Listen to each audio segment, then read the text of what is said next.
You're about to listen to a brand new episode of Stakeknife, the new series of Cover. Episodes will be released weekly, wherever you get your podcast, but if you're in the UK, you can listen to the latest episodes right now, first on BBC Sounds. And just so you know, the following podcast contains interviews that some listeners may find upsetting and some occasional strong language. Episode 1. The Man Who Never Was. Just got a phone call and was asked to come down to the office. I knew where the office was. We're in a solicitor's office in West Belfast. It's May 14th, 2003. I didn't know who I was going to be meeting there.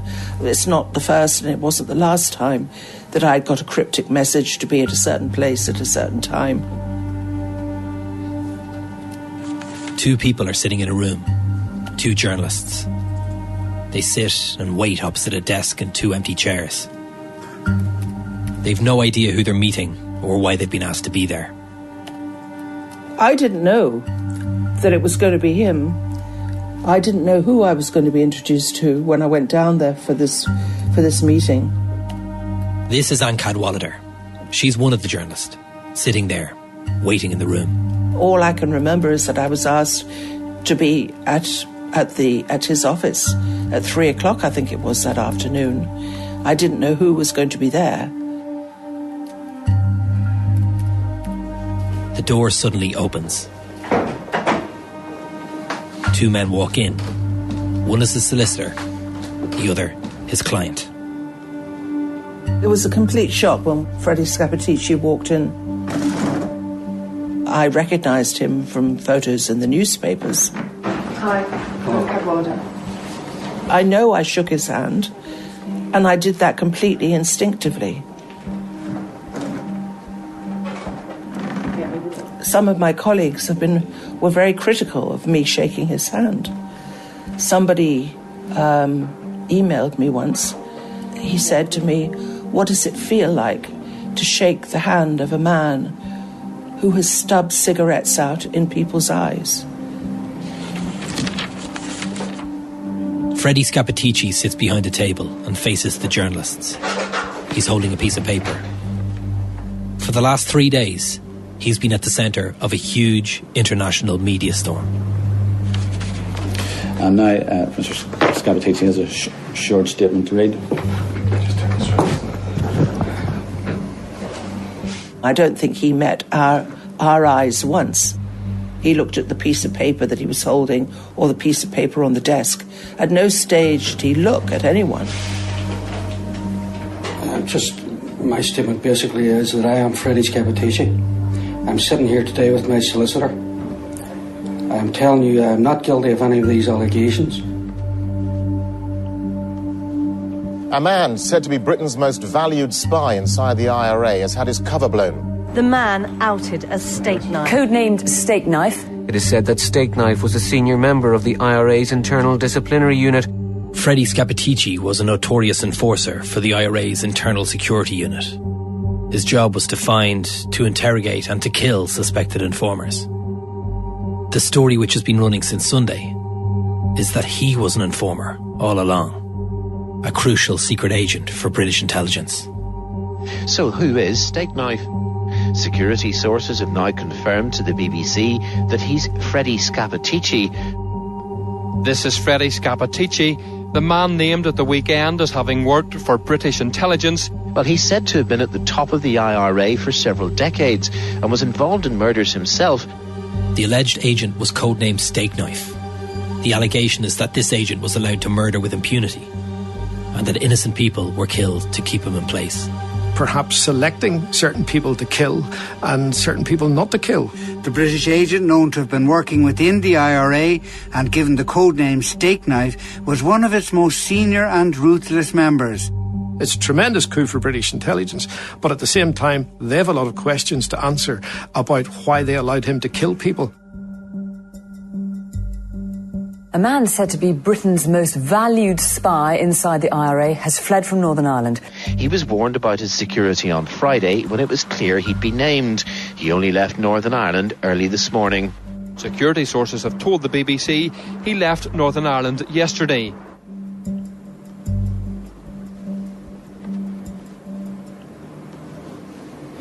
I have not left Northern Ireland since I was challenged by reporters on Saturday night.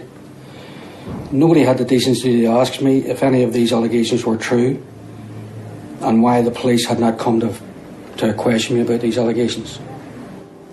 It's difficult to explain what Belfast was like at that time. There were rumours everywhere that X, Y or Z were informers. And you just didn't know who to believe and who not to believe.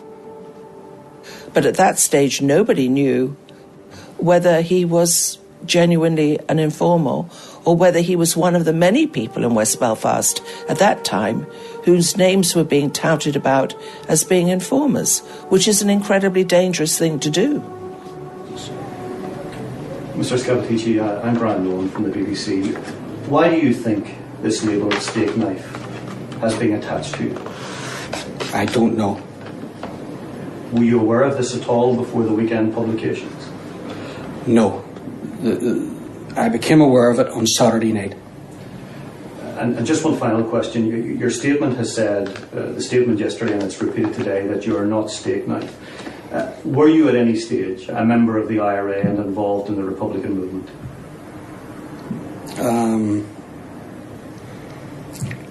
I was involved in the Republican movement 13 years ago.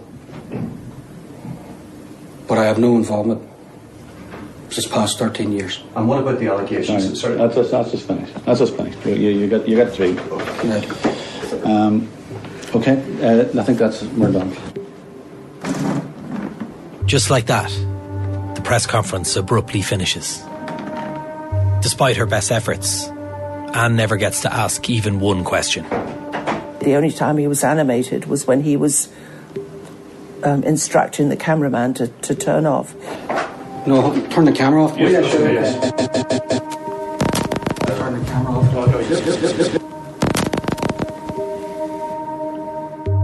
The door closes and Freddie Scappaticci leaves the room. I just felt out of control. I felt the story was completely out of my control, that I was being used. I suppose I was being used. Both of us were. It seems the press conference worked in confusing people. Legal action was threatened against media outlets who named Scappaticci a Stakeknife. The IRA and the Republican movement publicly backed him, whilst British security sources secretly insisted to journalists that Scappaticci was lying. But at the time we didn't know, because there were a lot of lies going around. The place was full of lies. The air was full of lies. And nobody knew where the truth lay. The man who never was the name given to an elaborate hoax by the Allies to deceive the Germans about their war plans. This afternoon, it was claimed that the man so confidently identified as the British Army's mole inside the IRA, Agent Stakeknife, was also a man who never was. The man outed as Stakeknife. Today, Freddie Scappaticci came out of hiding to protest his innocence. It turned out that the person whom they named as being away wasn't away.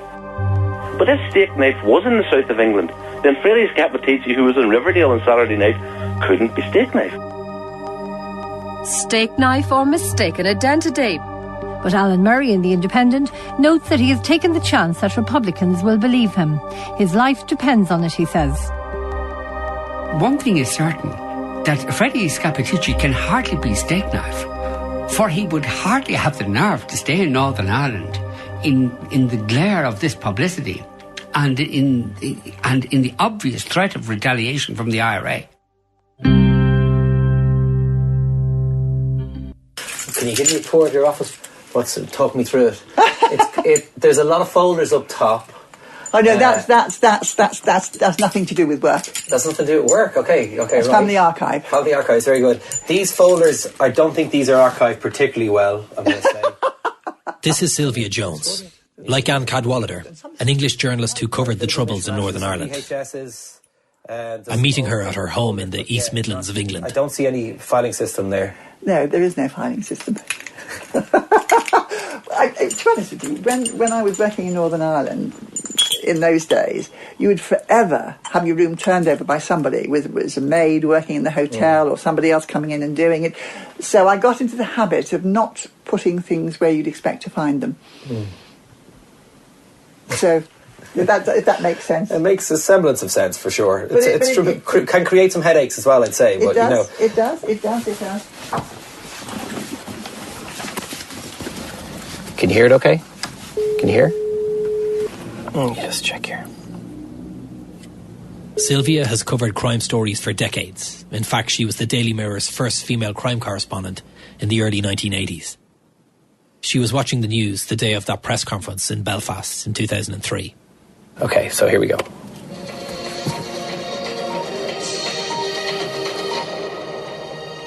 Good evening. Welcome to the 6 o'clock news. First tonight, he's accused of being Britain's top spy in the IRA. And I recognised him from that, you know. Stakeknife has come out of hiding to protest his innocence. Freddie Scappaticci. I'm sitting at home. The story said, Freddie Scappaticci, codename Stakeknife, been outed, blah, blah, blah, blah, blah. And I think, it was only when I saw his picture and I thought, I know that man. And I think, then I remembered what I'd got tucked away. Legal action to clear his name. We're about to listen back to a tape that Sylvia Jones had tucked away. 10 years before Scappaticci's press conference, she was working in Northern Ireland with a TV programme called The Cook Report. It was an investigative current affairs series on ITV that ran for years. It was massive at the time. Can you hear it okay? Let me see what else. Do you want me to stop when I want to say something? Yeah, and you can just press the space bar here to stop it. Charge card. Please enter your account number. Sylvia was making a programme about Sinn Féin's Martin McGuinness and his connections to the IRA murder of an alleged informer in 1986. Please enter your account number. This is a test. See if the... Remember to enter. I was with the Cook Report in 1993, and we were doing a programme on Martin McGuinness. The programme went out. We had an audience of over 10 million. So we were still in Ireland, mopping up and working out what we could do for the update. And then on the Thursday, there's a phone call in to our production offices in Birmingham, Central Studios in Birmingham, from a man who called himself Jack. One of those 10 million viewers got in touch with Sylvia and her colleagues in the production team, the journalists Clive Entwistle and Frank Thorpe. The decision was made to record the caller. Frank answered the phone and spoke to Jack. Hello? Hello, Frank? Yes? Yes. I've been in touch with Central. Oh, yes, I heard that you gave us a call. Right.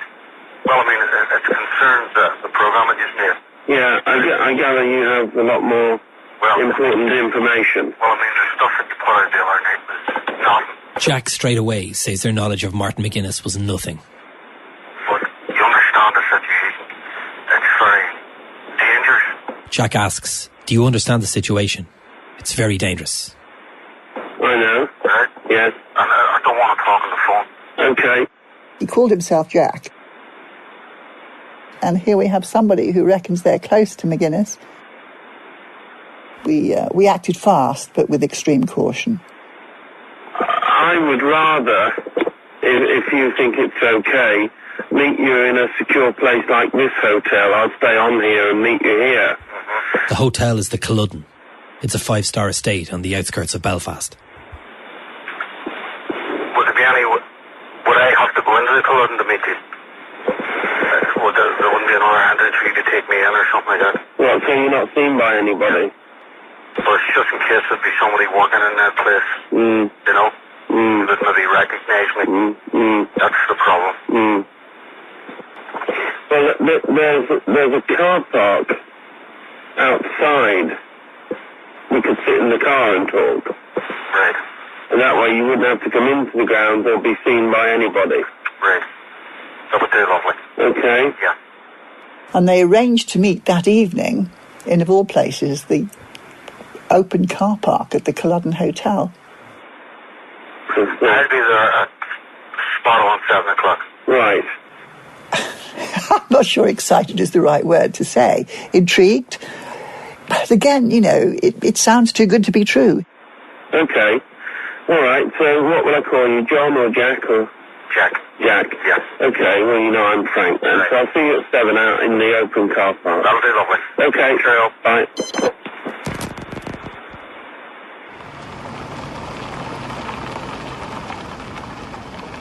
We don't know anything other than what he's told us. We had no way of checking. Jack wasn't his clearly wasn't his real name. So you take him at face value, but he could be a complete fantasist. As the 7 p.m. meet-up time approached, Frank sat in the driver's seat of a grey car in the hotel car park. In another car, at the opposite end of the Cludden car park, was the other producer, Clive. Sylvia was back in the hotel room following proceedings, and she had someone with her. Clive was in the car opposite. Frank's car was on one side of the car park, Clive's car was on the other, so that Clive could see that Frank was okay. I was in the hotel room with the police liaison officer. We wanted to find out who this man was and whether the information he was giving us was accurate.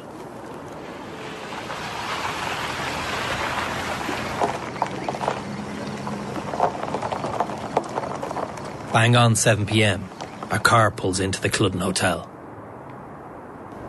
As the man parks up, Clive takes note of the car registration plate. And we were doing things very fast. We had no time to get in the best equipment, the real recording stuff. So, you know, the meeting was being recorded on a little tiny mini tape shoved up Frank Thorne's sleeve. I mean, it was not exactly sophisticated stuff. A man gets into the car.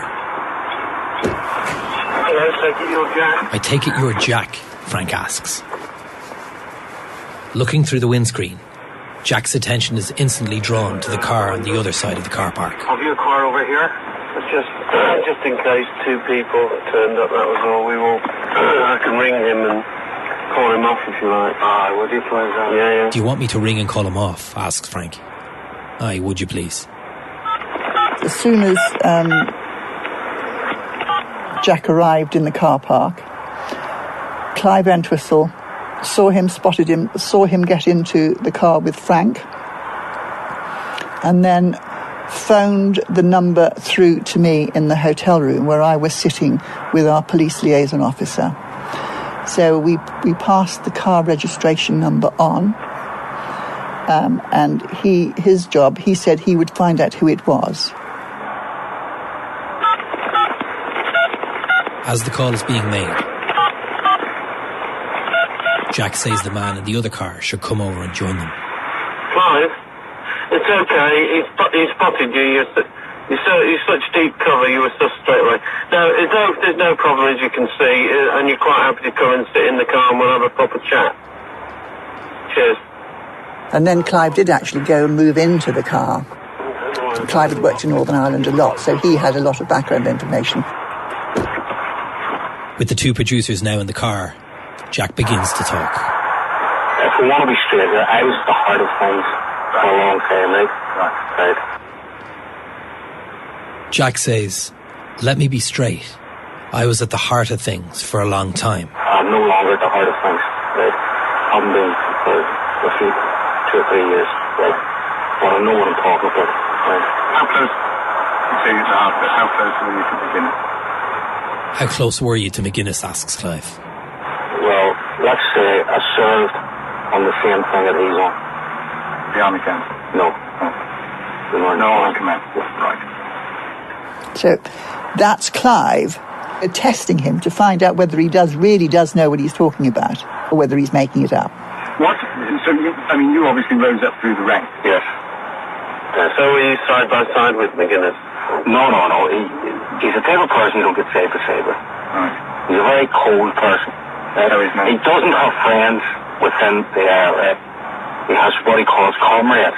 He doesn't have friends as such. Right. He frowns on womanizing. He frowns on drinking people and stuff like that. Right?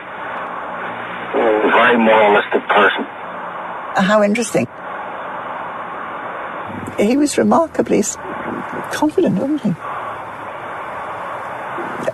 Which is how I remember him. I mean, just listening to him again, you know, he wasn't... he certainly, bearing in mind he was talking to... he was talking to journalists, you know, whom he didn't know, had no background knowledge of. Extraordinary, really, isn't it? Sound like he is an evil person. Yeah. Jack's intent on further damaging the reputation of Martin McGuinness. He describes him as evil, the man who gave the go-ahead for the execution of the informer, a man called Frank Hegarty. He gave the go-ahead for Frank Hegarty, right? Can I ask you how you know that, sir? Can I ask, how do you know that, Jack? No, I mean, we're talking between the car. No. You know. Jack is coy. There's a silence. The conversation moves to the issue of the interrogation of informers. Jack explains what the standard procedure is. The standard procedure is to strip them and debug them, right, just to see if they're wired up or whatever, right? And they usually put a boiler suit on them then after that, right? Put them in a chair facing the wall, right, and then go from there. Put them in a chair facing the wall and go from there. Well, now, see where people saying that they use a lot of violence? They don't really. Jack explains that they don't use physical violence. Physical violence they don't use now. They use mental violence, obviously. They use what he describes as mental violence. It's become psychological. Exactly. It's a psychological thing, you see. They get you into a room, they blindfold you, right? Strip you. They'll have you sitting there, right? Maybe the room's cold. Maybe the room is cold. They make you all sorts of promises. They make you all sorts of promises. Right? And everybody being what they are, everybody's a breaking point. Everybody has a breaking point, he says. You know? And they think they're going to go home, but they don't. They think they're going home, but they don't. Is there anything you could point us to that would, you think, would hurt him further, that he would know we've got right to the heart of things? Do what we did last week and put the voice over as an actor. With the information, if we could check it out and verify it, corroborate it. How do you check out some of the things I would tell you, you know? How would you check out some of the things I would tell you, asked Jack. We're not in the business of getting people shot dead. I mean, that's not what we're after. Well, you see,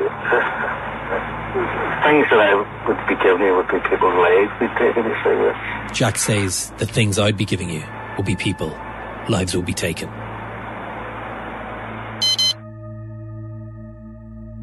The recording ends. They'd talked for over 50 minutes. Some of it is indecipherable. They agree to meet again. Jack says goodbye, gets into his car, and drives off.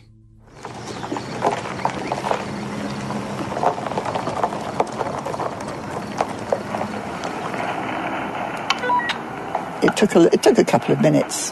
It took a couple of minutes for the information to come back.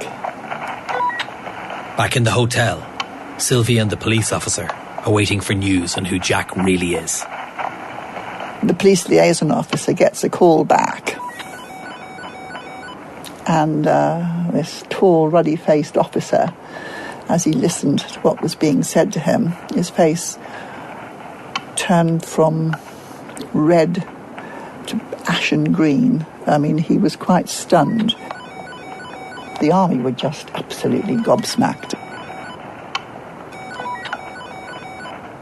The police who'd had a relationship with us and knew that we were fairly safe hands at what we were doing, they took a fairly fast decision to tell us the truth. They told us who he was. His name called Scappaticci. He was had a very senior role in the IRA. And then that he was the most important informant in Northern Ireland. He was handled by the army and he was a very, very senior and important informant. But the police asked us to protect him and protect his identity. We gave our word that we would not reveal his true identity, and we never did. I simply tucked it away, put it in my in my secret store and forgot about it. I'll show you. Have a look at this. This is the news that would have come out. Good evening. Welcome to the 6 o'clock news. First tonight, he's accused of being Britain's top spy in the IRA. But this evening, the man supposedly known as Stakeknife has come out of hiding to protest his innocence. The importance of Stakeknife didn't come until 10 years later. There have been lots of stories coming out about Stakeknife, but I didn't know that Stakeknife was the person that met in the back of the car all those years ago. Rang some contacts to say, look, I know that we gave our word that we wouldn't reveal anything about him, that we'd interviewed him or anything at all, but now he's been outed. Can we use our recordings? So, and I had a call back to say, yeah, why not? Really? Was this army contacts? A contact. I'm not going to say who. But they were content with it to go out at that point? They thought, now he's been outed, there's no, it could do no harm. Just a few weeks after that press conference in Belfast, Sylvia wrote a story.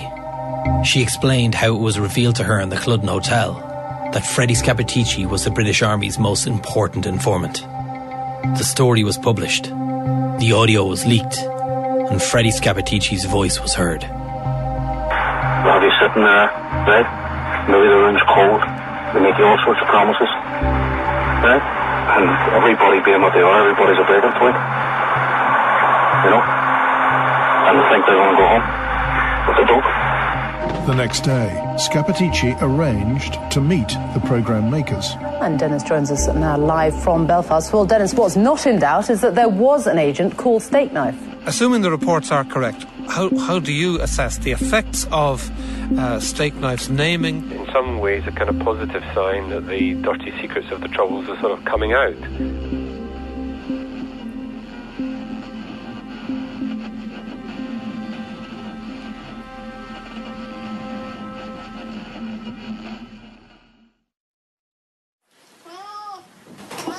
Now, I really probably should get rid of the cat, put the cat out. Because he will make a noise. He probably needs to go out anyhow. Okay, come on, Putsky. Come on, let's get you out. We're back at the beginning of this story and that impromptu press conference in 2003. I'm back in the Belfast home of the first journalist we met, Anne Cadwallader. Now, you go out and play with your little friend. He's an absolutely fabulous cat. I'll tempt him out with one of his treats. Now that I'm a little old retired lady, it's kind of compulsory that you become a mad cat lady at my age. Come on. Come on. Here's your favourite. There you go. There's a good little cat. Right. Won't be for long.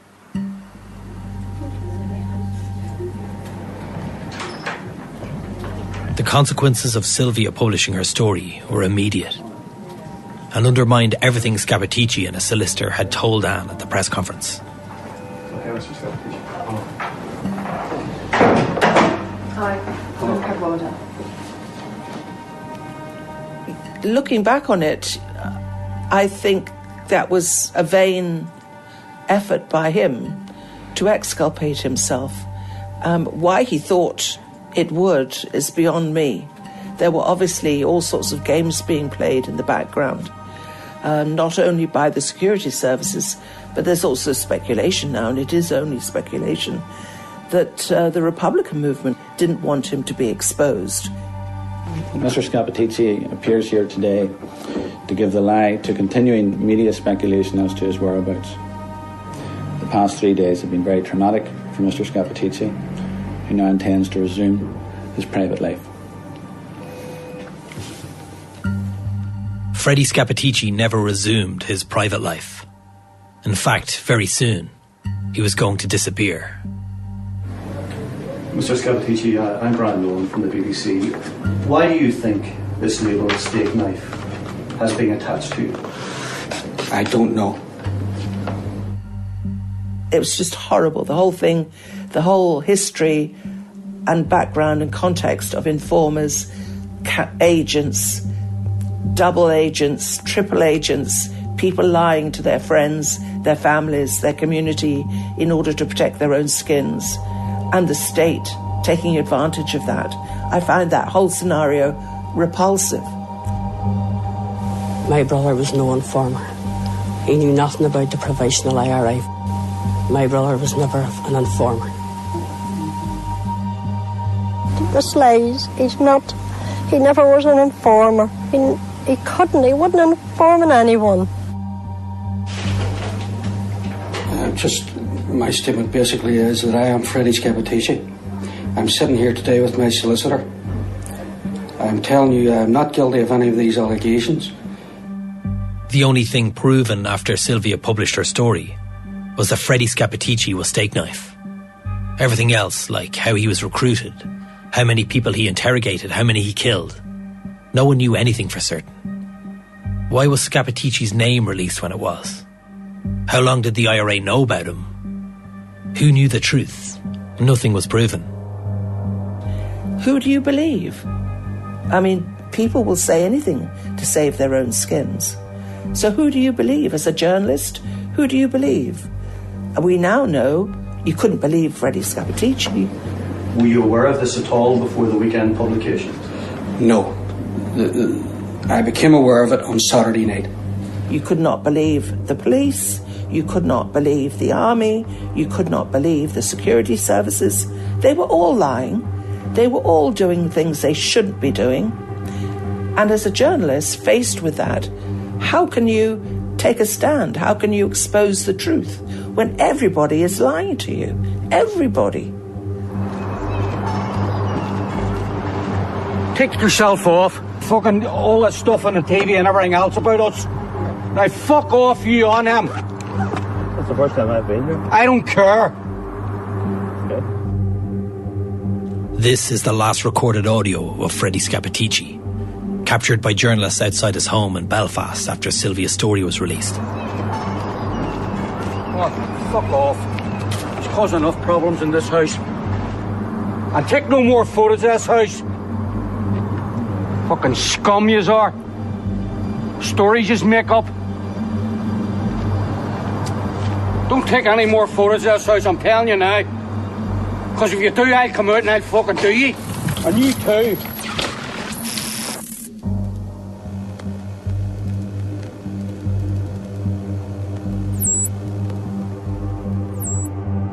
Soon afterwards, he disappeared.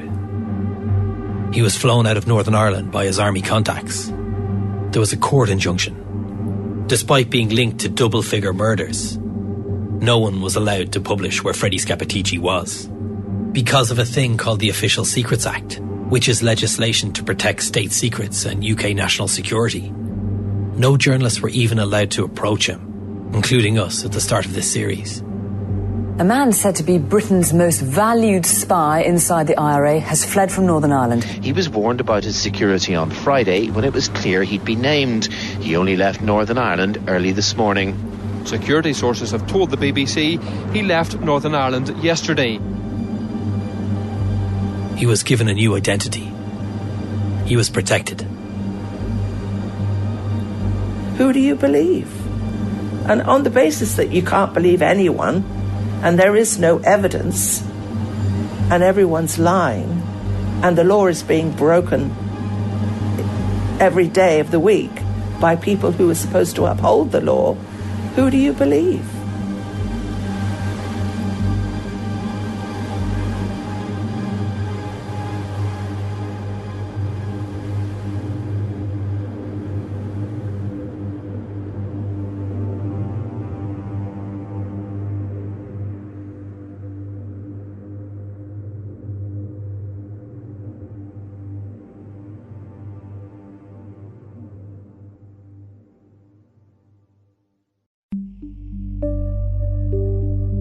If you've been affected by any of the issues in this series, please contact support organisations in your own country. If you've been affected by the Troubles, details of organisations offering information and support are available at bbc.co.uk/action line. You can contact the programme makers at cover@bbc.co.uk if you have any information you'd like to share, or if you or your family have been affected by the Stakeknife case or similar cases. That email again is cover@bbc.co.uk. You can also stay up to date with this series and read more information related to this case by visiting the Stakeknife podcast website. That's bbc.co.uk/Stakeknife. You'll also find the link there for Series 1 of Cover, which is Where Is George Gibney? Stakeknife is written and produced by me, Mark Horgan, and Kieran Cassidy. Editing and sound design is also by Kieran Cassidy. It's co-produced by Paddy Fee. Our composer is Michael Fleming. Sound mixing is by Ger McDonnell. And our theme tune is by Lancome. Assistant Commissioners for the BBC are Lorraine Okafuna and Sarah Green. And the Commissioning Editor for the BBC is Dylan Haskins. Stakeknife is a Second Captains and Little Wing production for BBC Sounds. We'll talk to you soon.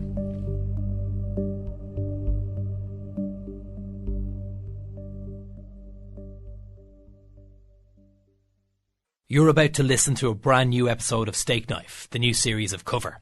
Episodes will be released weekly, wherever you get your podcast, but if you're in the UK, you can listen to the latest episodes right now, first on BBC Sounds. And just so you know, the following podcast contains interviews that some listeners may find upsetting, and some occasional strong language. Episode 2. Sinead. The second one. There, second. So number 23. Okay. 23 there, isn't it? This is Seamus Carney. 17, 19, 21, 23, okay. Is that 2 doors there? We're looking for a house. See, I think, yeah, it's that one, isn't it? 25, 23, it's that one, yeah, the second one. Yeah. Second door. Yeah. That's it. Yeah. Can we get out for one? Yeah. Is that alright? Yeah.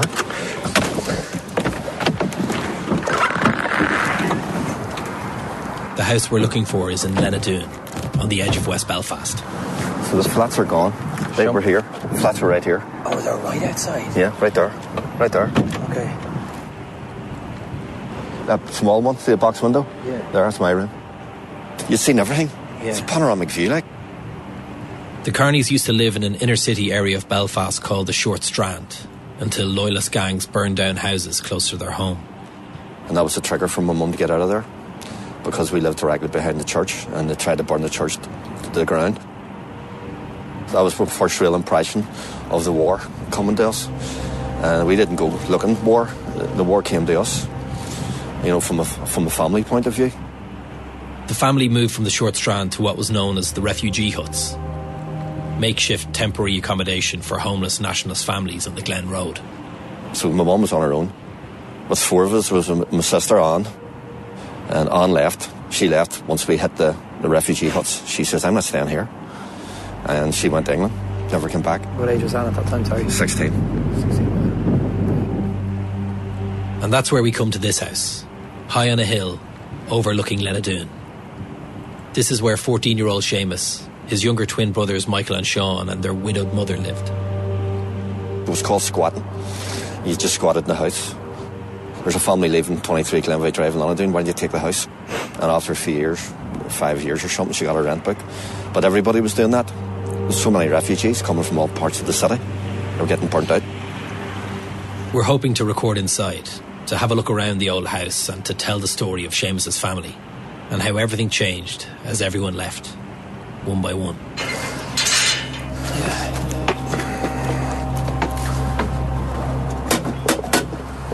I'm not sure if there's anybody in it. But yeah, this is the house. Can I talk? Do you want me to talk, or do you want to talk? I'll talk. Okay.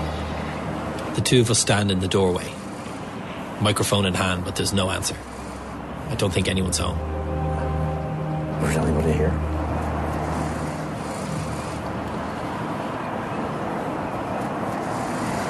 Do you feel good memories being here? Yeah, they're sad too, like. But what's sad?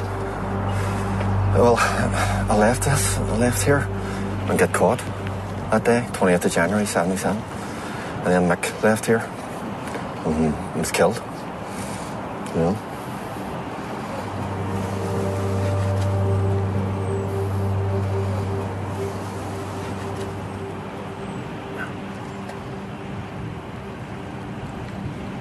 Seamus's younger brother Michael, or Mick as he was known, was murdered.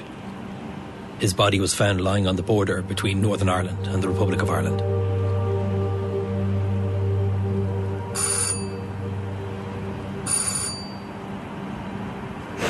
It's decades later, and Seamus is still trying to find out exactly what happened to Michael. Who killed him, and why was he left on the border? When he first started asking around for information in Republican circles, one person was mentioned.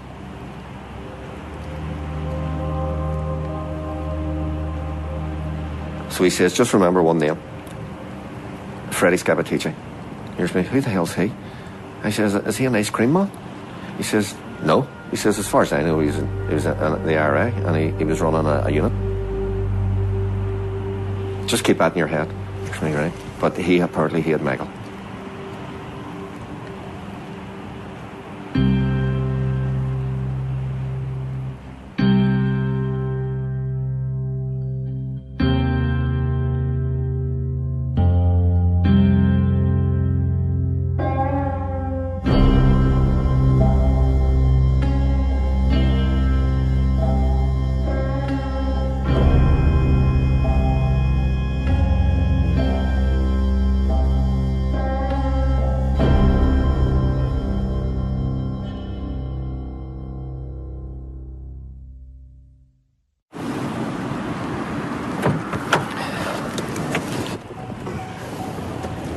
Oh, that's your key, sir. Yeah, Jesus, man. Back in 1979, on one June afternoon, Michael left this house for the final time. Today, Seamus is retracing that final fateful journey of his younger brother. A journey that took weeks. Literally weeks. I just looked at this morning. And then, I mean, that's him there. What age is he here? He's 19. When Michael was leaving the house for the last time, Seamus was in prison. And there's a few things you need to know about Seamus. He joined the youth wing of the IRA in Lenadoon when he was in his mid-teens, running roadblocks in the area for the IRA as a 15-year-old. He joined the IRA itself as soon as he turned 18. When I was in the IRA, I wasn't really discussing anything with him. He was more interested in going to the dances, going to cars. He loved old cars, fixing them, driving them around. In 1977, Seamus was convicted of conspiring to murder a member of the security forces, as well as possessing firearms and ammunition. He was sentenced to 14 years in prison. He later joined the IRA blanket protests as a prisoner. And by June 1979, Seamus was 2 years into his sentence in the notorious H-Blocks prison. And it didn't seem to be really interested in it. That's why I got surprised when someone told me that he was in the IRA. And I asked Sean about that, and he says, you're the reason why I joined. That's the only reason. It was the H-Block thing. He was upset. So I felt guilty. You know what I mean? I'll always feel guilty. I feel guilty for the rest of my life.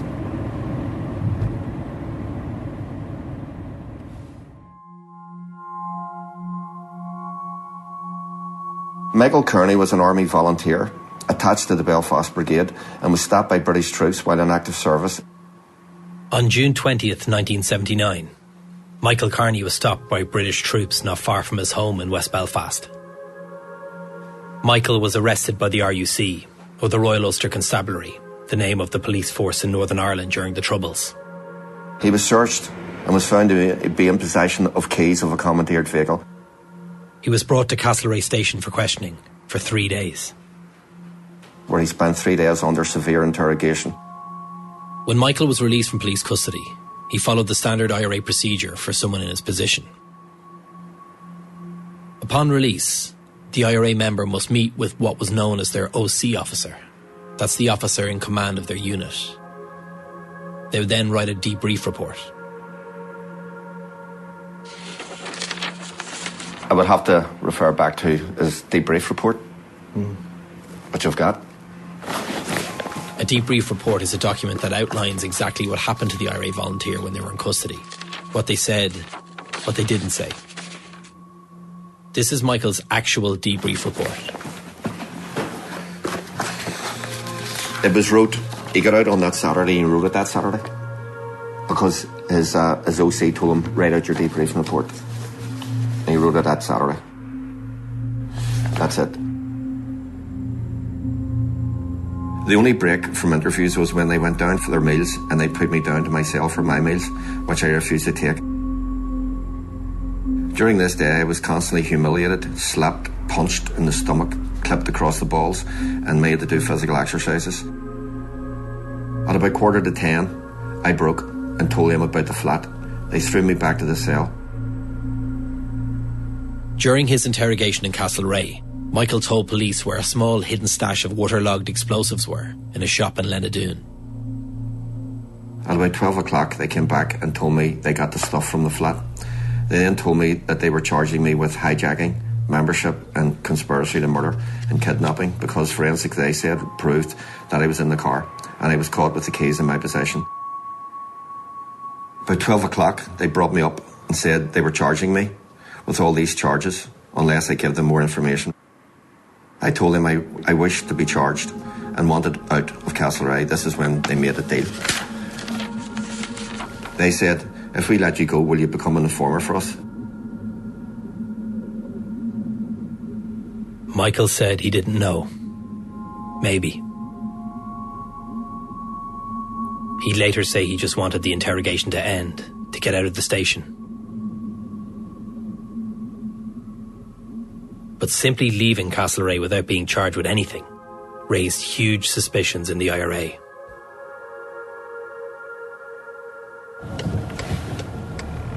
He got out at 2:30 and he met the OC that afternoon. And he says, write out your debriefing report, which he did do. He wrote it. That's it. The OC officer told him he'd have to report to the newly formed Internal Security Unit of the IRA. There's nothing to worry about. So he went up and picked them up. He says there's 2 cars waiting on you in the car park at the Glenawan. This is where we're driving to now, the Glenawan roundabout, where Michael Carney was to be picked up by the Internal Security Unit. So our Mike's getting dropped off, and this is June the 25th, 79, Monday afternoon. He's straight on. So he drops him off here. Mick walks there, that's it. That's it here? Yeah, there. And he goes into the car park, which is... Go ahead. You can go right into the car park there. He drives in. Michael walks in there. Okay, so this Do you see that? yeah. And so 2 cars are waiting here. There's 2 vehicles waiting here. Is this where Michael would have first met Scappaticci, right here? He would have met Freddie Scappaticci here in this car park, yeah, in the Glenawan. And it would have been Monday the 25th of June. And he probably wondered, what's happening here? These are all strangers. At the end of the day, he's only 20. He would be wary of these other strangers. He doesn't know them. So these vehicles will be waiting. He doesn't know where he's going. On June 25th, 1979, 2 cars left the car park near the Glenawan roundabout. The lookout car, or the scout car with Freddie Scappaticci, drove 50 yards ahead of the second car, which was following with Michael. They drove south out of Belfast. Watch.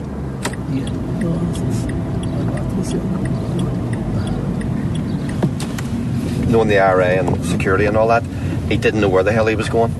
He was actually oblivious to what... I think he was probably apprehensive. At some stage on the journey, they crossed the border into the Republic of Ireland. The fact is that he's now across the border, and that doesn't look good.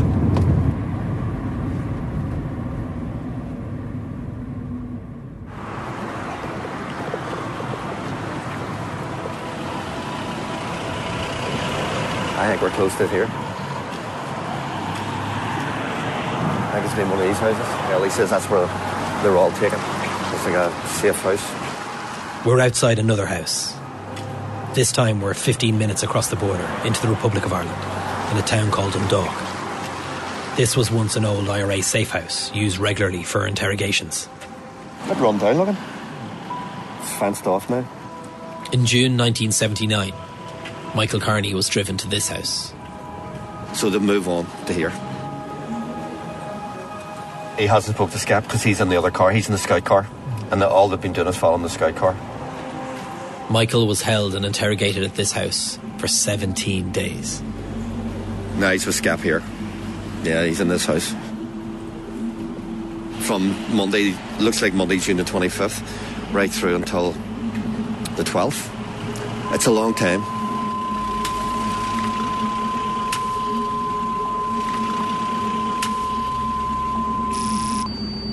In the secret car park recordings, Freddie Scappaticci outlines that by June 1979, the time of this Michael Carney interrogation, he was in the IRA for 10 years. And did you start as, you must have been a young man going back to early 1970, during Belfast? Well, actually 1969. You started in 69, right. Scappaticci grew up in the markets area of Belfast. When the Troubles began in 1969, he was a married bricklayer, 23 years of age. How long were you in the organisation? 22 years. Bloody hell. 23 was older than many IRA volunteers, and he quickly rose through the ranks to become a commanding officer of the markets. And when the British government introduced the highly controversial policy of jailing suspected IRA members without trial, he was also one of the first IRA leaders to be captured, jailed on the day internment without trial began in 1971. So you'll be quite a young man then? Me? No, not. I said then. Yes. What were you, about 23, 24? Yeah. When Scappaticci was released in January 1974, he became the OC of the Belfast Brigade of the IRA, but was rearrested just a few months later, a capture celebrated in newspapers in the UK as the jailing of a top-ranking terrorist. He was eventually released on the day the British government ended the policy of internment without trial, December 5th, 1975. See if they're doing any interrogations of so-called informers. That's what they're doing. So-called informers. After almost a decade of war, the IRA was developing a serious problem with informers. Recruiting members of the IRA became a major tactic for both the special branch of the RUC, which is the intelligence wing of the Northern Irish Police, and British Army intelligence. Ever since last December, the Northern Ireland security forces have had one secret weapon in their struggle against the provisional IRA, the informer. 200 people have been arrested as a result of informers, or as the police prefer to call them, converted terrorists. Well, do you think this information is being given voluntarily? Well, a lot of it depends what you mean by voluntary. A lot of pressure has been put on people to become informers. When I was going with one girl, they even told me it was two-timing, which I didn't think anybody knew about. So they knew a lot about your background and about your associates? They knew an awful lot about it. That the informers are dominated not by idealism, but by fear. Fear of the IRA and fear of the police, who, he says, are blackmailing them. To counteract the issue of informers, the IRA formed an internal security unit in the autumn of 1978. The modus operandi of this new unit was to hunt down informers within its ranks, to interrogate suspects and to deter others. They would famously come to be known as the Nutting Squad, due to the way suspected informers were executed with a bullet to the head. They have what's called a Northern Command Security Team, right? The likes of Derry people and that would be done in Donegal, but it would be the same team that would do the whole lot. By 1979, Freddie Scappaticci was second in command of the IRA Internal Security Unit. See if they're doing any interrogations of so-called informers. That's what they're doing. Informers. So-called informers. Also by 1979, and something we'll discuss in much more detail later, Freddie Scappaticci had become an experienced agent for British intelligence, detailing to his army handlers exactly what was happening to Michael Carney. Well, that's just that. See, when they have the standard procedure is to strip them. In those secret car park recordings, Freddie Scappaticci describes what happens when someone like Michael Carney is brought to a safe house for interrogation. The standard procedure is to strip them and debug them Right, just to see if they're wired up or whatever, right? The standard procedure was to strip them, debug them, to see if they're wired up. The army says he was open and frank with them. They did say that. Michael was open and frank. He was like an open book. Just weeks previously, an IRA arms dump containing over 40 bombs was found in the Short Strand area in the city. But I think when they came in and said, Scap said, what about the Short Strand bombs? That's the alarm going, what? You were involved now, weren't you? Yeah. They were caught. Yeah. You're the informer. So Michael, in the shape of Freddie Scappaticci. We also know, July the 6th, it was Scappaticci who told the handler that Michael was court-martialed.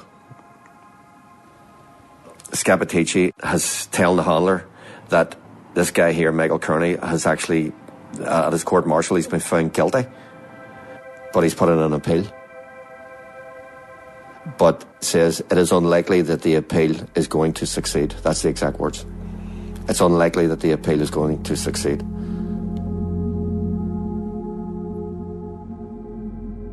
Scappaticci's British Army handlers were aware of the IRA court-martial and the interrogation of Michael Kearney in Dundalk.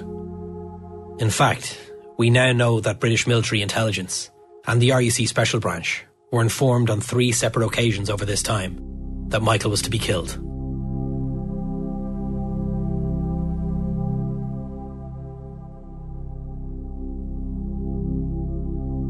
On July 11th, Michael is told he's leaving.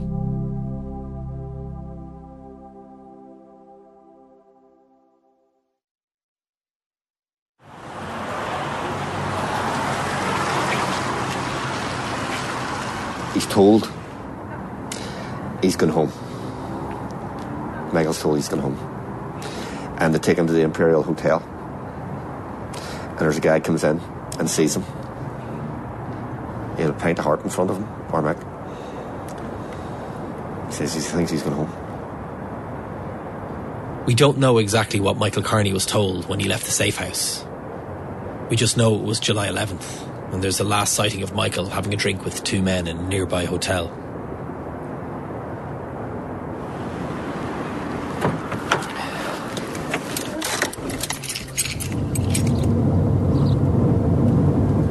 Do you think maybe they got Michael drunk before bringing him over here?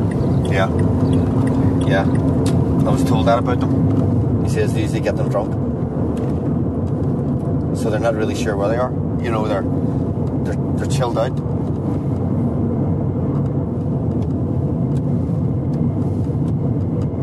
It sort of anesthetizes them with the drink. We're back in the car on the final part of our journey. We've been in the car together for 5 hours now. And he must have been saying to himself, he's not stupid, like, where are we going? Michael is being driven along these windy country roads. He's going west along the border rather than north and back to his home in Belfast. And he's not blindfolded or not, like. He's wondering, what the hell are we doing here? Why are we going this way? I think he's anxious. You know? I think he's worried. While Michael is being driven along these country roads, another car has left East Tyrone in Northern Ireland and is journeying south. This car contains the shooter, the man who'll pull the trigger. See, not everybody thinks, everybody in the IRA were shooters. They weren't. There's actually a fairly small amount, you know. It is a bit out of the way. Normally they don't go this far. You know what I mean? It is a bit out of the way. Seamus has told me he's done this journey in his head 1,000,000 times over, that he thinks about it all the time. When he's actually travelled to where Michael was shot, he followed the location details of a newspaper report at the time. But something extraordinary happened as we approached the border.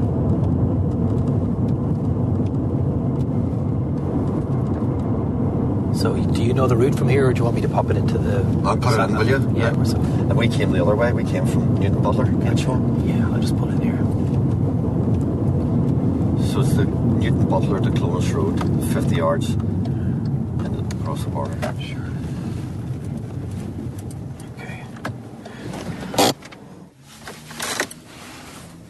Michael Kearney, body shot in the head, was found 50 yards from the border on the road between Newton Butler and Clones at 2 o'clock yesterday morning.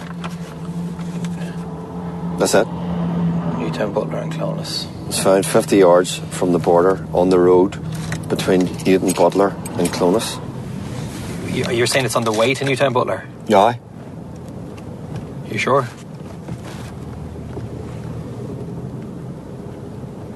I realised Seamus had never actually been to the spot his brother was killed. I'm not 100, no, because we went with that. It says 50 yards. That's the only thing we used, me and Sean. Why, is there another road? Well, in the days before our journey, I found original old video coverage filmed by the BBC at the scene of Michael's murder. It's raw footage, no audio, most of which has never been broadcast. Towards the end of the old film, the front of a bar called the Leggy Kelly Inn comes into shot. And a turn in the road where the body is found seems to match with the Google Maps of a nearby road today. But this location is nowhere near where Seamus had gone before. I see that. Does that ring a bell for you? Leggy Kelly Inn. Does that ring any bells? No. The Leggy Kelly Inn is on the footage. Is it? Yeah. And is it beside that? Yeah. That car park? I believe it's just further on to the right. Yeah, okay. There's... Do you want me to drive to the Leggy Kelly Inn and then take it from there? Yeah. Can we do that? Yeah.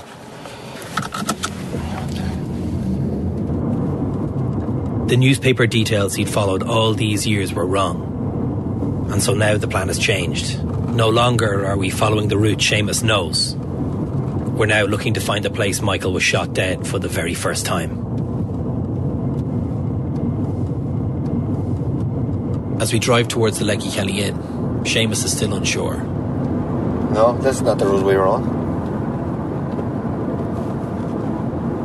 See, it says 50 yards from the Clones border.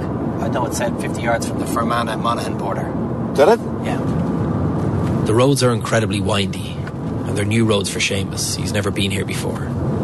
I'd never seen that Leggy Kelly Inn, that's why. Yeah.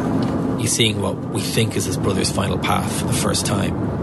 We're in Monaghan now again, see? Monaghan? Yeah, so we're crossed in and out. Jesus, Mary and Joseph. Seamus's manner changes. He's now more anxious, he's more upset. Now I'm starting to feel anxious. I didn't get it at the Imperial, no. But I feel it here. Why do you feel it here? It's just like a feeling of sickness. You know, like, what the hell's he gone through? You know what I mean? It's sickening. We crossed 4 times over the border between Northern Ireland and the Republic of Ireland in the space of 8 minutes. County Monaghan and Cavan in the Republic of Ireland, and County Fermanagh in Northern Ireland. Almost 45 years since Michael took us last journey to here.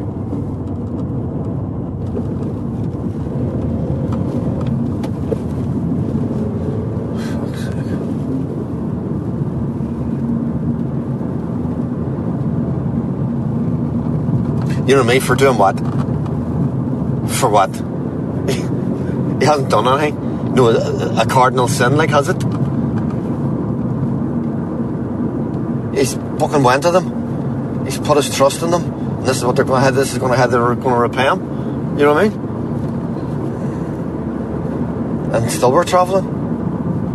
His head will be away. Or Mick's head will be gone by now. Gone, what the fuck?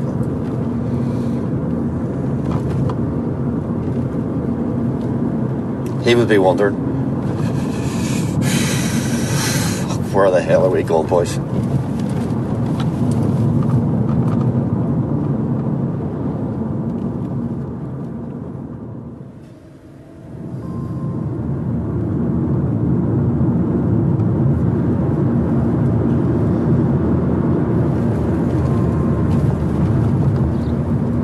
Seamus is coming to the end of his journey to find out exactly what happened to Michael. This is a journey that began when he was released from prison in 1986, 7 years after his brother's death. One of the first things he did when he was released was to meet up with his mother. And she had a request. Something she wanted to ask him. When I got out of prison, I got out on Valentine's Day, 1986. Went for a walk with my mum. She was saying about, I want you to go back in time and find out what happened to my son, Michael, your brother. I says, Mum, I wouldn't even know where to start. And I'm with the IRA. The IRA shot him. He was an informer. And he probably deserved it. I probably would have shot him myself. He says, I stood by you for nearly 10 years on them H-blocks and that blanket protest. Over 4 years on that blanket protest. I stood by you every day. Even when Michael was executed, I still stood by you, which she did. So I need you to stand by me now. So that's how it began. Seamus started to investigate the death of his brother. An IRA man investigating the IRA. He says there was mutiny among the volunteers over what happened to him. What the hell's he doing lying on that border? Seamus would hear about the Glenawan roundabout, the safe house in Dundalk. And was he involved? He says yes. Michael, Freddie Scappaticci was involved in the court-martial and execution of your brother. He was told about the notorious enforcer Freddie Scappaticci. So, I smelled a rat then. There's something not right here. Scappaticci, who he also learned was a double agent called Stakeknife. So, basically, if he was here today, he would say, yes, Seamus, I was involved in the execution of your brother. I played a role. And but I wasn't the only one. Seamus would learn that British intelligence knew where Michael was and where he was being taken. And crucially, they knew he wasn't an informer.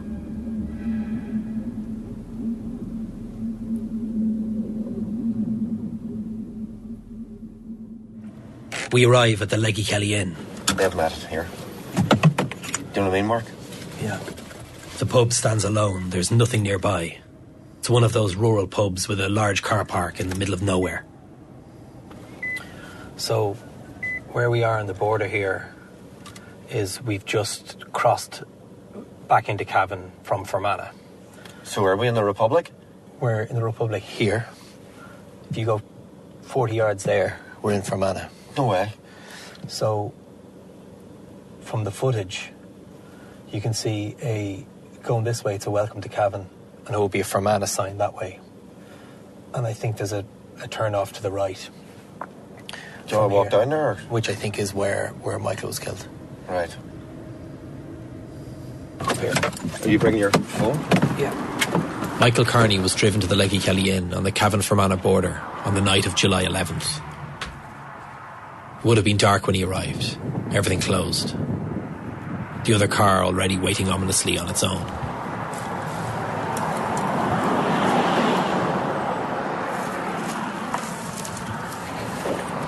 I didn't see the Leggy Kelly Inn. I'd never seen that in the film. So it's close to here. We're working off the old archive news report. The rushes also contain footage of the welcome to signs either side of the border. That sign for the Leggy Kelly Inn, the empty car park, and a body, Michael, on his back on the side of the road. Is his face bloodied? We look at the old footage, but it's difficult to get our bearings. I think that what kind of throws it a little bit is how the hedges have been cut down. Aye, big time. But if we were to go over at this side, can we walk over to this side? Here, is that still there? Seamus spots an old tree in the footage.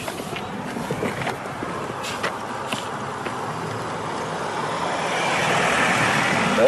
Yeah. Is it? Yeah. It's a marker. Look, there it is. Isn't it? Yeah. That's it? Yeah. That's it? It's directly there. That's it. I think we've got the spot.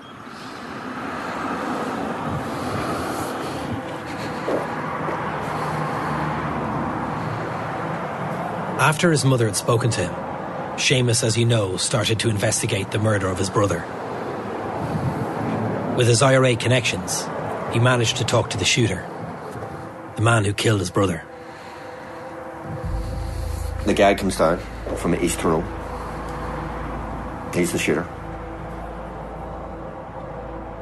two cars are coming in different directions. One's coming from Maguire's Bridge, Lisnaskey, and the other's coming from Clonus, from Dundalk to Clonus. He's told, you're going down to shoot an informer. That's all he's told. And he gets out of the car with the weapon. He says this big lad gets out. He says this guy's tall.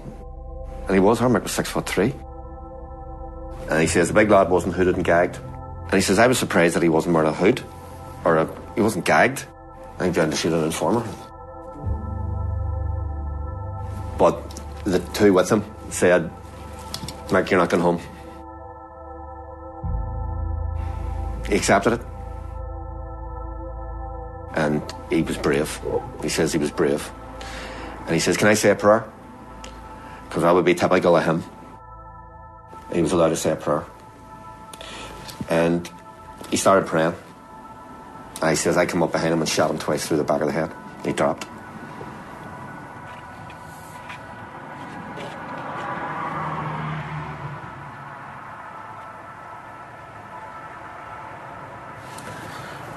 So you know the man that shot Mick? Yeah. How was that? What was that like talking to him?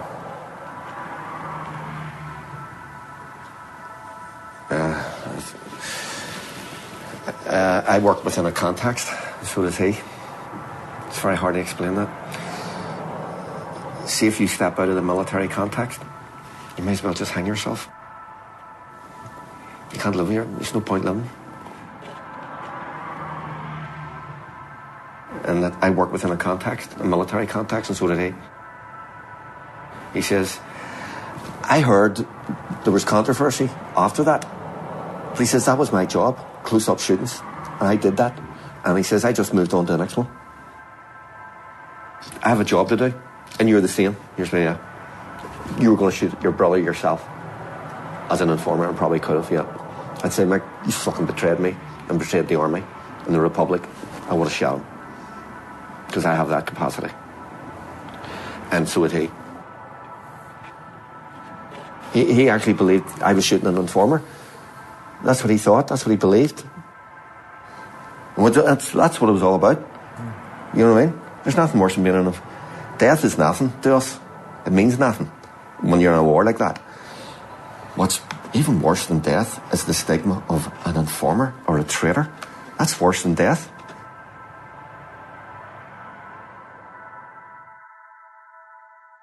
I feel sick, Mark. Oh, I'm sorry, Seamus.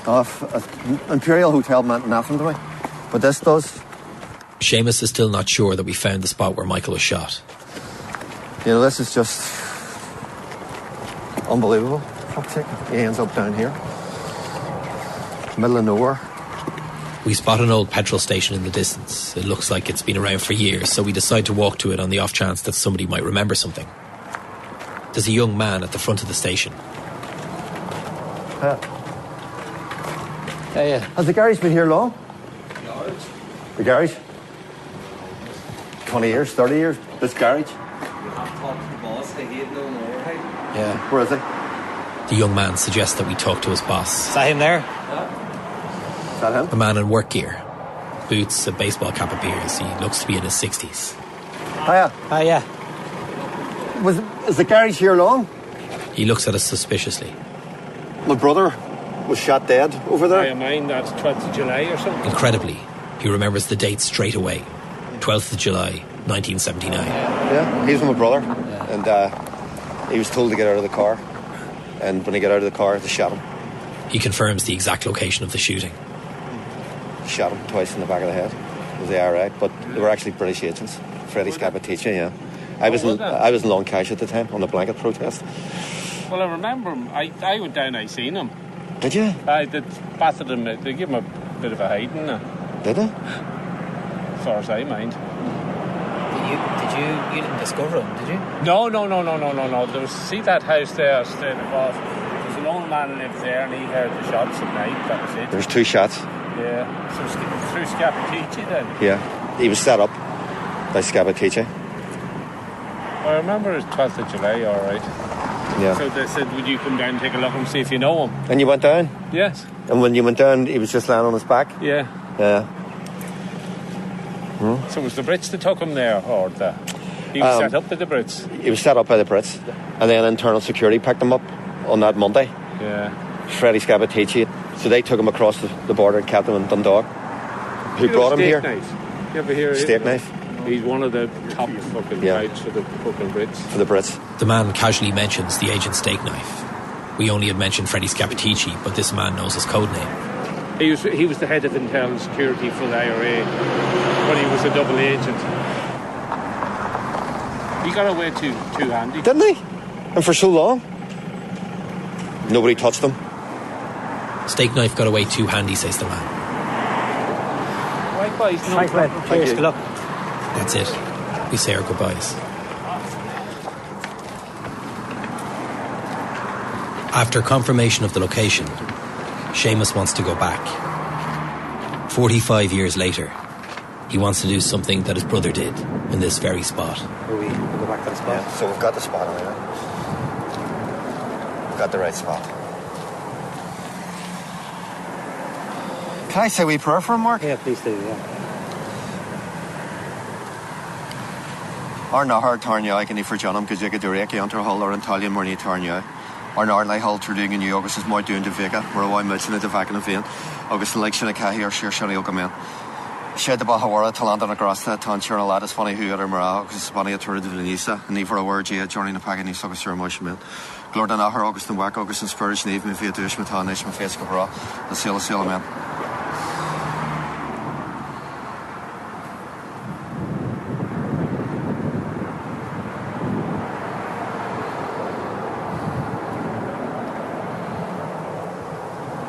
Oh my God, Mark out.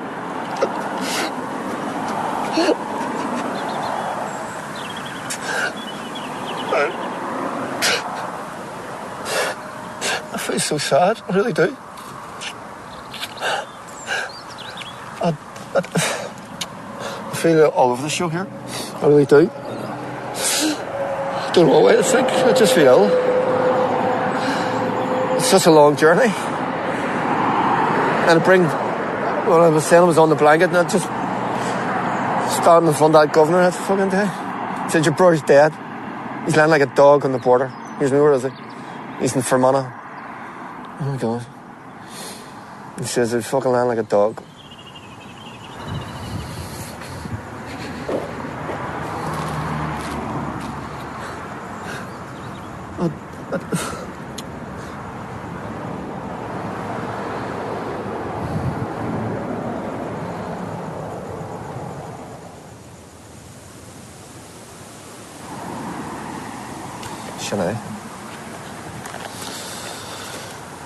Shinee, as Seamus says.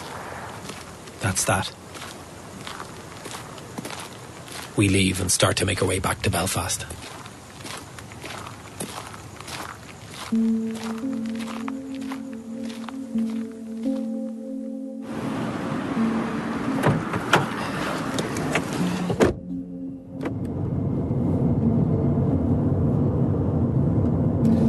I was surprised he wasn't gagged. You not bound?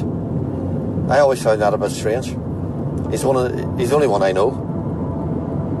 You know where they're usually found on a border road with a bag over their head and they're taped? That didn't happen here. What do you think, At? I never really found that one out. I think part of it is perhaps the fact that this was the first one. Michael was the first. One of the early victims of Stakeknife and Freddie Scappaticci's internal security unit. The official investigation will almost certainly confirm that he was brought here from Belfast, hands tied behind his back, shot several times in the head, and then left beside this country lane, just 40 yards inside Northern Ireland. Mr. Braniff's body was found here in Odessa Street. He had been shot in the head. The Provisional IRA said they killed him because he was an informer.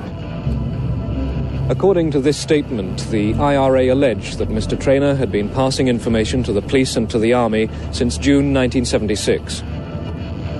The spot was deliberately chosen to occupy the British Army and the RUC in the painstaking process of recovering his body beside this country lane, just 40 yards inside Northern Ireland. They claim that he was passing information to the police until last Thursday. They don't say what happened to him between then and his death here last night.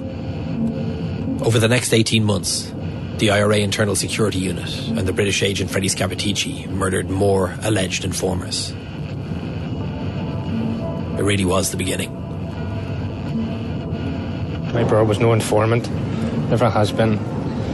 He done more work for the H Black, but in no way was he an informer. There's nobody knows the tale like his mother. I was Anthony's mother and my Anthony, and I repeat, we've got no proof, no nothing. My tale was no informer. How do you feel towards the people who did? Very bitter indeed towards him. And all they are is a peg animal that done that to him. That's all I would say. And I hope they get caught, whoever they are. All these murders of alleged informers, all the time, there was a British agent watching on. And Scap was regarded as doing good at his job. He was very good. That's what they were saying. You know, he's getting results. What do you think good at his job means? He's putting bodies on the border. So here, Scap's already working through he's cleaning out the touts. Them ones, you know, including our Michael, they're all touts. Scap's already doing a good job. That's how it's seen. At that point, were you probably agreeing? Yeah. Yeah, I would have said, they're not on that border for nothing.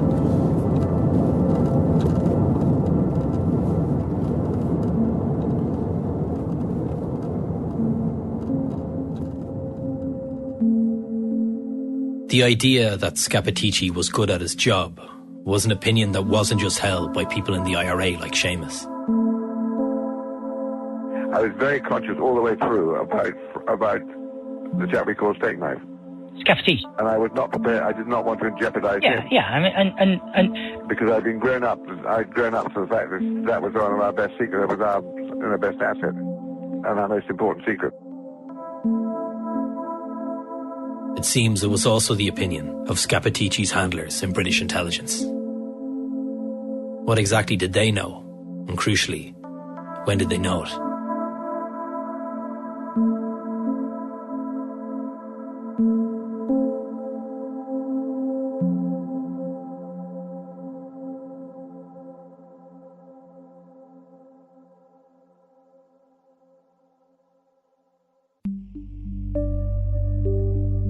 If you've been affected by any of the issues in this series, please contact support organisations in your own country.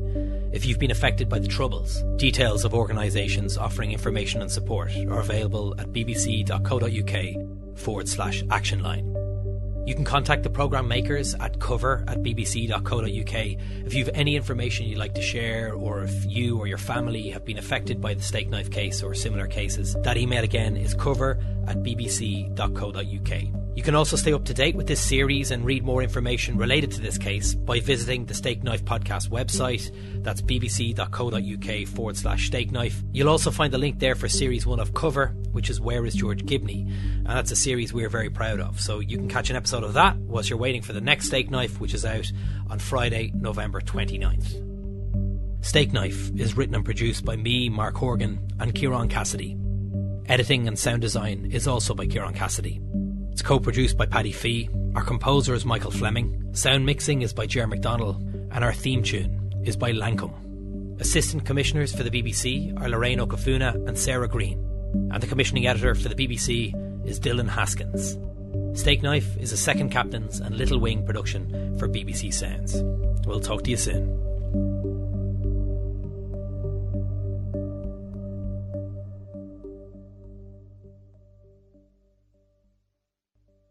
You're about to listen to a brand new episode of Stakeknife, the new series of Cover.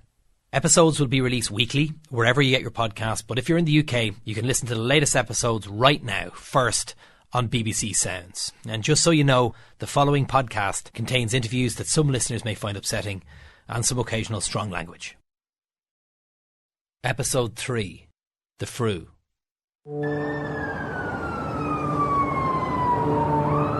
Forensic experts were examining the damage this morning to try and establish the cause of the fire, which was discovered at 11 o'clock last night in one of several offices 10 miles outside Belfast.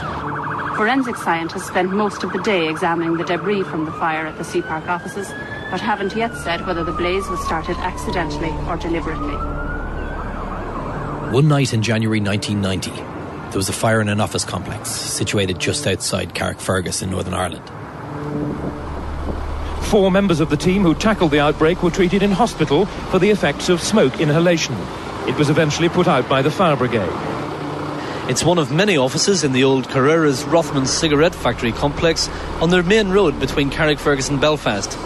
It's guarded 24 hours a day and no one gets in or out without being first checked at the gate.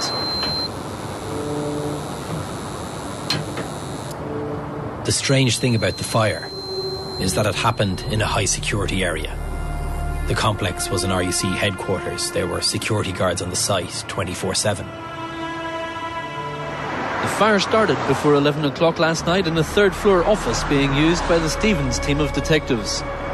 Which was discovered at 11 o'clock last night in one of several offices being used by the Stevens inquiry team.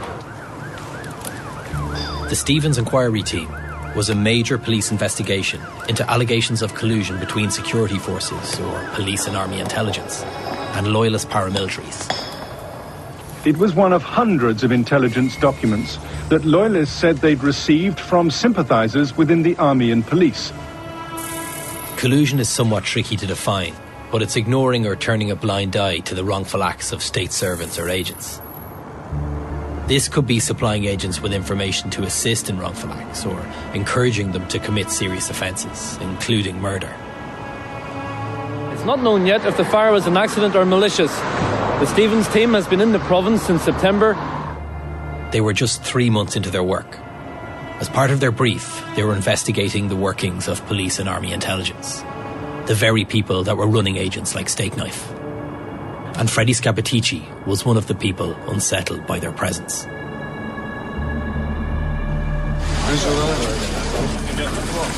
Mr. Stevens, can you tell us how your inquiry is going at the moment?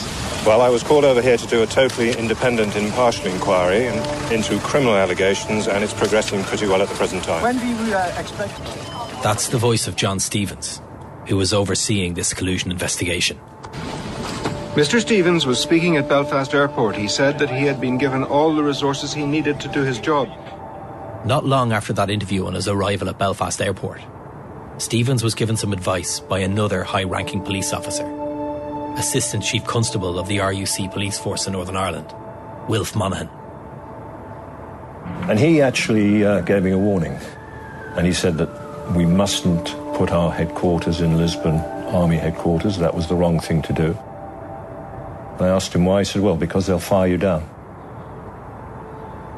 John, you need to understand, he said to me, the implications of all of this and what you're up against. I was pretty shocked at what he said. The fact that a fire should break out in the office of a team investigating other members of the security forces will be worrying to the police authority on whose property it happened. Forensic experts examined the office and the remains of paperwork and computer files damaged in the fire.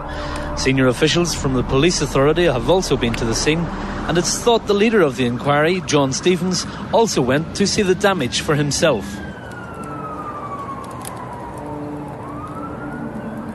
The night of the fire at around midnight, John Stevens went to the site and stood there amidst the smouldering ruins and the melted desktop computers. The telephone lines in the office had been cut. The smoke alarms and heat sensors didn't function. There was no water in the system for the fire hoses.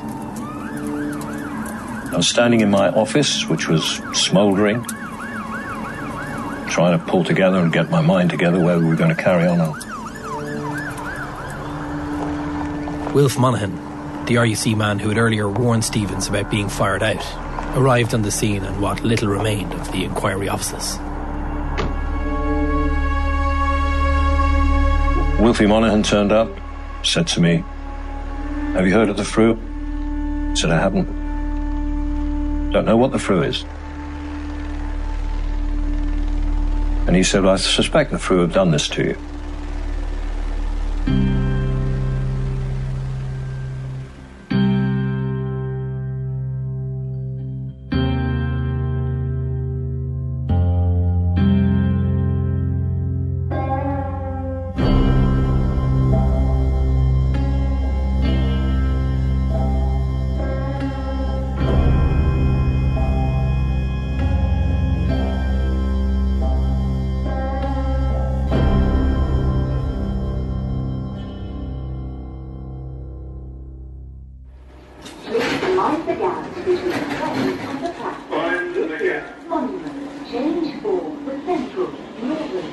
John Stevens, who was later to become the highest-ranking police officer in the United Kingdom, a man who was the head of a major investigation into collusion in Northern Ireland, he didn't even know the FRU existed.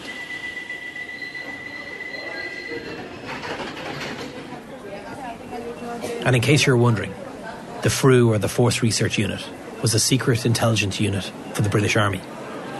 They'd been operating in Northern Ireland under various guises since the 1970s. But at a special briefing at the start of his investigation, the British Army had explicitly told John Stevens that they had no secret agents in Northern Ireland. No, we were told the opposite. When we first went into Northern Ireland, we were told that the Army did not run any agents whatsoever. That was a flat lie? Yes. They did run agents. They had many. One such agent, and probably the FRU's most prized asset, was Freddie Scappaticci, whose codename, as we know, was Stakeknife. And this is why I'm here in London, to talk to somebody who used to work for the Army's Force Research Unit, a former handler of people or sources. The agent I'm meeting now didn't deal directly with Stakeknife, but I wanted to talk to someone who could give me a better sense of this secretive unit. How did they recruit people? Did their sources always have a choice? FRU agents rarely talk, and I was going to get more than I expected. 1, 2, 1, 2. For security reasons, he doesn't want his real name divulged. How are you doing, Rob? Mark, nice to meet you. How are you doing? You well? Yeah, not too bad. His pseudonym is Rob Lewis. He was a FRU intelligence officer in the 1980s, around the same time Stakeknife was a FRU agent. My first train this morning was cancelled. This one was 20 minutes late getting in because of that. So, should we go to the bar? In 1999, he published his experiences in a book called Fishers of Men. Yes, 2, please, if I can. Rob arranges to meet me outside the Union Jack Club in central London. I don't know whether we've picked a bad day, actually, because it's the annual general meeting. Okay. Your name, please? And it's Mark, M-A-R-K, Horgan, H-O-R-G-A-N. The Union Jack is an exclusive members-only club for serving officers and veterans of the British Armed Forces. It's the anniversary of D-Day. And they start practicing the shooting on the side. On the top, there's blue light. Got it. There for 2 seconds. Great, thank you. Thanks. If you picture... Do you mind if I put this on you? Is that okay? No, crack on. Thank you very much. I never knew of the FRU's existence when I was serving in the normal Green Army. The FRU, or the Force Research Unit, to give it its full title, was a unit that was born, for want of another word, to gain intelligence by targeting, recruiting and running human informants or human sources who preferably had close connections to terrorist organisations. How would you appeal to potential sources? What sort of elements would you say to them that might interest them in becoming sources? Money always played a big part, but you had to be careful with money because a lot of our informants were normal, down-to-earth, working-class people. So you couldn't let them flash the cash. A lot of them we opened savings accounts for with what used to be called POSBs in those days, the old Post Office Savings Bank. And instead of giving them cash, we'd give them, we'd put money into their post office account and then at the end of every meeting show them their savings account and to show them that, look, this is actually yours, you've got money in the savings account, but I'm not going to give you the cash because that could be noticed by somebody, that you wouldn't want to be questioned by, such as, Stakeknife. What about identifying issues that potential recruits had? Would the FRU seek people out who were in compromising situations, but people who were in either financial troubles or they could have been in legal troubles? How ripe were those people to become recruits? Very ripe, because ultimately we had quite a budget at our disposal, for paying for information. So if we got to find out that somebody was in financial stuck, or had, was behind with repayments on stuff and all the rest of it, then, yes, they were, potential, sort of targets for recruitment. What about people having affairs, or people who are, potentially going to be charged with things even? The affairs one, certainly off the top of my head, never came on my radar, but it may well have by some, which I suppose if you're going to recruit somebody who found out is having an affair, that's blackmail, really, which is also a green light, if you can blackmail somebody. But it's not the best method, blackmailing somebody to give you information, because it's not the best method of source handling. Although I have no doubts that blackmail appeared on a couple of jobs as well. You certainly wouldn't be directed away from that. No. And if I thought that a potential for recruitment or a potential person could succumb to blackmail based on information that I'd been provided with, and that information could save people's lives, then I would have blackmailed them. And so be it.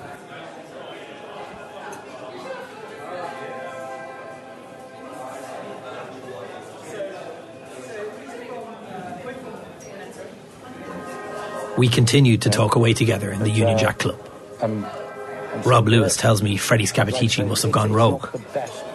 It doesn't sound like the FRU that he worked in.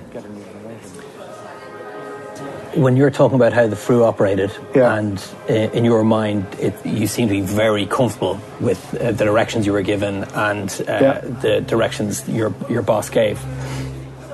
But if everything was so above board, why was there a fire at the Stevens Inquiry base in... No, don't ask me. I got blamed for that once. So I didn't know it wasn't me. Because luckily enough, I was able to prove where I was when that happened. Why were you accused? Because somebody was being, and I'm not going to tell you who it was, somebody was being quite scathing and had indicated in a police interview that it may have been me. Is this a former FRU colleague? Yeah. And so I'd indicated to the police, apparently, allegedly, that I had been involved with or was party to the fire at the Stevens Inquiry building. I didn't even know where it was. And were you arrested for that? Yeah. I was arrested, interviewed and released because I could prove where I actually was when that happened. I've watched TV documentaries about the Stevens Inquiry and the fire,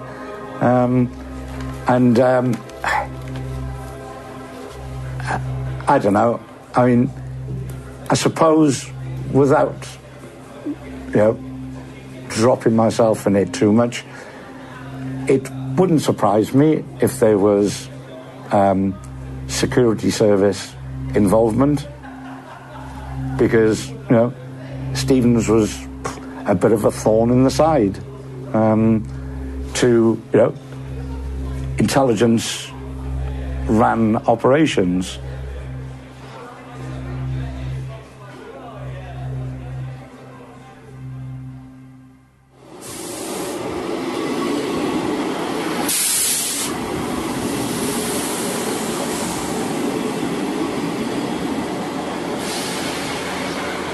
I'm on a train to the north of England to meet another FRU agent. This time it's someone deeply connected to the story of Stakeknife.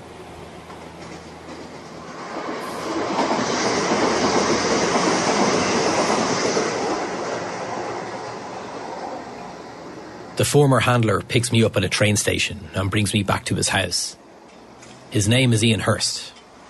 He was a FRU agent in the 1980s and very early 90s, around the time of Stakeknife. The public interest, or indeed any third party, or the public interest in regards to industry. So, I'm a little bit... Can I clip this onto something? Yeah, of course you can. Thank you very much. Let's be honest, okay. Only people who've lived in my world fully understand it. Okay? It's not like, it's not like James Bond. It's not a black and white situation. Handling people, human beings, is both a privilege, but an absolute responsibility. Because you've got their life in your hands.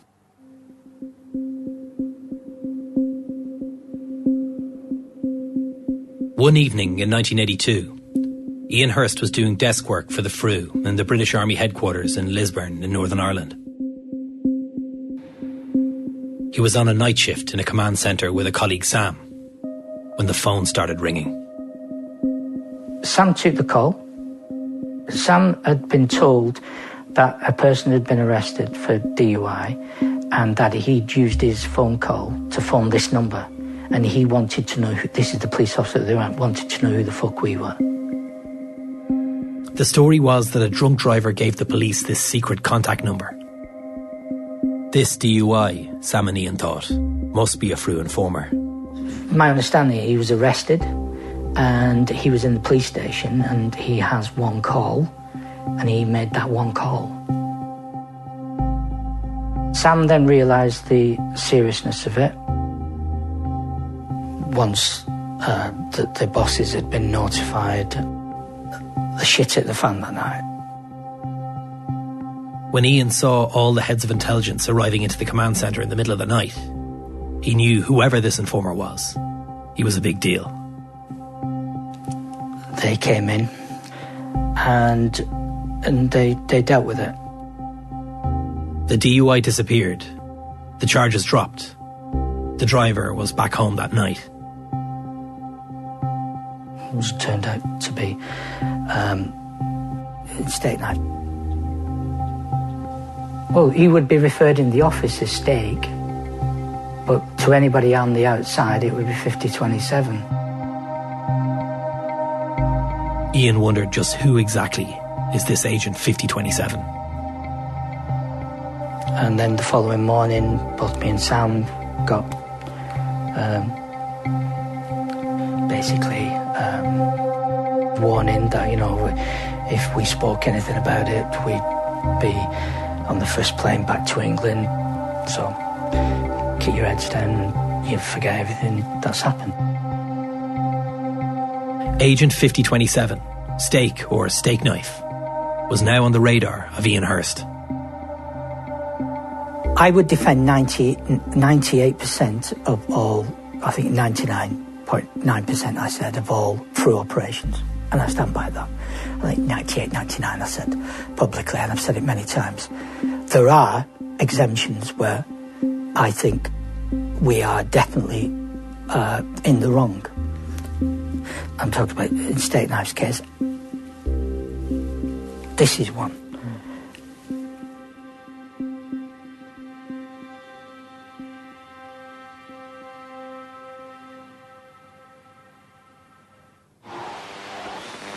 Right, have a listen to this. These earbuds are new, don't worry. Decades after that DUI, in 2012, Ian Hurst secretly recorded a phone call about the agent Stakeknife. It's an audio recording that gives us real insight into Freddie Scappaticci's importance to the army and a meeting that we were never supposed to know about. That's okay. Yeah. This meeting took place around the time of the Stevens inquiry between Freddie Scappaticci and the former GOC, or General Officer Commanding, of the British Army in Northern Ireland, General John Wilsey.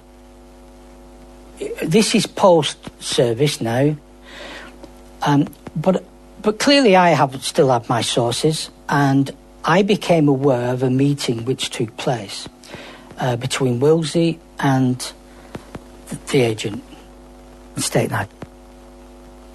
The phone call was between Ian Hurst, pretending to be a Channel 4 journalist called Jeremy Giles, and General John Wilsey himself.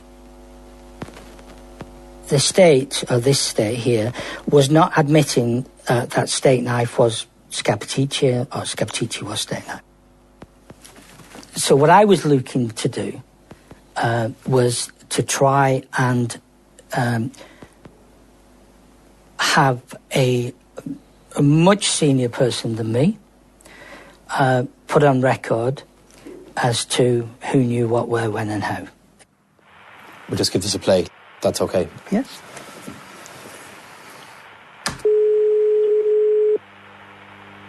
A lot of detail about Freddie Scappaticci's time with the Frew is cloudy. This secret phone call is a rare source of information and confirmation, outlining when Freddie Scappaticci became an agent and his importance to the army.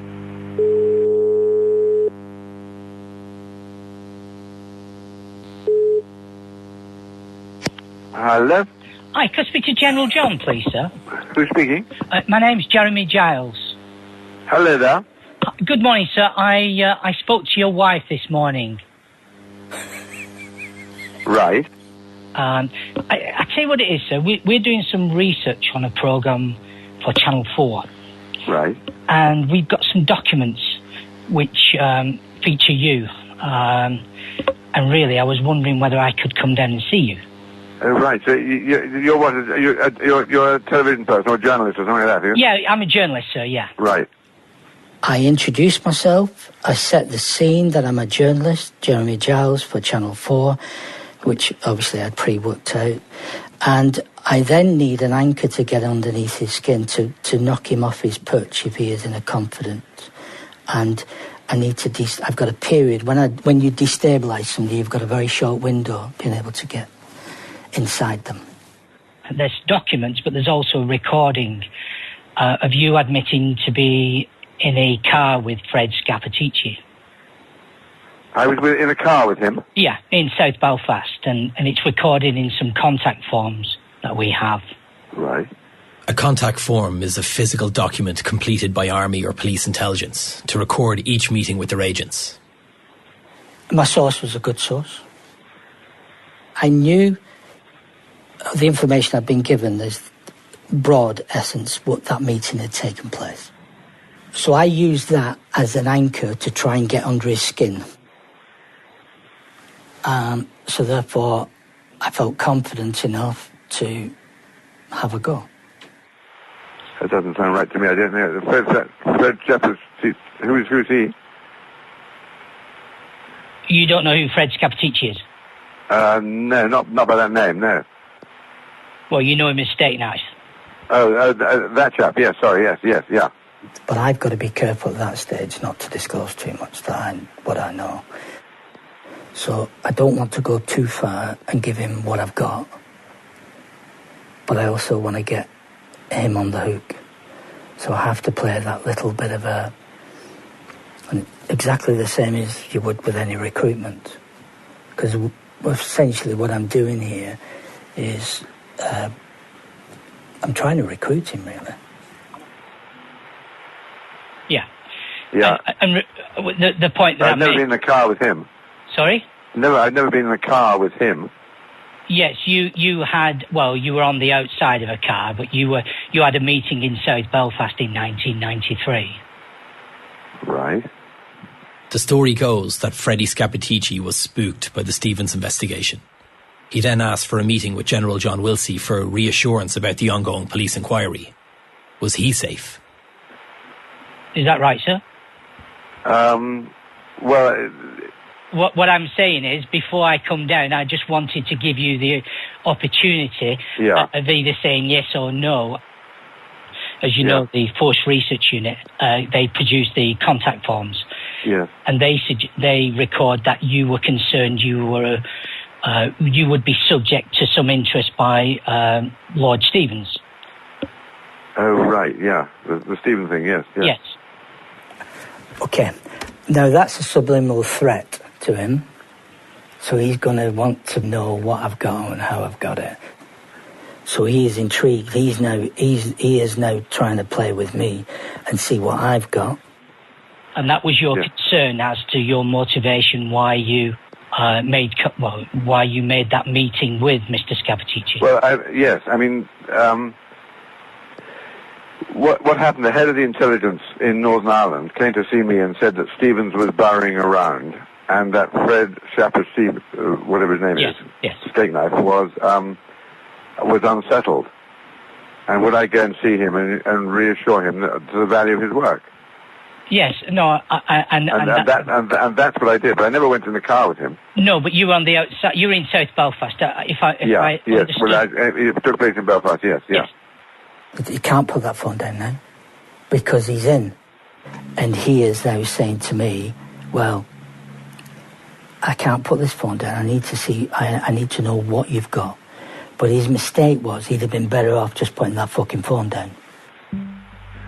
And given Mr. Scappaticci's role, clearly it would be extremely unusual for a GLC to get in a car with an agent, and it must have been a very serious situation for that to have happened.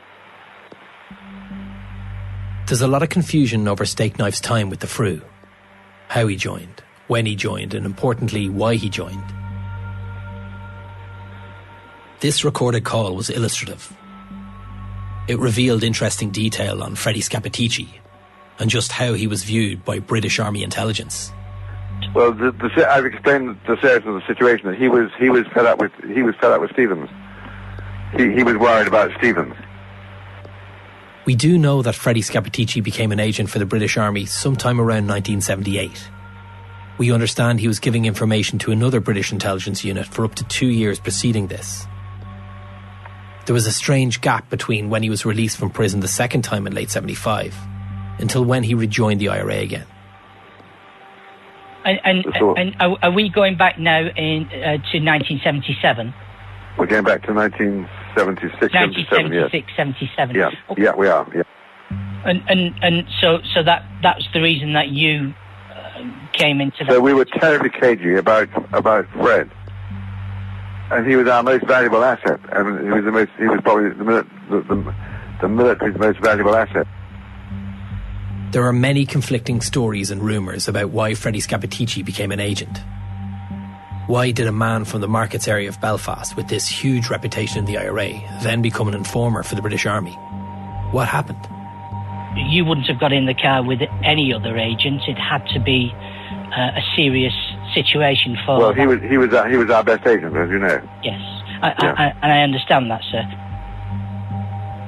One story that was detailed in a book written by General John Wilsey was that Freddie Scappaticci was turned by a British Army handler, a man called Peter Jones. Do you mean his original handler?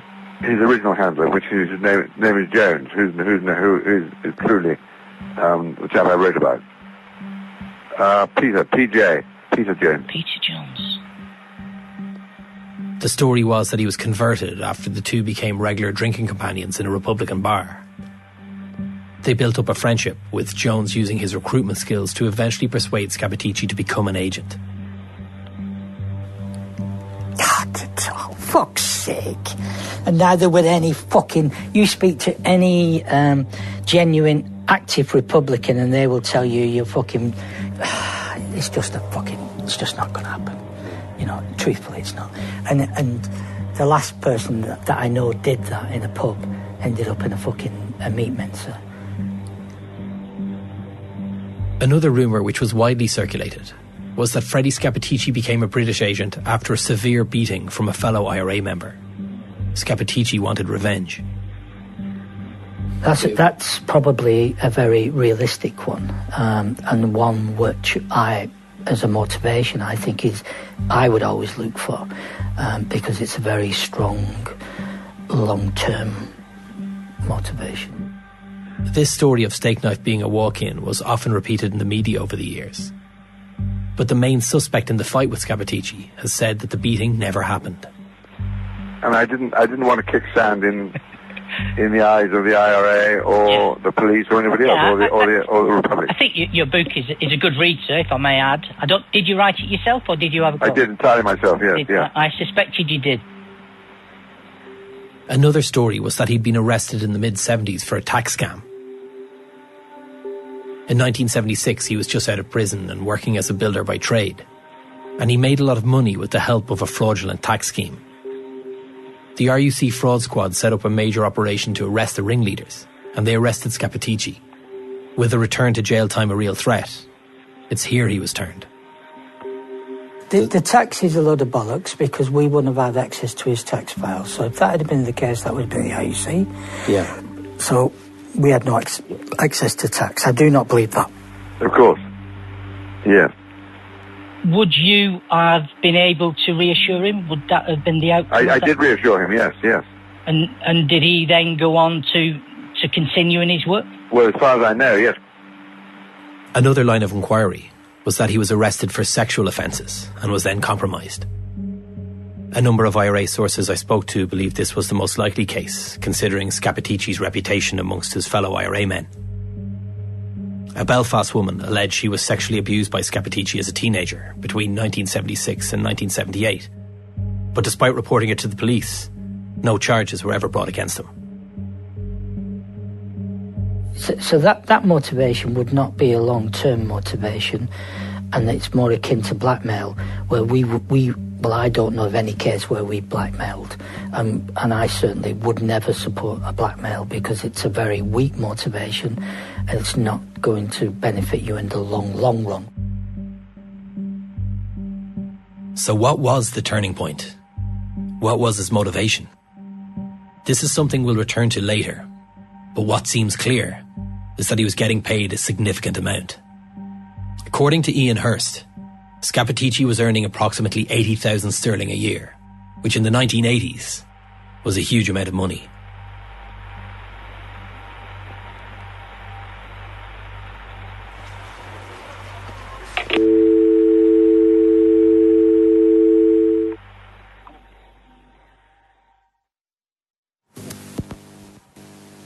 We take a break from listening to the General Wilsey tape.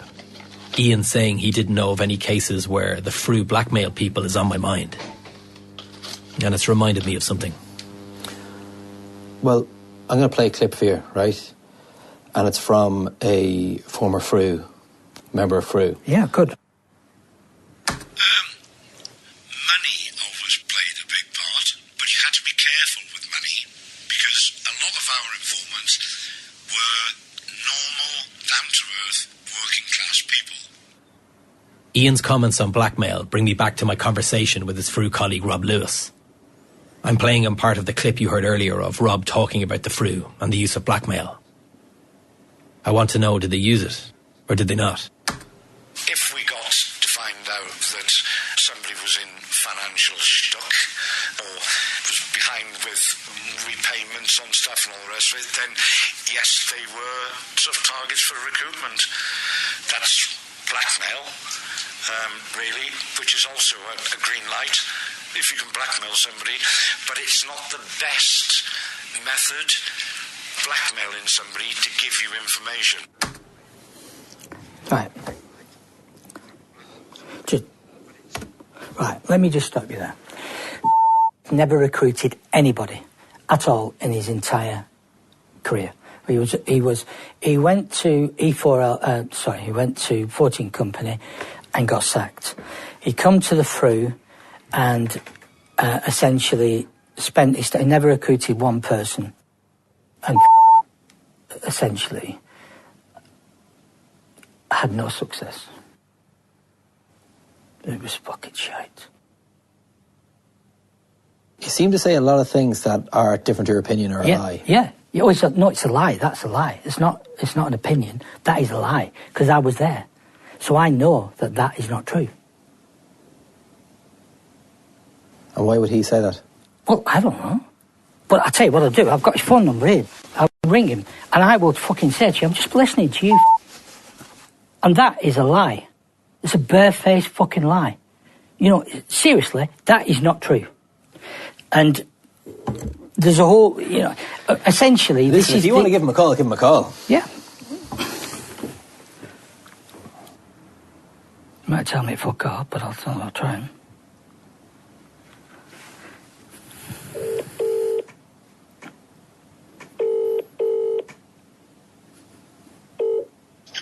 Hello?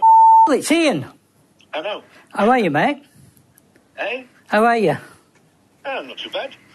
Just a quickie. Somebody's got a recording where you've given an interview about recruiting, blackmail, financial. As in, right. we've never blackmailed anybody.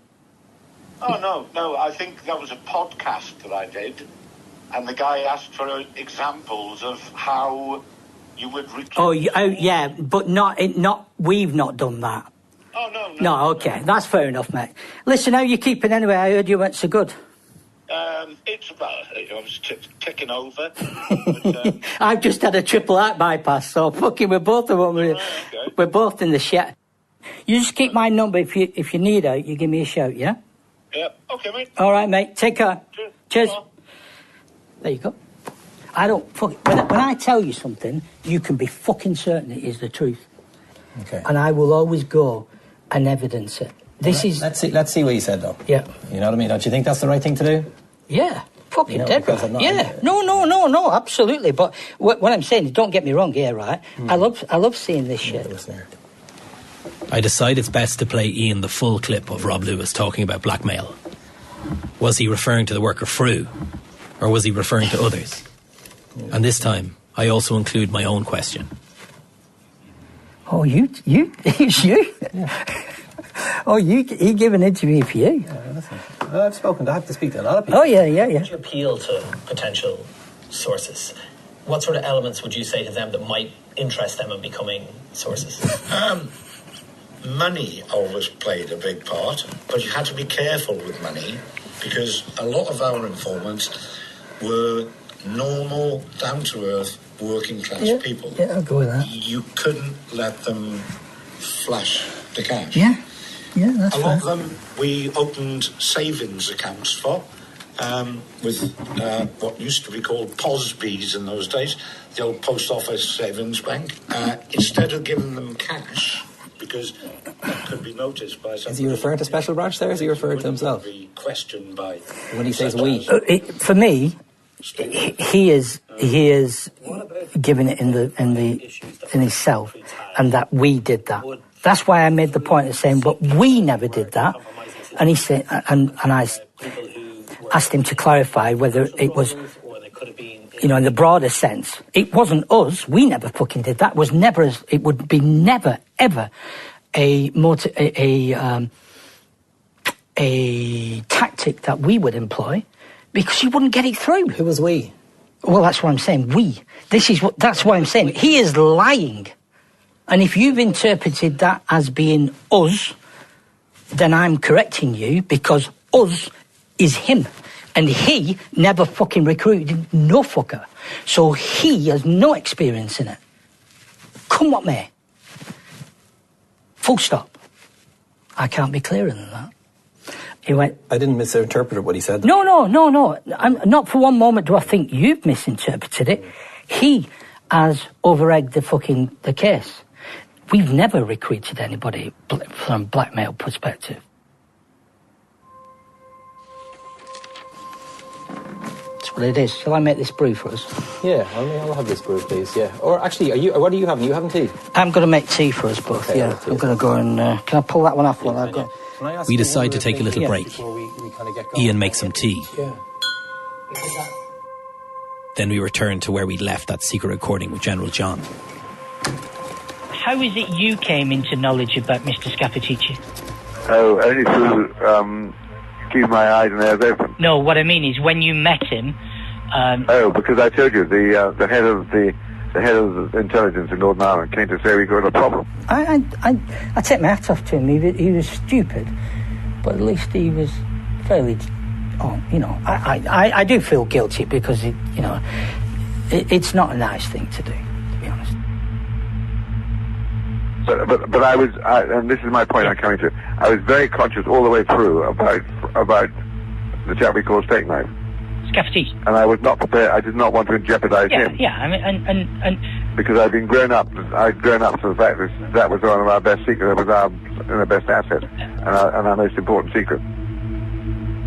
You see, you have to remember that the military background was such that we knew we had this source, Stakeknife. Yeah. And it was the golden egg. It was the one thing that was terribly important to the army. And so we never, ever mentioned the word Stakeknife. I can't think of one parliamentary inquiry into mass murders. Well, 19 murders. But it's far greater than 19, probably in the region of 30, 35. It was the golden egg. The golden egg. The golden egg.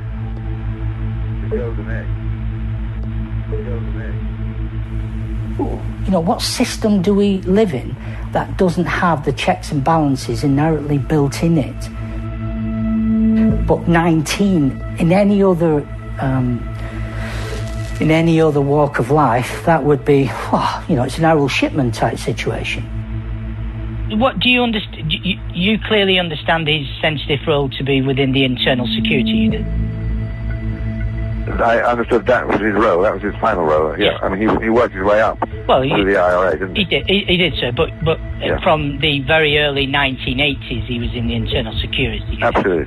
So that was his role. Yeah. And clearly, I suppose the point that I'm making, sir, and again, I don't expect you to ever go in a public fashion on this point, but in the internal security unit, his job is to interrogate suspected informers. And he, in the Eamon Collins book, Killing Rage, he recounts how Mr. Scappaticci was involved in shooting a suspected informer. Now, clearly you saw products, because I've seen some of these documents, which detail his involvement in these incidents. Let's not say they are crimes, because clearly a crime suggests criminal activity, and if you're doing it on behalf of the state, there's no crime. That would be the argument advanced. Well, the argument is that you balance the good with the bad.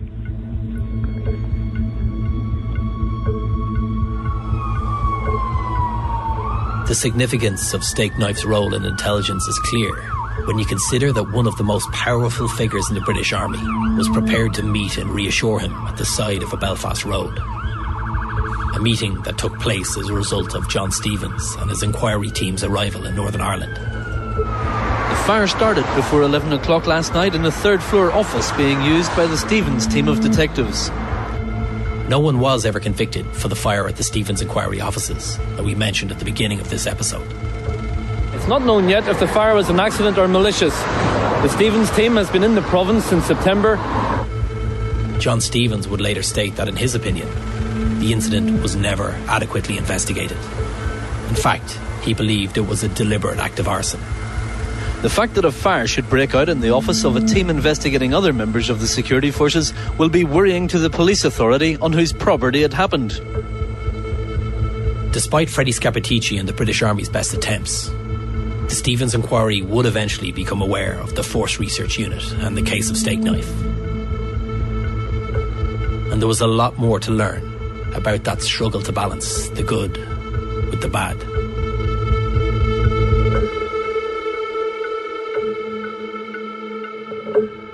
So, these are not one-dimensional issues. They're all interconnected. The biggest problem, as I said to you right at the outset, there's no rules. So you make them up. And one day the line in the sand will be here, and then inevitably the line in the sand will be here, and then tomorrow it'll be here, and then over time it erodes.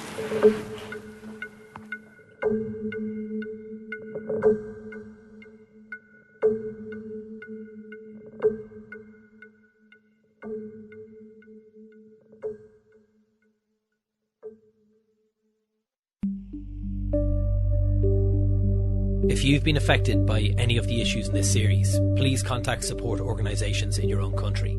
If you've been affected by the Troubles, details of organisations offering information and support are available at bbc.co.uk/action line. You can contact the programme makers at cover@bbc.co.uk if you have any information you'd like to share, or if you or your family have been affected by the Stakeknife case or similar cases. That email again is cover@bbc.co.uk. You can also stay up to date with this series and read more information related to this case by visiting the Stakeknife podcast website. That's bbc.co.uk/Stakeknife. You'll also find the link there for series 1 of Cover, which is Where Is George Gibney? And that's a series we're very proud of. So you can catch an episode of that whilst you're waiting for the next Stakeknife, which is out on Friday, December 6th. Stakeknife is written and produced by me, Mark Horgan, and Kieran Cassidy. Editing and sound design is also by Kieran Cassidy. It's co-produced by Paddy Fee. Our composer is Michael Fleming. Sound mixing is by Ger McDonnell. And our theme tune is by Lancome. Assistant commissioners for the BBC are Lorraine Okafuna and Sarah Green. And the commissioning editor for the BBC is Dylan Haskins. Stakeknife is a Second Captains and Little Wing production for BBC Sounds. We'll talk to you soon.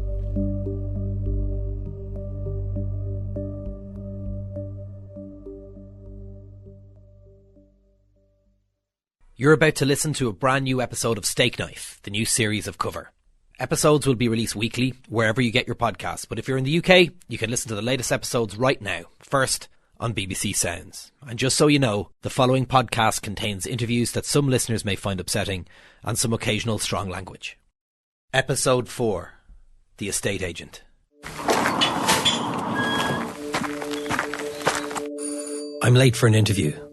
It took an age to get a taxi from the train station to West Belfast, and I've only just arrived. How's tricks? Alright. Yeah? On the sauce last week. How are you? And we're at a boot launch.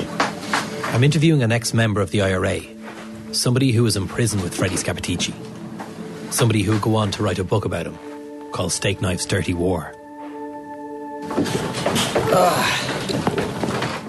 Jeez, it was an absolute killer trying to get a bloody taxi. Sorry about that.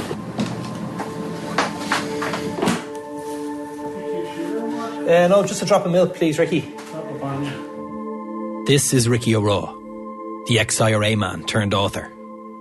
It's alright. Could be one of my last interviews ever. One of the first things he says while making me tea is that this will be his last ever interview. But the point of it is, I'm going to pull back and do this. You're going to be the last one. But you'll be the last one doing this type of thing. Ricky tells me again that this is going to be his last ever interview. A bit of a coincidence, but I have the audio of his first ever interview. It was recorded over 50 years ago. When was this from, first of all? This is about 1972. 1972. Okay. Ist nicht an bestimmte Spielregeln gehalten.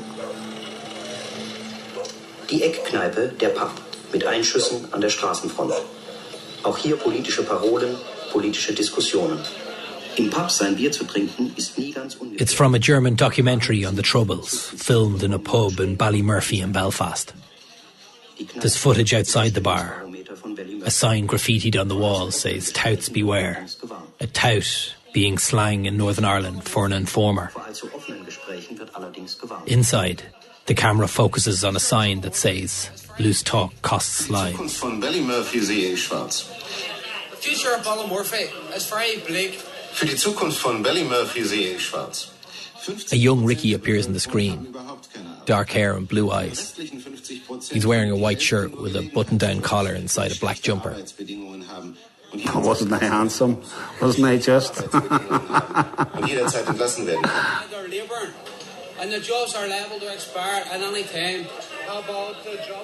Und wie steht es mit Arbeit im protestantischen Teil der Stadt, wie früher? Es ist unmöglich auf der protestantischen... That was a young idealist. That was a wee lad who had been imbued with the concepts of republicanism. I would have had no idea. How could you?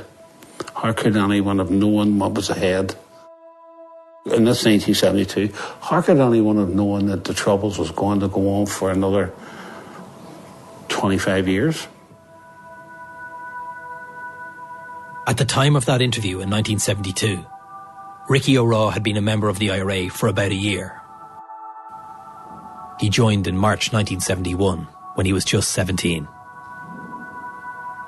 Soon after the interview, and like many others at the time, he was interned in Longkesh prison without trial. And that I would be in the H blocks, I'd be in the tribulations, for want of a better word, that was ahead of me. I had no idea. Longkesh was the predecessor to the Maze or the H block prison. Ricky was held in Cage 3. Another Republican prisoner at that time was Freddie Scappaticci. We were in Cage 3 and they were in Cage 5. And I'd seen him walking around the yard. It's this wee walk. He'd walk like a... I don't know if you could say he'd walk like a duck, but he'd a wee hard man walk. Do you know what I mean? Yeah, left shoulder, right shoulder. Left shoulder, right shoulder, you know. Away you go. Even in Longkesh, amongst all those prisoners, Freddie Scappaticci had a reputation. Freddie Scappaticci was noted for it. He was a noted, what we called, operator. Scappaticci was pretty notorious as a gunman in those early days. We're not just here to talk about Freddie Scappaticci, because to understand the complexities of the Stakeknife case, we need to talk about a Belfast estate agent, a man called Joe Fenton. Scappaticci and Fenton are now inextricably linked. I think at Joe's core, there was a very weak guy who was very exploitable, whom I think the IRA at the time probably exploited, and certainly Special Branch exploited.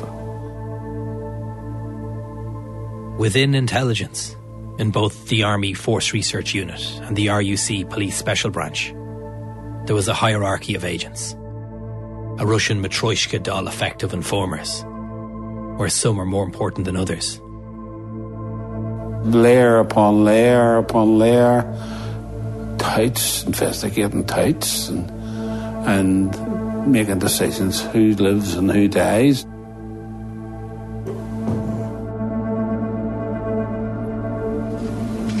The funeral mass for Joe Fenton was held at St Agnes Church in Andersonstown, less than half a mile from his home in Saul Hill. It's barbaric. It's utterly barbaric. I mean, I've always, in the back of my head, I've always had the feeling that Joe Fenton didn't want to be where he was, that he was being manipulated. Joe was caught between two sets of vicious, unscrupulous men, one of which, as secret agents of the state, has a veneer of respectability on its dark deeds that disguises its work of corruption. They too move secretly in dark places, unseen, seeking little victims like Joe, whom they can crush and manipulate for their own purposes. I mean, at the end of the day, it was British intelligence who was investigating Joe Fenton for the IRA. These weren't pristine IRA people investigating Joe Fenton. These were British agents investigating Joe Fenton. Who was an agent? Who was an agent himself. Identifying other agents. Identifying other agents. It's so fucking bizarre. John le Carre couldn't read it.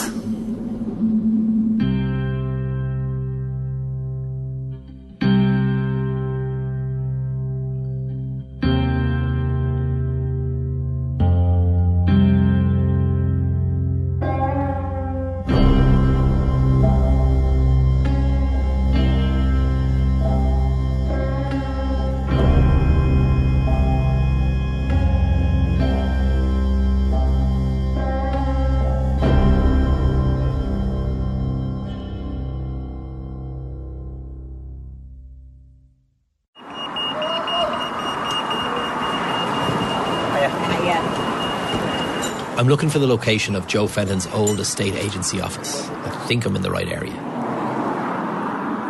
Do you know if there was estate agents around here called Ideal Homes?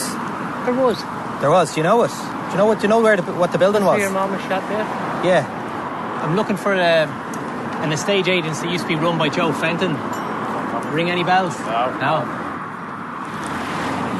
Sorry. Do you know, was there an estate agents around here called Ideal Homes? Does that ring a bell? There was an estate agent when it was over the 80s. Yeah. Well, we went up there too. The man owned it. He was shot dead. Ideal Homes was a popular estate agent on the Falls Road in Belfast in the 1980s. Sorry. Excuse me. Oh, yeah. Can I ask you a quick question? Do you know if that used to be an estate agent's? Yes, it did. It did? It did a long, long time ago, yeah. Right, was it called Ideal Homes? Yes. Okay, yes, right. But that's a long, long time ago now. When Joe Fenton was working as a successful estate agent, Freddie Scappaticci was the deputy head of the IRA's internal security unit, and all the time a crucial and active secret agent for British intelligence. It's just a few years after the murder of Michael Carney, one of the first victims of the IRA's nutting squad, but many more similar killings have followed. The official investigation will almost certainly confirm that he was brought here from Belfast, hands tied behind his back, shot several times in the head, and then left beside this country lane, just 40 yards inside Northern Ireland. Aye, there's nobody knows the child like his mother. I was Anthony's mother and my Anthony, and I repeat, we've got no proof, no nothing. My child was no informer. Mr. Braniff's body was found here in Odessa Street. He had been shot in the head. The Provisional IRA said they killed him because he was an informer. Around this time, alleged informers being found shot dead by the IRA, left on border roads or on the side of streets, was a regular feature of the Troubles. Freddie Scappaticci was connected to most of these cases. The spot was deliberately chosen to occupy the British Army and the RUC in the painstaking process of recovering his body. They claim that he was passing information to the police until last Thursday.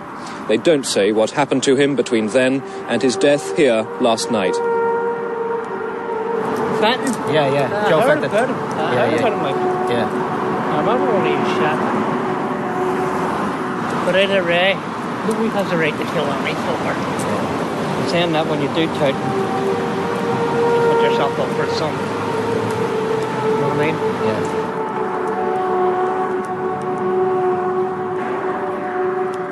I'm right outside where Ideal Homes once was. It's now a run-down, red-brick, two-storey detached building. Shutters down, no signs of life inside. But out in the street, on the busy Falls Road, a man approaches who once knew Joe Fenton.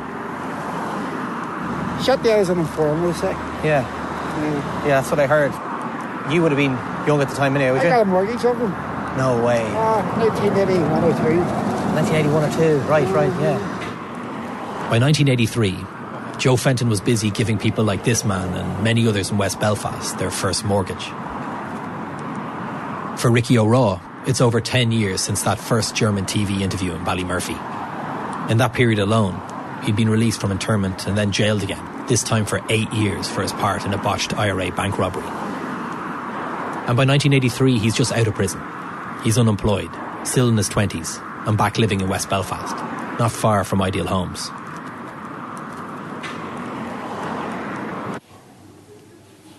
Do we want to record or start recording? Yeah, we're recording. Let me just clip this in. Yeah, we're recording, Ricky. All right. Joe's about 5'8", fair hair, wee moustache, always suited up. Oh, and the suits was always sort of light suits, you know, and a bubbly, sort of chirpy guy, very full of life, you know. He's standing there smoking his cigarette, and he held a cigarette, not between his fingers, he held it between his thumb and his index finger. He smoked like that, you know, and just I don't know, one of them wee guys who says, this guy's a character. But I used to call in just to say hello to him, or else I would have bumped into him. You just call in for a chat? In for a bit of crack, aye. Very pleasant wee guy who always gave me the impression that he was a wee bit of an Arthur Daly. But I always had the impression that estate agents were all a wee bit Arthur Daly-ish in their dealings, you know. What does Arthur Daly mean? There used to be this TV series called Minder. Arthur Daly was a schemer. He was one of these London sort of cute guys, fly men, who was able to turn a shilling. Not always legally, but he was always able to turn a shilling. And Joe sort of reminded me that he was that type of person. He actually offered to get me a mortgage, and I was unemployed. I was just out of prison at the time. And I thought that very, very decent of him, to tell you the truth.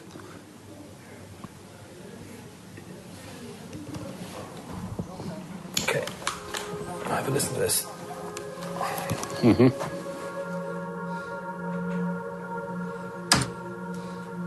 Picture that's been presented of your son is a British agent, an informer, a bit of a wide boy. Yeah. You know, the two contradict. They do contradict each other. We've thought about that ourselves quite a lot. I play Ricky some old archive tape I came across. It's Joe Fenton's father, Paddy, talking about his son. We knew Joe in our own home for what he was, the kind of a guy he was. Joseph was a fella that if anybody had a problem, it automatically was his problem. He seemed to have a flair for business. He had a flair. Well, not this. I wouldn't say he had a flair so much for business. He had a flair for getting along with people. People mattered to Joe. They always mattered to Joe. There'd be knew somebody that needed a house, that was unemployed. He might say, yeah, he was employed as such and a thing, you know, to get him his mortgage through. So if he did stretch the rules, it was for the benefit of the people he knew? Definitely the benefit of the people he knew. Never mind the rules? Didn't mind the rules to Joe. No, if you were in need, well, he would go so far on the rules. I'm not going to say you would break rules enough that was going to put him in prison or put the other guy who was getting the house in prison. But if he thought he could stretch it enough just to get you out of trouble. Some people have described him as a sort of Arthur Daly character. Well, it wouldn't be fair to say he wasn't, because this, when you boil it all down, this was really the kind of a character he was. It's pretty much what you absolutely believe. Yeah. Ricky had never heard that archive before. Just a strange coincidence that Arthur Daly was referenced again.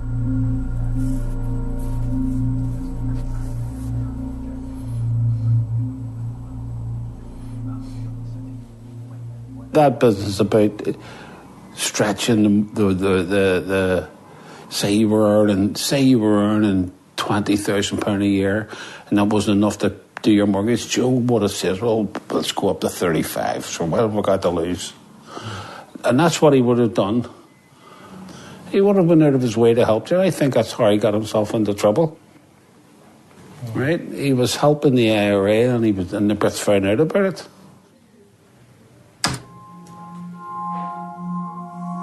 The only thing that we can really go back on that had him caught up was a tape that he made, which we heard through Sinn Féin, actually, whenever Joseph went missing. And he said on the tape himself that he carried explosives before the Irish Republican movement. This goes way back, I suppose, till about 1981, 1982, round about there. Back in 1982, the IRA asked Joe Fenton to move a quantity of explosives from a dump to a safe house, and he did what he was asked. But the RUC Special Branch were monitoring him and his movements. Joe Fenton was arrested by the RUC.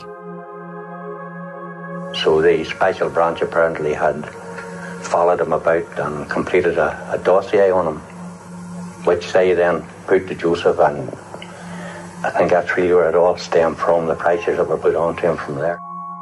What we heard on the tape again, the tape that Joseph made, he said that the Special Branch had told him that they could put him away behind bars for 20 years, maybe more. While he was behind bars, accidents could happen to his family and things like that. And that's really how the pressure, I think, came on. It seems the Special Branch saw a huge opportunity with this connected West Belfast estate agent. They pushed him to deepen his ties with IRA members, to do more favours. Joe had, in no time at all, it was recognised that Joe was a very useful guy to the IRA. For example, he was an estate agent, so he had access to empty houses all over West Belfast. He was one of the major realtors in West Belfast. He had access to empty houses. Empty houses were precisely what the IRA needed. They were putting a bomb into the town. They needed somewhere to construct a bomb, and it was far better to construct a bomb on a property where there was no civilians. To avoid what he was told would be a 20-year sentence, Joe Fenton agreed to become an informer. The kind of role that he admitted, openly admittedly, that he played a part in, and the part that he played in probably was, as I say, that he did give them information. He was supplying houses, providing cars and laundering money. If you're in the IRA and got out of jail, Joe would help you get a mortgage and a house. He became a very good connection for the IRA to have, and by extension, his Special Branch handlers. Apparently they were videoing, and they had the houses that Joe would have given to the Belfast Brigade leadership or whoever had been visited, and they had installed cameras and listening devices, so that they knew exactly what was happening when the IRA was having a meeting or whatever.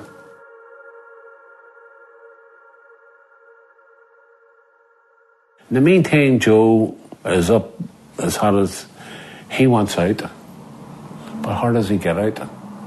So he went to the Australian embassy and applied for a visa for him and his wife and kids, 5 kids, I think.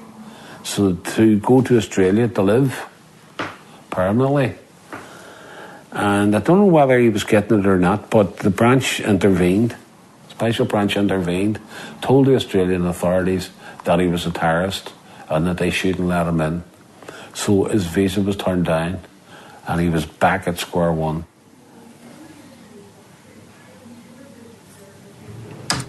I think a couple of arms dumps. They seem to be getting a wee bit browned off, as you would say, with the business. We're back listening to the archive tape of Joe Fenton's father, Paddy. The mortgages weren't coming through for him. The mortgage that he was applying for weren't coming through. So again, I have to revert to the tape that we heard that Joseph made to say that the Special Branch had stopped his mortgages for putting him under more pressure for information, and that as he gave them information, they would let the mortgages go free. They would let the mortgages go ahead. They have sympathy for people who were put in these impossible situations and felt that there's no other way out other than to work for these people. But people were blackmailed, right? People were told, we'll put you in jail for 20 years, we'll take your family away from you. things were bad for Joe Fenton, caught in an impossible situation, things were about to get a lot worse. Okay, I'll have a listen to this. Joe Fenton was now an agent for British intelligence. So too was Freddie Scappaticci. Well, I know it because, if we want to be straight, I was at the heart of things for a long time, right? I'm no longer at the heart of things, right? Scappaticci is the beating heart of this whole intelligence operation, right? Nothing's getting past him. Nothing's getting past Scap. Since the Michael Carney killing, Scappaticci's internal security unit had murdered over 20 more alleged informers. See if they're doing any interrogations of so-called informers. That's what they're doing, not already. Mostly. In Armagh? No, South Armagh. South Armagh, yes. Think of a basketball team.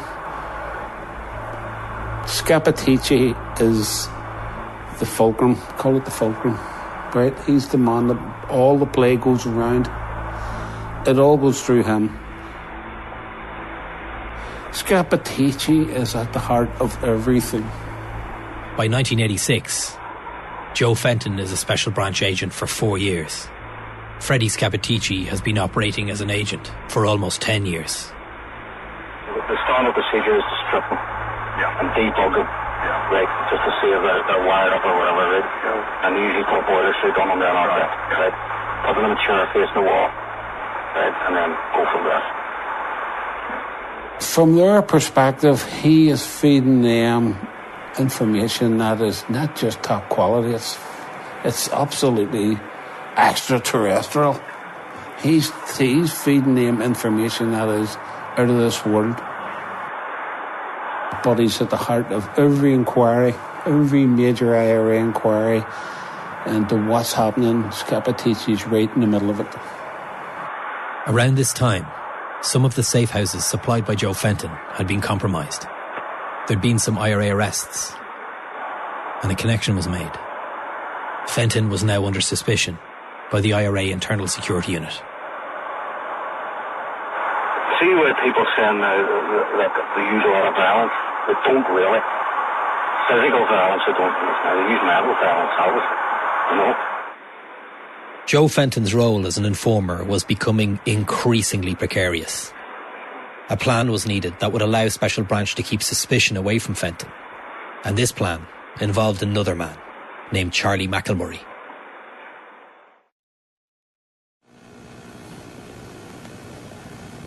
Allegations about attempts by the RUC Special Branch to pressurise people into becoming informers are widespread. In October 1986, a man called Charles McElmurray was arrested by the RUC for driving under the influence. He was taken to Dunmurry Police Station in Belfast. McElmurray was married with 2 kids, and his wife was pregnant at the time with their third.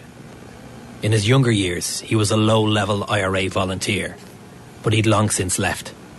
He was now earning a living as a well-liked taxi driver in West Belfast.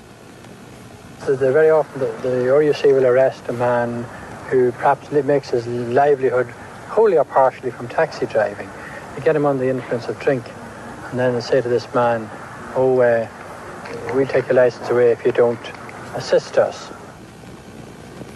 McElmurray was told that the drink driving charges would be dropped if he agreed to work for the police. He'd be able to hold on to his livelihood. They did that regular. I know for a fact that people caught with drink driving were regularly approached.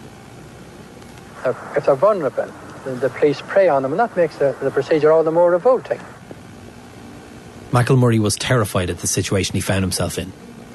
He spoke to a local priest, Dennis Fall, whose voice you've just heard, about his predicament.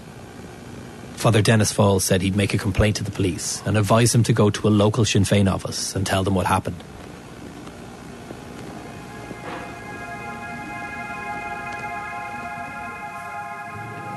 Around the time of that drink driving arrest, Joe Fenton told his IRA contact that he believed Charles McElmurray was an informer.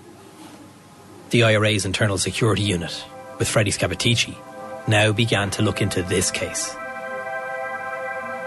The measure of their success was how many people they killed. So if they were killing informers, alleged informers, then they were doing their job. They were doing a good job, right? And it never struck anyone, right, that maybe these guys aren't, some of these people that they're killing aren't informers. An official and verified RUC Special Branch Intelligence report that we have access to from that time says that Freddie Scappaticci reported to his handlers that Charlie McElmurray was investigated over information supplied by Joe Fenton. Your connections didn't have to be deep to get you killed, right? I mean, you didn't need to be talking to Army Council guys or Belfast Brigade officers. If you were tight, they shot you, and that was the rule of thumb. The intelligence report, or source report, says Fenton gave intelligence relating to Charlie McElmurray being a special branch tout. Charlie McElmurray's body was found in this van on Sunday. He'd been tortured and shot in the head, branded an informer by the IRA. Well, the IRA and Sinn Féin have no monopoly of the false gospel. But the priest said it was not just the IRA which followed a gospel of murder and destruction. Indeed, prime ministers and presidents and all who have secret armies and mafias all over the world operate this gospel, whether it be the KGB or the CIA or MI5 or Special Branch or SAS, with more slicker ways of blackmail, whether it be of whole nations or just of small victims like Charlie McElmurray. This afternoon, at a news conference held to announce Sinn Féin's support for the illegal Republican parades planned for this Easter weekend, Gerry Adams replied to the priest's criticism. I think that Mr. McElmurray, like anyone else living in West Belfast, knows that the consequence for informing is death. My belief system in those days was, if the IRA said you were tight, you were tight.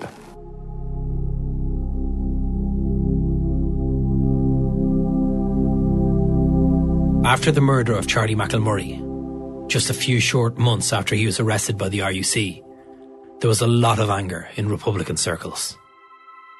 And suspicion in the IRA again began to focus on Joe Fenton.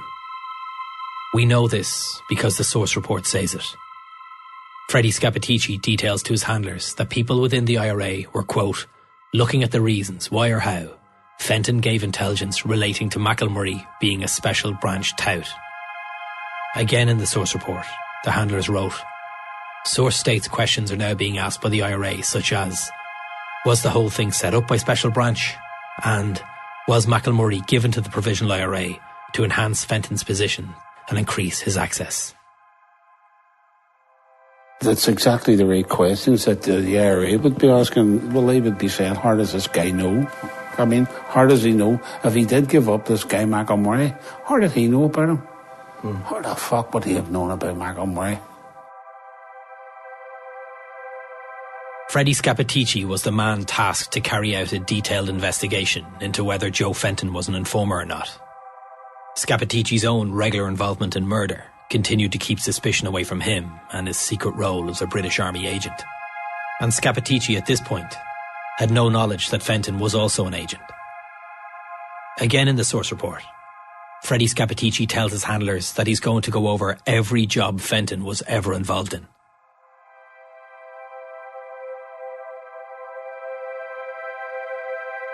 The IRA actually tasks him to investigate Fenton and the McElmurray link.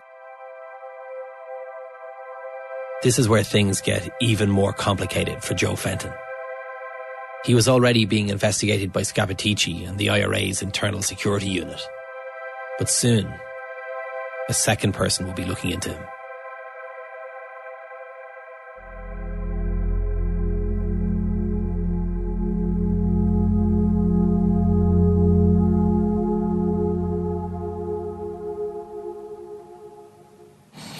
Can I just play you one more clip?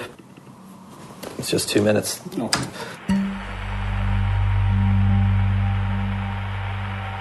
Well, I was actually the person that found Fenton. When I got out of prison, there was a major problem with informants. This is Brendan "The Dark" Hughes, speaking in 2002. This audio is a Boston tape recording, a controversial archive that we'll explain in our next episode.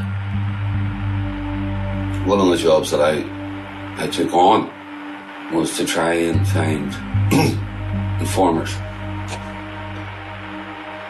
Brendan Hughes was a massive figure in Republican circles. He was the former officer commanding of the Belfast Brigade of the IRA. He had led one of the most influential IRA companies in the history of the Troubles. The IRA always had a problem with informers. There was always informers about low-level informants, high-level informants. They believed there was a major problem in Belfast with informants. He was also on the Army Council when he got out of prison. So he was a very high-ranking person. Hughes was also the leader and first participant in the 1980 hunger strikes. And when he got out of prison, he stayed in his then friend Gerry Adams' home. I got out of prison. I had nowhere to live. A friend of mine called from McCulloch brought me to an estate agent called Joe Fenton. They then brought me to a house in Rockville Street. I'm told that was mine. This is my house. And I didn't take it. I didn't take the house. And I just immediately got suspicious. But he was right, wasn't he? He was saying back then, in 1987, there's something stinking here. Nobody else was saying it. He was saying, there's something stinking about all this Fenton business. Not only was Joe Fenton being investigated by Freddie Scappaticci, Brendan Hughes was also now investigating him. Instinctively, I got suspicious.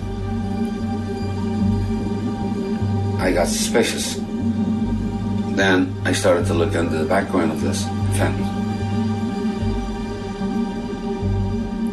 But would Hughes find out who the real informer was? Freddie Scappaticci was on to Joe Fenton. Brendan Hughes was also now on to Joe Fenton. But was Joe Fenton onto Stakeknife? Had he figured out that Freddie Scappaticci was also an informer?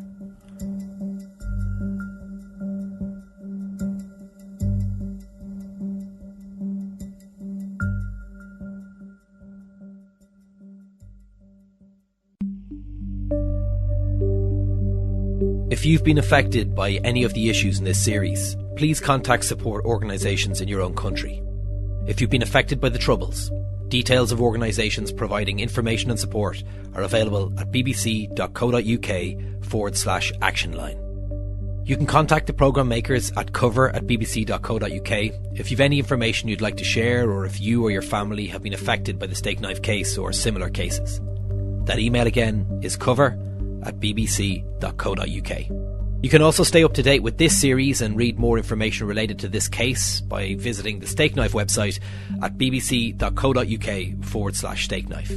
You'll also find the link there for Series 1 of Cover, which is called Where Is George Gibney? That won Best Non-Fiction Podcast at the Banff World Media Awards, and we're very proud of it.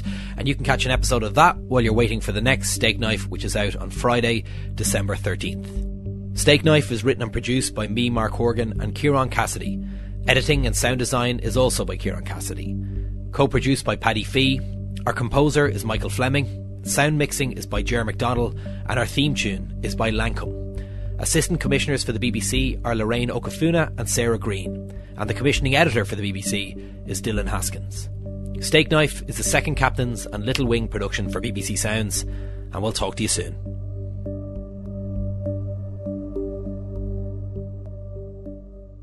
You're about to listen to a brand new episode of Stakeknife, the new series of Cover. Episodes will be released weekly, wherever you get your podcasts, but if you're in the UK, you can listen to the latest episodes right now, first on BBC Sounds. And just so you know, the following podcast contains interviews that some listeners may find upsetting, and some occasional strong language. Episode 5. Someone Bigger.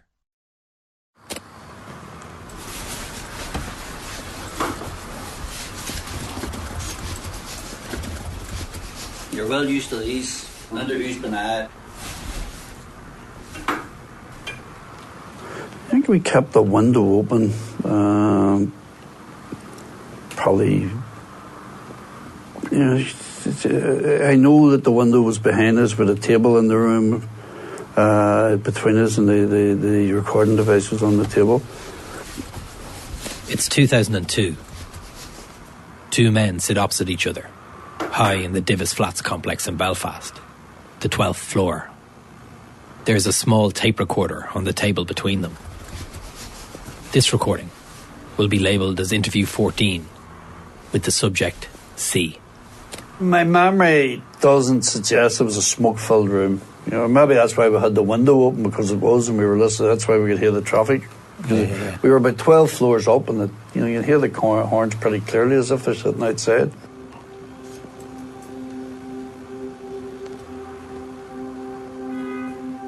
I'm Dr. Anthony McIntyre, lead researcher in the Belfast project on behalf of the John J. Burns Library, Boston College. The following recording pertains to interviewee C participating in interview 14. Today's date is the 2nd of July 2002. This recording is part of the Belfast project, the Boston College Troubles Oral History Archive, something that will later become known as the Boston Tapes. It's a project that was organised by Boston College and directed by the journalist Ed Maloney, where ex-paramilitaries spoke about their experiences during the Troubles. The idea was the recordings would only be heard after the death of the participants, and the tapes became highly controversial as police in Northern Ireland later gained access to the recordings for use as evidence in ongoing murder inquiries. Hello again, welcome. This will be the second last.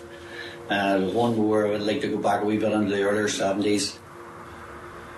The interviewer, the man talking, is Anthony McIntyre. He was the Belfast Project researcher. He's a writer, an academic, and an ex-IRA volunteer who spent 18 years in prison for murder. Off to get out of jail. Tear from art. Right. I've sometimes been accused by judges and journalists, other academics, of leading the interviewer. And my approach to that is I can't see the point in asking questions that lead nowhere. So my questions are always meant to lead somewhere. Not very good at jail. In November, October 1986. Yes. The man being interviewed, the man doing the talking, is Brendan the Dark Hughes. Not very good at jail. I reported straight back to the IRA, and I was sent to intelligence on the GHQ staff. Brendan Hughes, the man speaking, left prison in 1986. He was officer commanding of the Belfast Brigade of the IRA, organiser of Bloody Friday, one of the biggest bombing attacks ever carried out by the IRA, which killed 9 people and seriously injured 130. The army, the IRA always had a problem with informers. There was always informers about low-level informants, high-level informants. When Hughes got out of prison in 1986, he'd been locked up for over 12 years, yet he immediately reported back to IRA duty and was assigned a role in intelligence. Did you find security a problem? Was there an informer problem at all, did you think, at the time? There was a major problem with informants, and one of the jobs that I took on was to try and find informers. He was very, very mixed up with or involved with internal security, which we can see. But by that stage, there was an awful sense of mistrust. Most of these people, especially South Armagh people, did not trust Belfast. They believed there was a major problem in Belfast with informants. So here we are, back in Belfast, where we were in our last episode, in a city and a time where Freddie Scappaticci, the IRA informer, is hunting IRA informers, like the estate agent Joe Fenton. And Brendan Hughes is about to find himself in the middle of it all. I got out of prison. I had nowhere to live. A friend of mine called from McCulloch brought me to an estate agent called Joe Fenton. They then brought me to a house in Rockville Street. And I just immediately got suspicious. Brought to the house and told that it was mine. I didn't take it. I didn't take the house. But I instinctively, I got suspicious.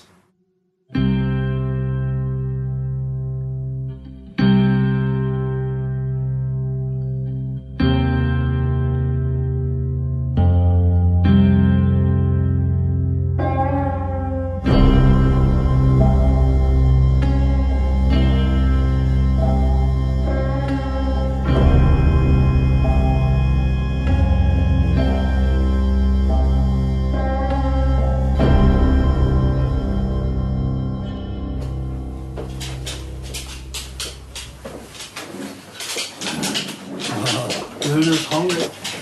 This is Anthony McIntyre with his dog Luna. Here you go. What do you want, Porky? He also has a cat, unofficially called Porky. Yeah, you could call her. Well, her name's Adder, but I call her Porky, the fattest cat in Ireland.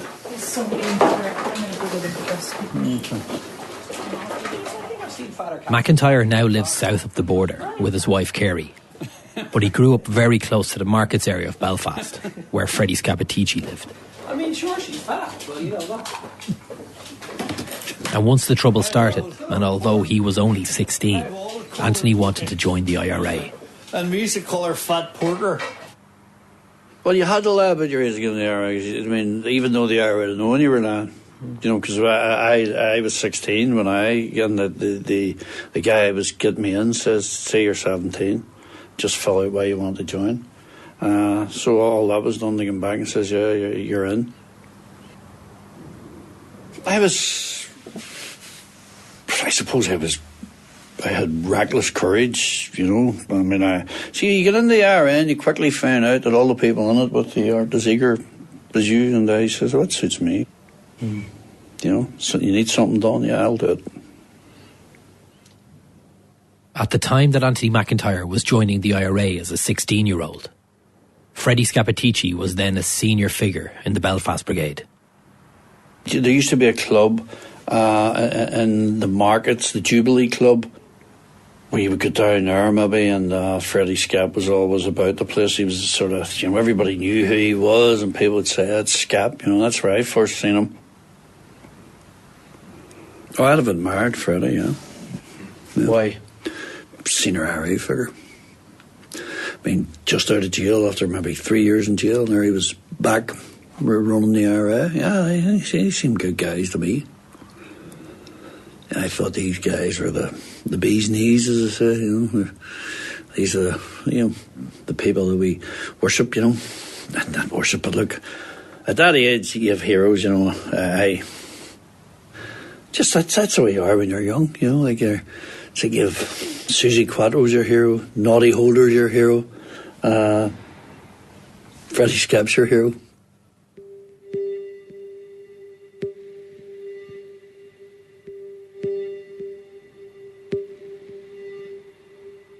In February 1974, Anthony was on the run as a suspected gunman.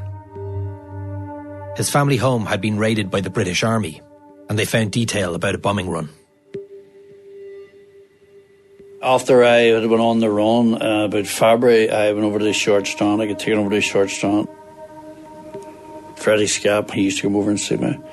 And we would just chat and see if it was all right, if there was anything I needed. When I was arrested in March 74 and was put in St Patrick's Home rather than the jail, and I absconded from St Patrick's Home before the IRA could even get time to come up and get me out. While on the run from the children's home, one of the IRA men Anthony was regularly coming into contact with was Freddie Scappaticci. The day I was caught the first time, I escaped out of the home, Freddie Scap had sort of briefed me on an operation that he wanted carried out, and I had said fine. He said there's an operation that takes place. He outlined exactly what the operation was, and he says there's 2 guys in to do it and need you to drive them away. So I didn't want to say to him, I can't drive. So I mean, this will be great. I'll fucking drive. The operation was to kill an informer. This is how Anthony McIntyre learned to drive, preparing for an IRA operation, directed by Freddie Scappaticci. I'd been in cars before, but I'd never been in one any sustained length of time.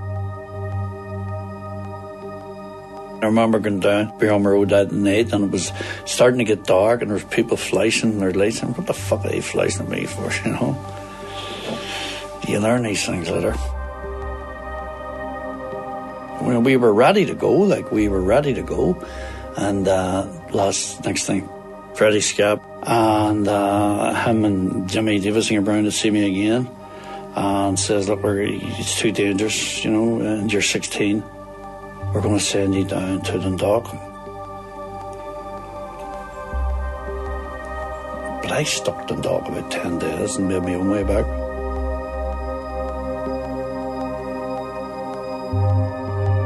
Anthony would return to Belfast and the IRA. A few years later, he'd be convicted of the murder of Kenneth Lenihan, a member of the loyalist paramilitary group, the Ulster Volunteer Force.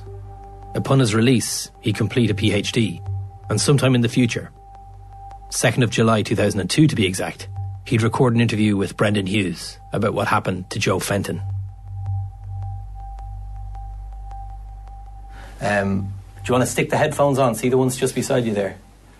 And let me just make sure you can hear this okay. I'm Dr. Anthony McIntyre, lead researcher in the Belfast project. We return to interview 14 with subject C. The following recording pertains. We sat at there was chairs or settees, and we had a coffee table that we placed the mic on between the two of us. This will be the second last. It was a big enough mic, like something the size that you used to see singers singing into, with a microphone centred between the two of us, so it could pick up both voices. November, October 1986. Yes. When was the last time you heard this? Fuck, I can't remember. Well, the last time that I heard the tape, probably when I sent them over. I mean, but no, because I would have no access to tapes. I get rid of every fucking tape. Every tape and every transcript I get rid of. I got them off to America. What's what I can't remember? It's 22 years ago. It comes back to me. The conversation. There's nothing that surprises me. We go back to listening to the Boston tape with Brendan Hughes and a date in November 1986. Not regular in jail. In November, October 1986. Yes.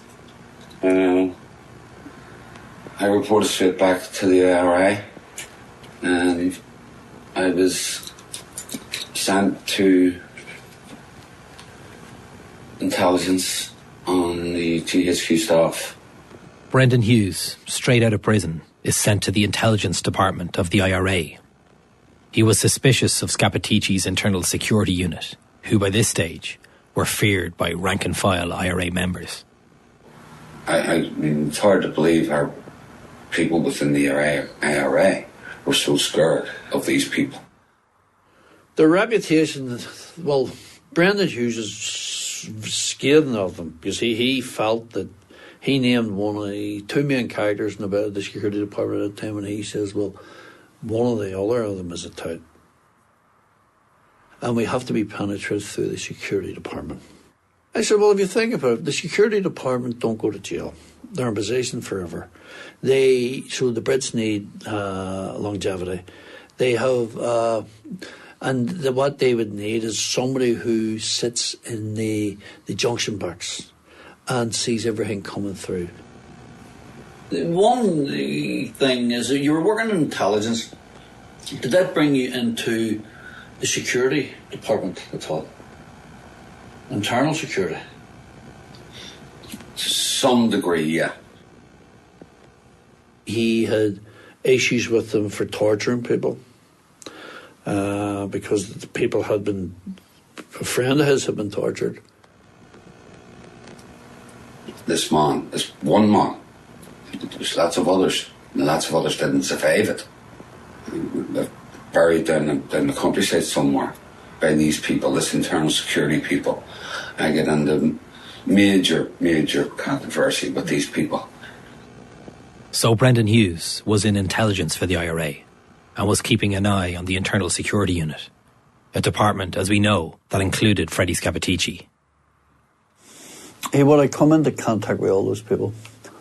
But if your role is intelligence rather than counterintelligence, then you're into this sort of gathering intelligence about soldiers, locations, where you might be able to get a hit, where politicians live. You're not really in the IRA internal security.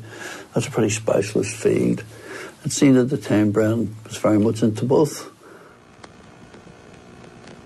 But I mean, every army attracts psychopaths. And this is what they had running the IRA security department? Yeah. Yeah. Sad but true.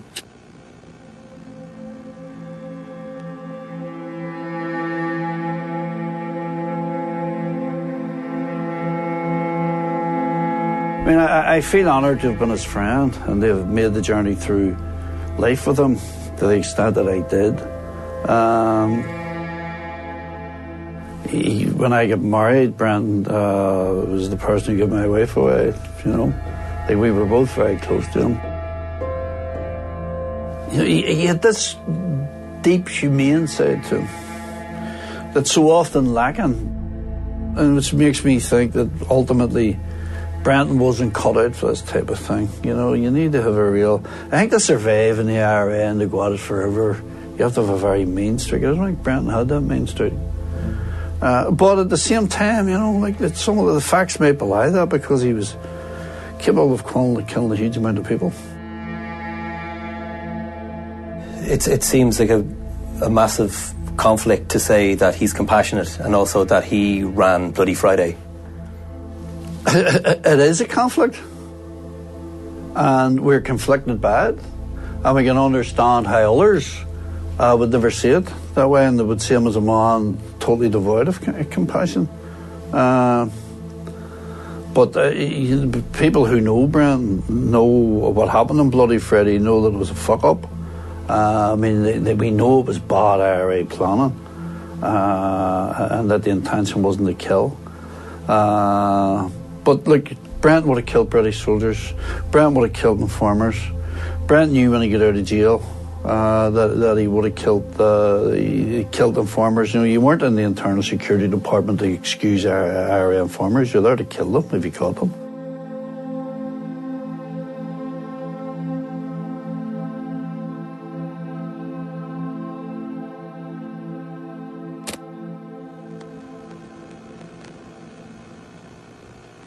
Because there is a celebrated case in Belfast that I would like someone at some point to throw light upon, and that's the case of Joe Fenton.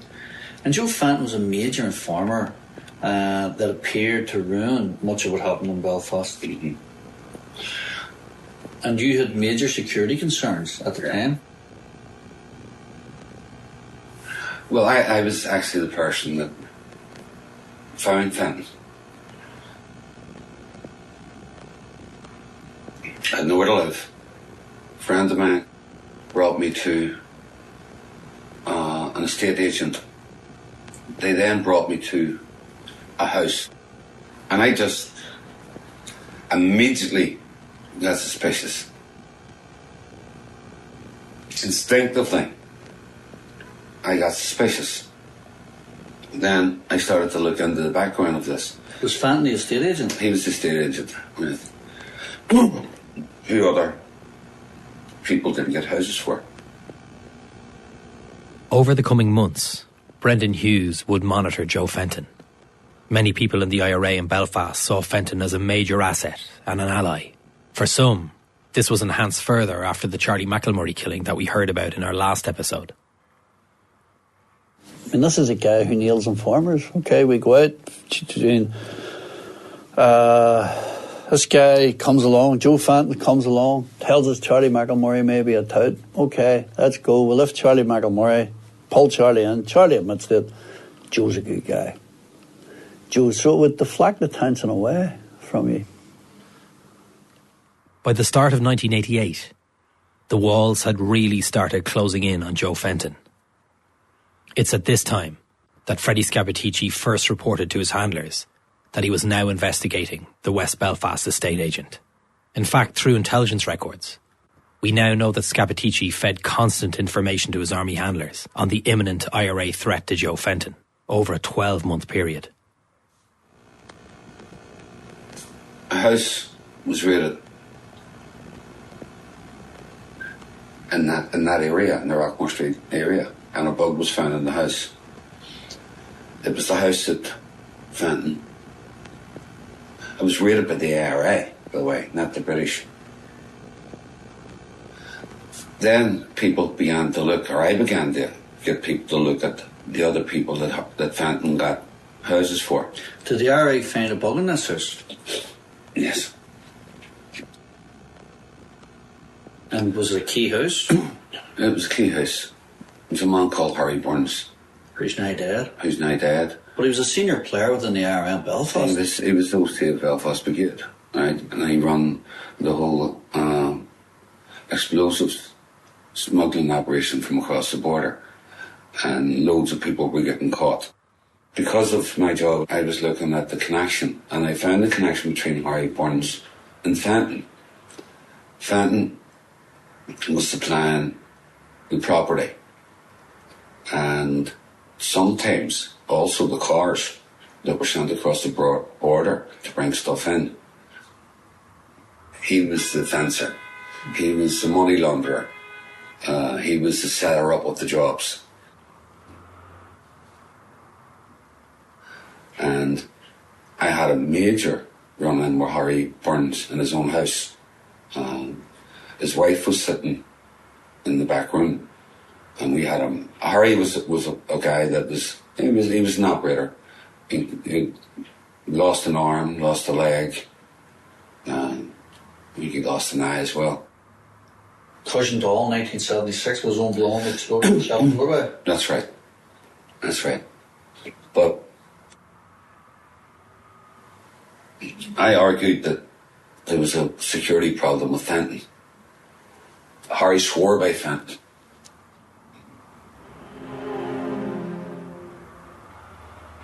Joe Fenton, a British agent, was under extended investigation from Freddie Scappaticci, a British agent. Now Brendan Hughes was looking into Fenton. But again, Fenton was the key. Fenton was a British agent, getting a free hand. He took on board other people. It's around this time of multiple investigations and suspicions that it seems Joe Fenton himself suspected Scappaticci was an agent. I just didn't know who to trust anymore. The people who I trusted with my life, I couldn't trust anymore.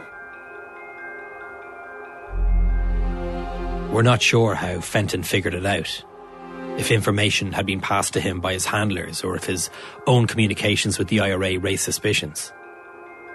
And the other people around me in Belfast, I just could not. And I knew these things were going on. I knew they were always taking place. I knew people were getting immunity from arrest. I knew there were touts there. I knew there were corruption there.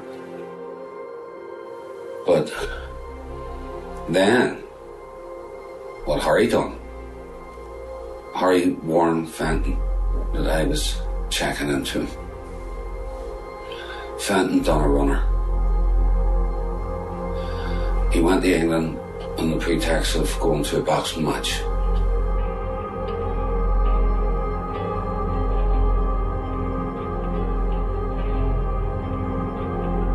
Despite Joe Fenton knowing he was under investigation by Brendan Hughes, despite his handlers knowing Fenton was under investigation by Freddie Scappaticci, and that Fenton himself was aware of the threat to him from the IRA, he was assured that it would be safe for him to return to Belfast. He was told to return by his handlers that everything was alright. Fenton returned. When Joe Fenton did come back to Belfast, Brendan Hughes was out of the city. He let it be known to the IRA that he wanted to talk with Fenton, that he'd questions he needed to ask. Fenton returned. I was in Dublin, I think, when Fenton returned. And Fenton returned to Belfast before I could get to interrogate him. Do you think that there's someone didn't want the security department people such as yourself to perform an extensive interrogation of Joe Fenton for the reason that Joe Fenton may have divulged to you information which would have compromised these senior figures within the IRA? I believe that if I had got my hands on Joe Fenton, the first thing I would have done was put him in a car, take him across the border and hold him for as long as possible. After returning to Belfast early on the morning of Friday 24th of February 1989, Joe Fenton stayed in his home all day. His wife would later say that she thought he had the flu. He left his house at 1 p.m. the following afternoon, not telling his wife where he was going. He was later picked up by the IRA's internal security unit. Well, it's referred to as the House of Horrors. We know what happened in the Joe Fenton case. I mean, Joe Fenton was brought to that house, interrogated, held for 24 hours, and I'd say that they... Interrogated by Scappaticci as well. Interrogated by Freddie Scappaticci. Fenton was brought to a house that would become notorious. 124 Carragard Avenue.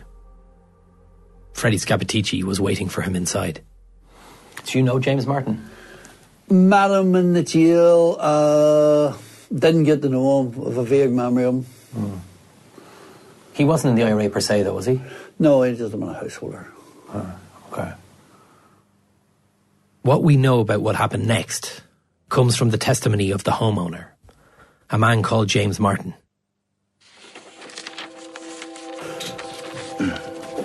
I want to tell you about another incident which happened last year. I want to tell you about another incident which happened last year. After this in February last year, the same man that approached me this time came to my house and he asked me if it would be alright to use the house for interrogation. Came to my house. Almost a year after Fenton's interrogation, in a legal case relating to another abduction and torture of an alleged informer, James Martin gave an account of what happened to Joe Fenton in his house. I was afraid when this man came to my house, he said it would be used the following day. I said it would be alright and he went away. And he asked me if it would be alright to use the house for interrogation. I said it would be alright and he went away. This is a recreation of James Martin's account of what happened in 124 Carragard Avenue. On the next day, it's a Saturday, and it was after dark. I'm not sure of the time. Two men came to the house, Scappaticci and Eddie.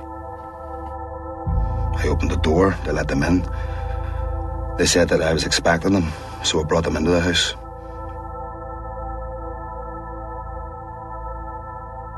There was a knock on the door. They must have been expecting them because they were up like a shot and everybody went up the stairs. I heard them going into the spare bedroom. I had told the two men that they could use that room. There was a lot of scuffling.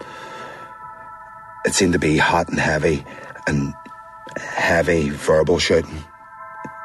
He seemed to be getting punched or something. After about an hour, it quietened down.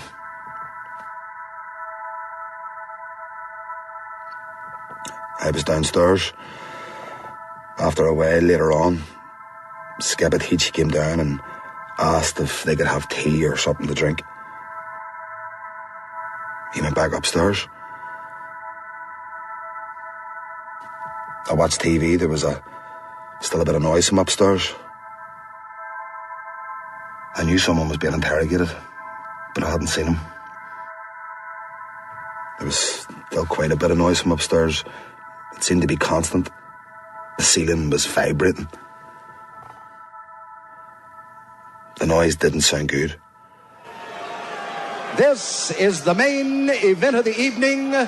12 rounds of boxing for the undisputed heavyweight championship of the world.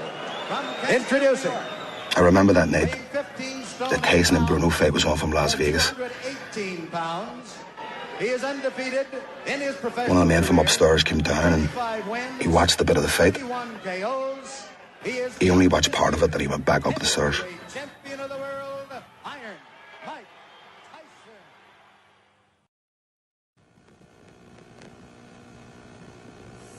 The only thing that we can really go back on that had him caught up was a tape that he made, which we heard through Sinn Féin, actually, whenever Joe went missing.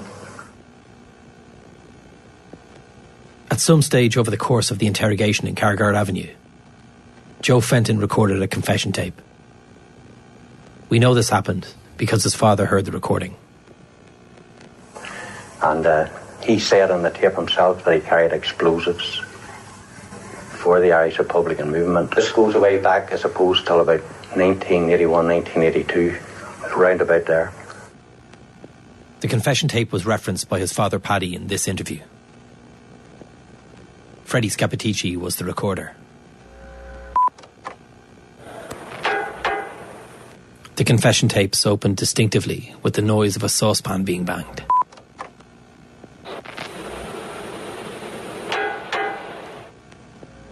These tapes were a hallmark of the Nutting Squad and Freddie Scappaticci. They were recorded in an attempt to prove to the local Republican community that the executed was indeed an informer. Some say he has the same disadvantage as a lion going against a zebra, and I'd have to agree. Joe Fenton's father would later state that Joe introduced himself and then gave an oral account of how he became an informer. He said that his son didn't sound scared, and his voice was clear. The tape clicked on and off throughout the recording, in between the sentences. It lasted about 10 minutes. Bruno's clear, but he knows the power of Mike Tyson. Tyson, if ever there was a guy fighting like a raging bull, it's Mike Tyson. I went to sleep for a while and I got up on Sunday morning about 10 or maybe 9:30. Scappaticci came into the kitchen and asked for something to drink. He mentioned something that they would be leaving when it was dark. Tea and toast was made, but I don't know how many, just a plate full of toast, and he took it upstairs. The thing that makes me sure it was Sunday was that people were coming out of chapel that Sunday evening had to walk past the body. Shortly before he left the house, I remember a girl coming. This must have been pre-arranged because Scappaticci was in the kitchen and he was looking out the window, and I presume they must have seen a car coming, and Scappaticci says to me, "We're away." I heard the noise and then coming down the stairs and going out the front door.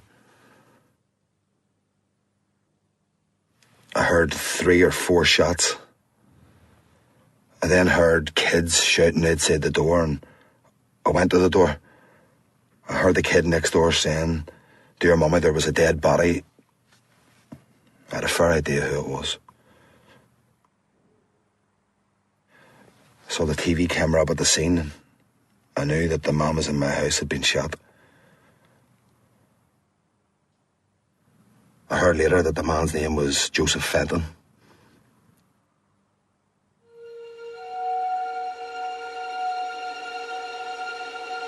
A man was shot dead by the IRA last night in West Belfast.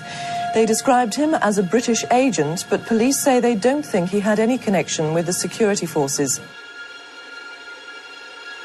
It was shortly after 7 when people living in the predominantly nationalist Lenadoon area of West Belfast heard gunfire.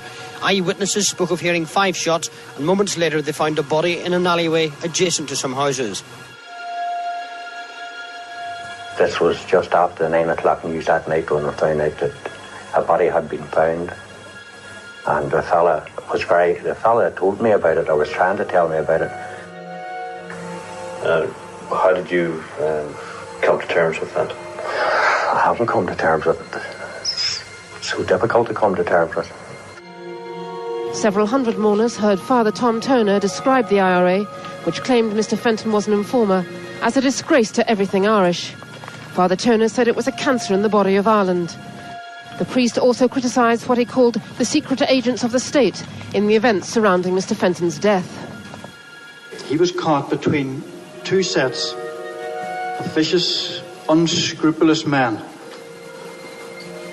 one of which, as secret agents of the state, has a veneer of respectability on its dark deeds that disguises its work of corruption. They too move secretly in dark places, unseen, seeking little victims like Joe, whom they can crush.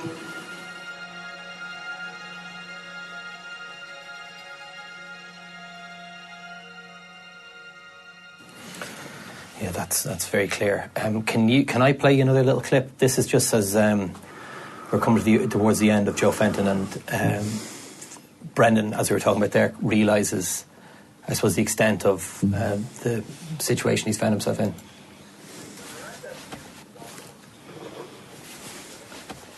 Remember, the Boston tape interviews between Brendan Hughes and Anthony McIntyre were recorded in 2002, long before Freddie Scappaticci was exposed. Fenton was the key to getting into the middle of this, and he was taken out. When I was outside of Belfast, when I was in Dublin, Fenton's killed.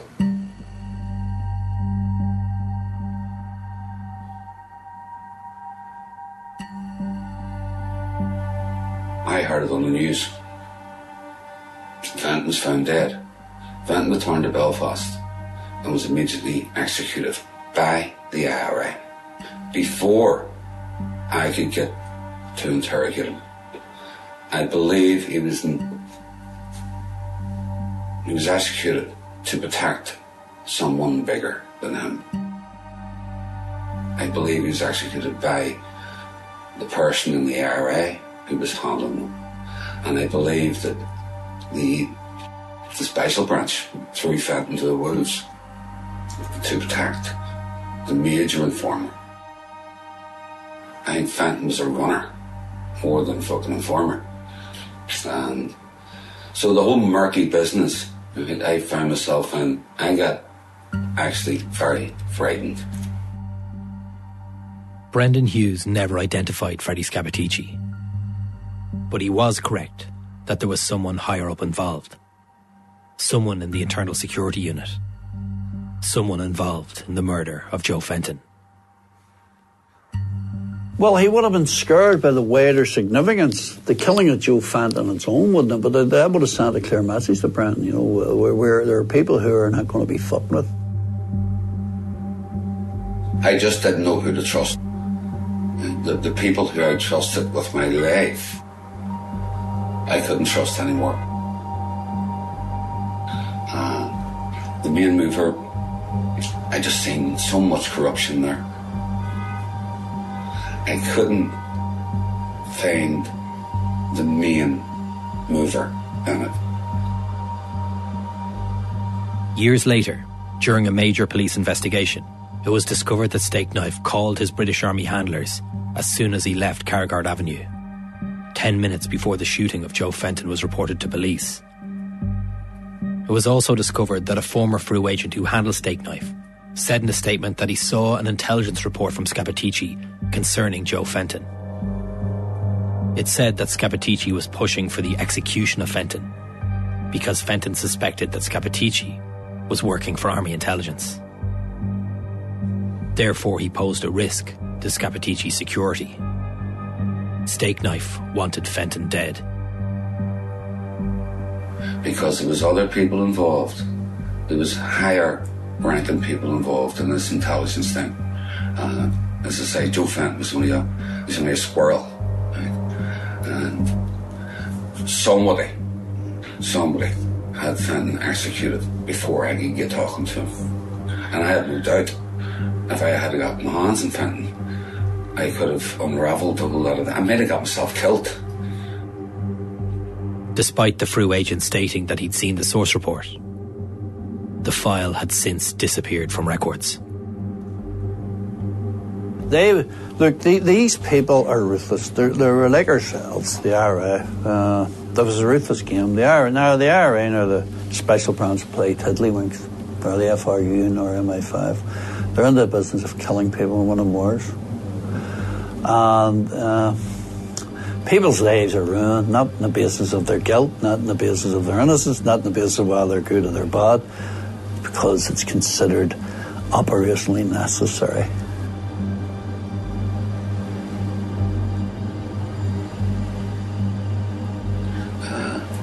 If I had been there, he wouldn't have been executed as quick as he was. Somebody had him executed to cover up someone else. I have an idea who it was.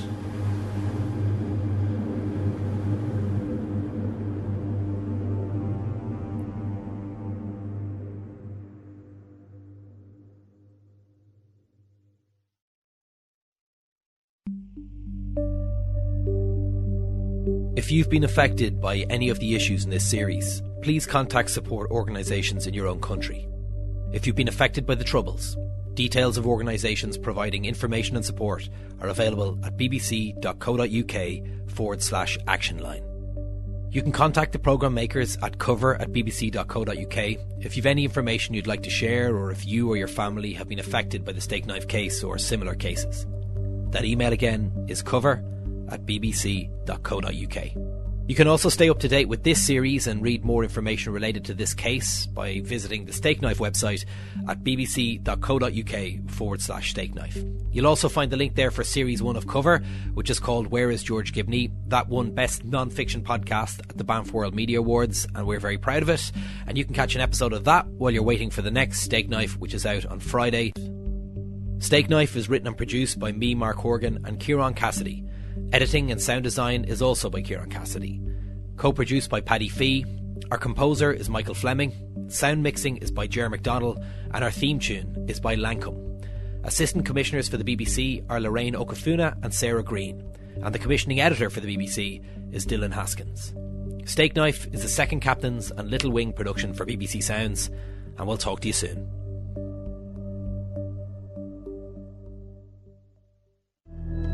For the handler. My name is James. I was a special branch officer during some of the worst years of the Troubles. It's a matter of life and death. But that's not my real name. And we agreed that you can't use my real voice for reasons that are about to become obvious. Run! Go, go, go! Out of here! You liar! You lied to me! You leaked it! You leaked it! Right, everyone on the ground, lay down! If they find me, I'm dead! The Handler, Series 1 and 2, available now on BBC Sounds. They got me! They got me! An Assume Nothing podcast.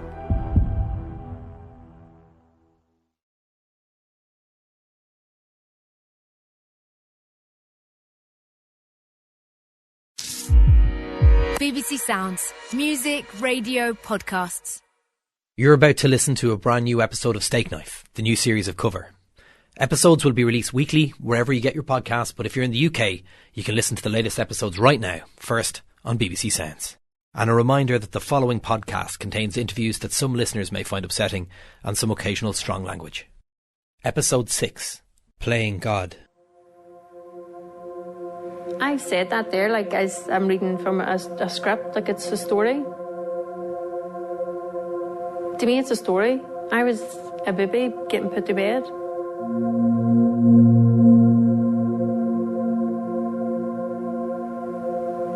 It's sad to think that I don't know him as a person, but he's had such an influence on my life. And living in the shadow of a man you don't know, that I don't know. What did he do so wrong? And I didn't have an understanding of it. I didn't know what an informer was. They took my life away from me. Or what should have been my life. They took that away and they had no second thoughts because they needed their person.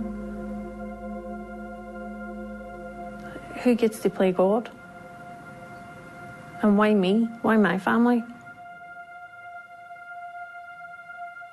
Like they've ruled my life and they don't know who I am.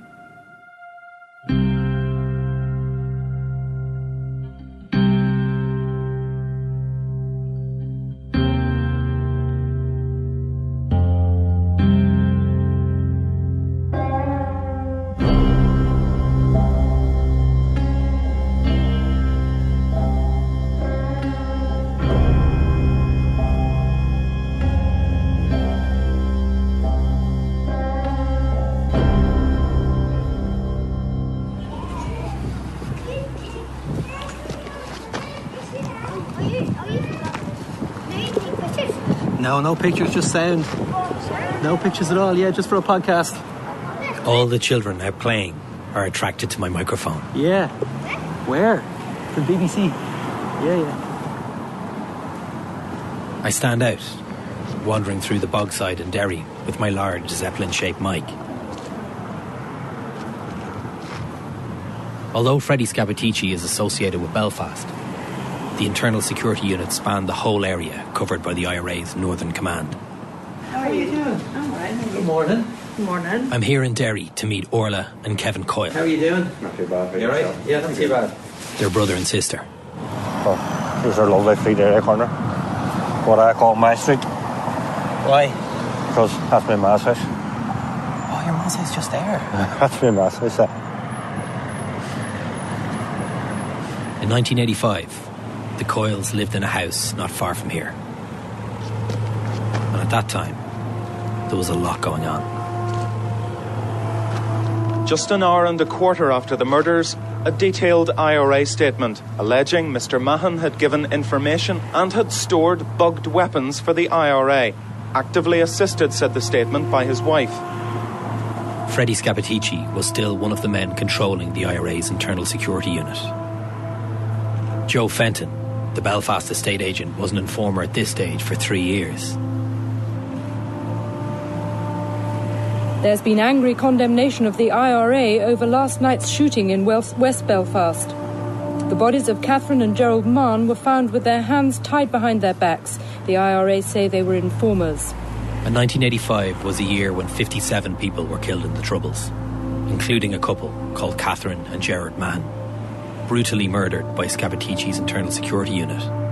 Catherine was famously the first woman killed for being an informer. It was mad. It was a mad thing. Talking about people getting shot or blown up was just daily conversation. Like you said, you grew up with murder and stuff like that being normalised. It's just there in your face. Riots are just normal. Basically, trouble was normal life.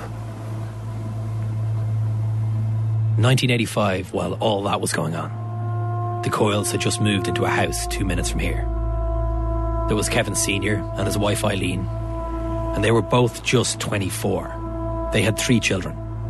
Kevin Jr. was 3, and Orla was just 14 months. Eileen was expecting their 4th child. But that was just normal life, yeah. You know what I mean? So, but they say it's all crap. No, we had a great life. We had a great life down around the bog and around all that.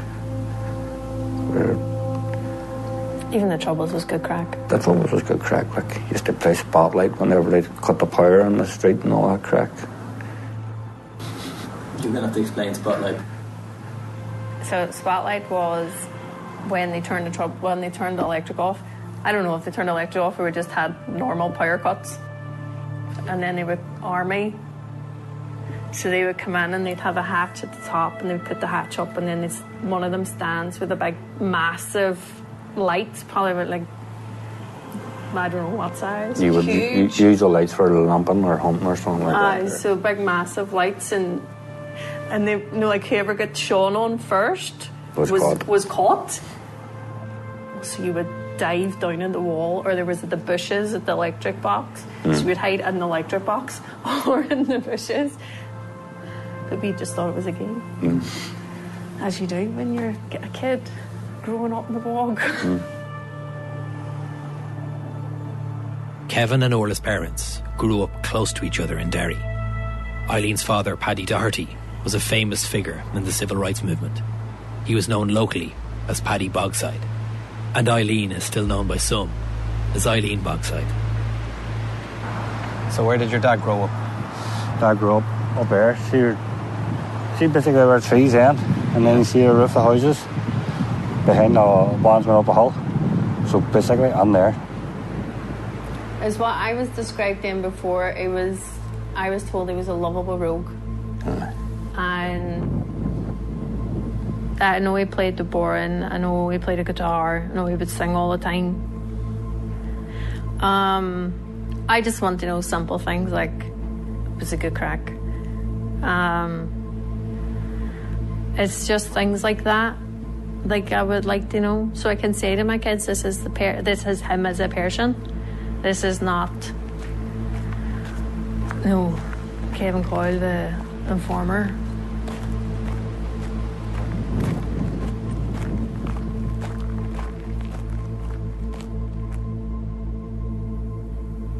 Everybody, and if you weren't in the IRA, you were in the INLA.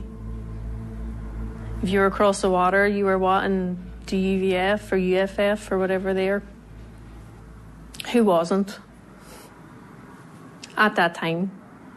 You're in the 1980s. You're just after the hunger strikes. Who wasn't? There's differing views in the family on whether Kevin Sr. was in the IRA or not. They're not certain. His kids describe him as a messer who enjoyed a riot. But I'm led to believe he signed up after his friend was killed. You would want a life for a life. And I grew up like that. I grew up with, I wanted a life for a life. Like, why should I suffer and not their family suffer? Did he sign up for the right causes? Don't know. Did it change his life forever? Aye. They could have got him, Andy.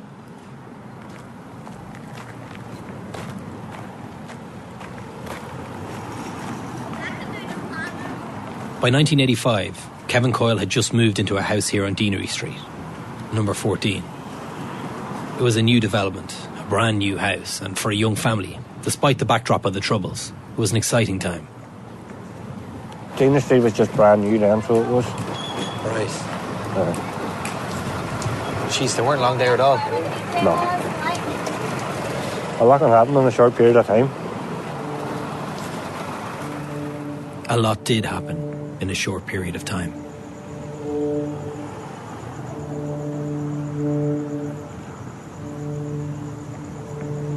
On December 6th, 1984, something happened that would change the fate of the Coyle family forever.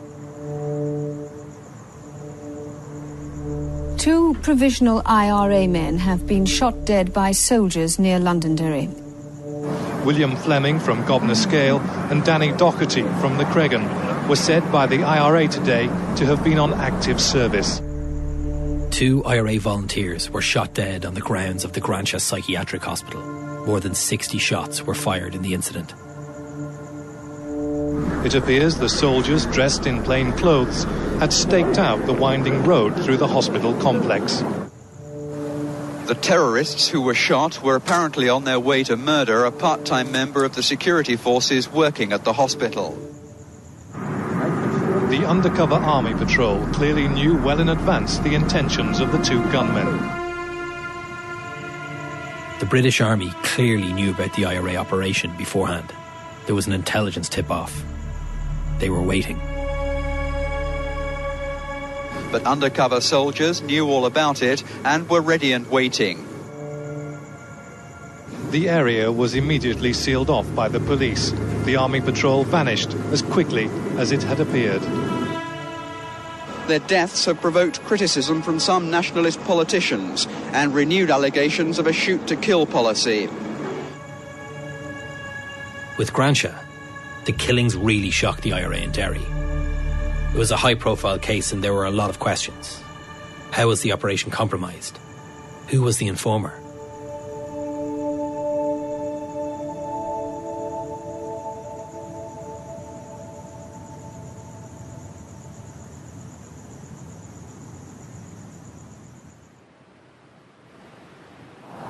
So, number 14 was on there. That's the house. That was your house?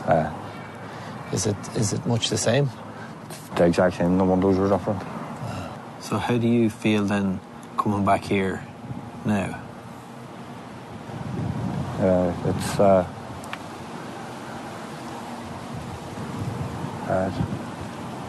It's just a shadow, that's all it seems like.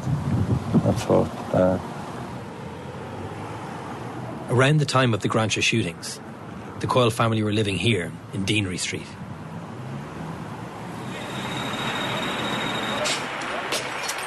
In the weeks after Grantia, there was a riot on the Bogside.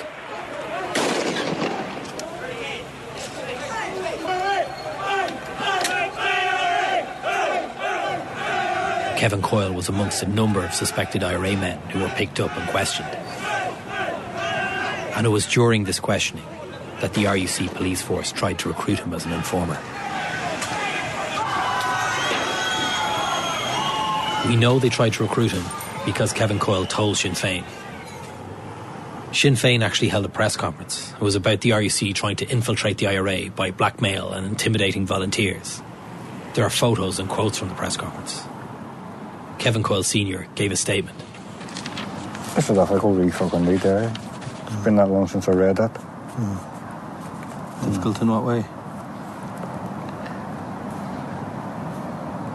To see the RUC play their role too.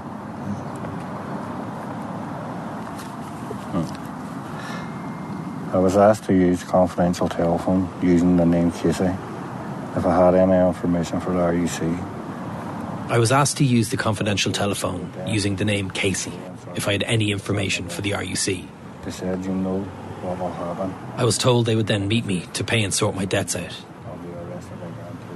They said, you know what will happen if you publicise this? And I said, yes, I'll be arrested again. To which the RUC men replied, that's one way of looking at it. I'm very concerned about the incident, and I'm particularly disturbed by the arrival of detectives at my parents' home. They came in a car and asked for me, and gave my parents a lot of abuse. I'm very worried about the whole affair, and think I'll be arrested again if this appears in the paper.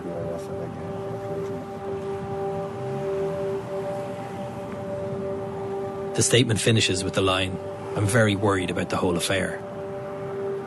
Kevin Sr. was right to be. Although he told his superiors about the approach, following Grantia, the IRA in Derry were very suspicious. There was now a cloud surrounding Kevin Coyle. Was this a double bluff? Someone who'd informed and was now covering their tracks? But anyway, the house is exactly the same. The house is exactly the same. So the IRA went on that door and took him out the back door. Not long after Grantia, only 2 days after that press conference, Kevin Sr. was putting his young daughter Orla to bed. It would be the last time the family would sleep under the roof of the house in Deanery Street. There was just a normal night in the house. He was putting me to bed because I was teething. So he was lying up the stairs along with me. And my mommy was downstairs and Lisa and Kevin were already on their bed.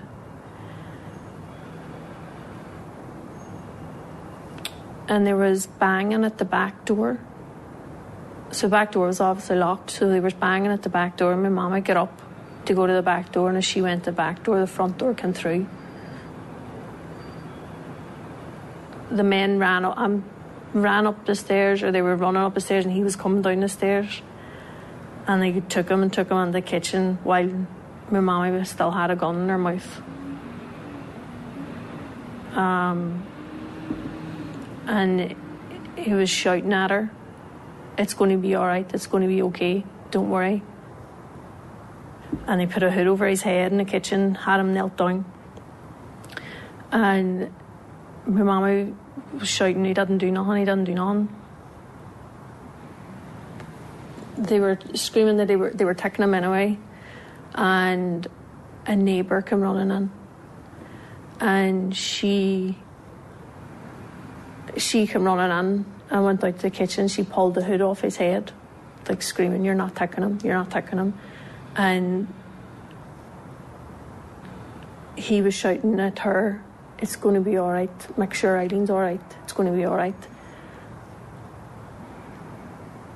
She said something like, "He's got no fags. He can't go without fags." So she gave him a packet of fags. And he was very like, "It's okay. I'm coming home. I'm coming home. It's going to be okay." So they took him. Kevin Coyle, along with 3 other suspected men, were brought across the border. And my mammy went to mass the next morning to Long Tower. She took Lisa to school like a normal day, and they told her that she had to act normal. If you phone anybody, it's going to be killed. No, so this is coming back on you. If you do anything, this is coming back on you. He's dead because of you. Kevin Coyle was interrogated by the IRA Internal Security Unit in Dundalk. And Dundalk will sound familiar to you because it's the border town in the Republic of Ireland that we visited with Seamus Carney back in episode 2. It was in a house in Dundalk that Seamus's brother Michael was interrogated by Freddie Scappaticci. So she went to mass that morning, and there was another lady, I remember her telling me there was another lady in mass, and the lady came and sat beside her, and she was like, "No, why are you in mass so early?" She went, "They took Kevin, they took him last night." So them two sat and prayed, and then when she came out of mass, I think it was my auntie and my granddad was there. So obviously the word had gone out that he was taken. And we never went back to Deanery Street. We were taken to my grandparents' house. And then the word had come that he was getting out. And my granddad was guaranteed his life.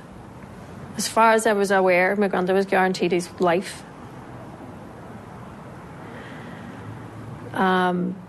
So the word had come out he was getting released at 4. He was on his way home.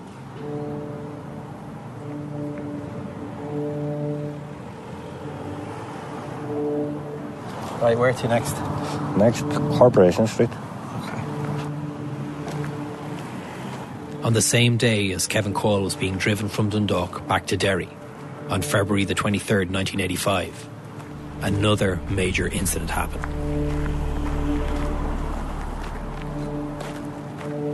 The shooting happened around 5 o'clock this morning in a steeply sloping field beside a housing estate on the outskirts of Strabane. It's believed the security forces had received a tip-off, and a British Army patrol was waiting for the 3 men as they came across the field carrying 3 rifles and 2 grenade launchers. 3 more IRA volunteers were shot dead without warning by the SAS, just down the road from Derry in Strabane. One of whom was just 16.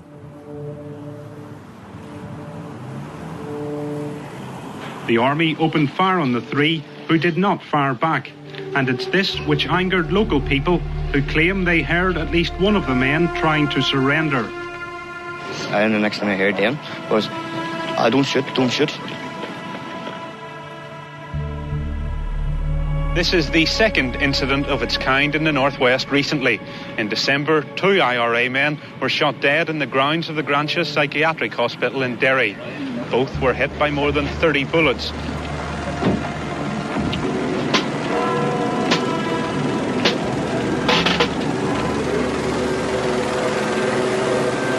There was never any sort of link between Kevin Coyle and either of these failed IRA operations.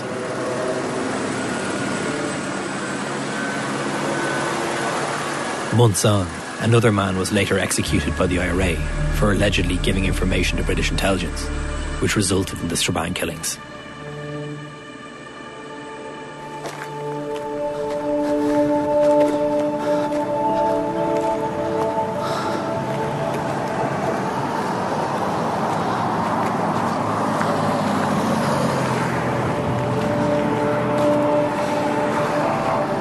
So this is Corporation Street.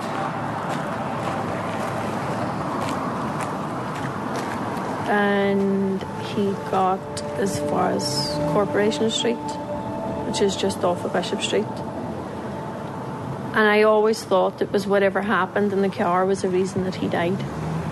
I don't know if it was, like I said before,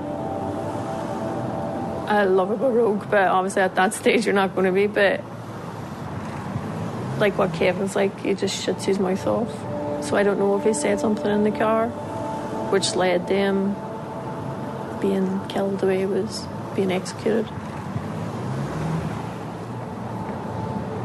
Weeks after Grantia, and only hours after Strabane, Kevin Coyle was murdered by 2 bullets to the head. His body was left on the ground just 3 minutes from the family home.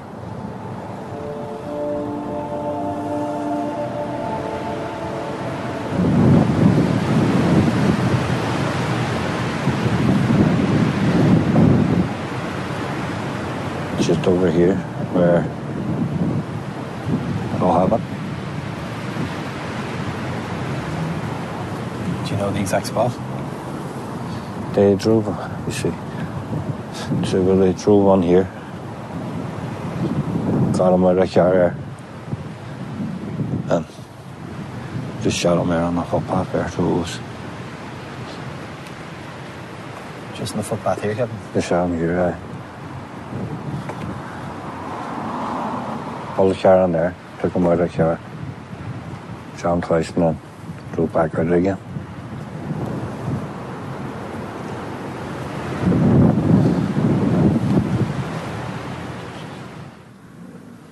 Somebody came for my granddad up at the other house. They took him to Corporation Street. And as far as I know, he didn't die on his own. Somebody got a priest. They had a priest, and there was another man there. They kind of put a blanket around him and stayed with him until the priest come, until whatever happened afterwards.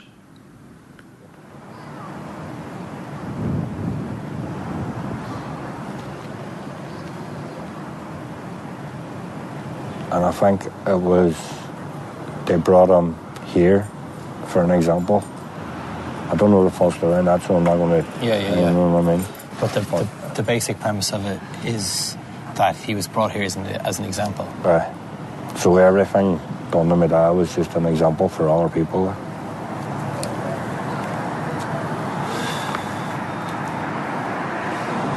Kevin Coyle was shot twice in the head in Corporation Street in the Bogside. People living there say they heard the shots about 11:20, and then they heard a car speeding away. There's very little news coverage of the murder of Kevin Coyle. It happened in the middle of the bloodiest week of 1985. With the Irish government questioning an alleged British shoot-to-kill policy following the Strabane killings, the Coyle murder got little press. In an earlier statement, the IRA said the man who was murdered last night in a Londonderry street had been a police informer. They shot him, they said, because he'd caused several arrests. In a statement, the Provisional IRA in Derry say they shot Mr. Coyle because he'd been giving information to the RUC for up to 4 years. They say he admitted to them that he'd been paid sums of between £20 and £100. A few days ago, Mr. Coyle told newsmen the police were trying to recruit him as an informer. This morning, members of Mr. Coyle's family were too distressed to talk about his death or the allegations which were made. A few days after the killing of Kevin Coyle, a confession tape was delivered to the family, which, as we've heard, is one of the hallmarks of the IRA's internal security unit and Freddie Scappaticci. So, IRA brought the confession tape to my grandfather, Paddy Bogside Doherty, after they murdered him, and gave him a tip saying that was a confession. Then my granddad basically took a cassette off and threw it in the fire. Because anybody going through 3 days of torture is liable to say anything. You know what I mean? So no one ever listened to the tape? Nobody ever listened to the tape. Which is a bit annoying. Be nice. How would it be nice? Don't know, to see if they actually say what I said on the tape. See what they're saying.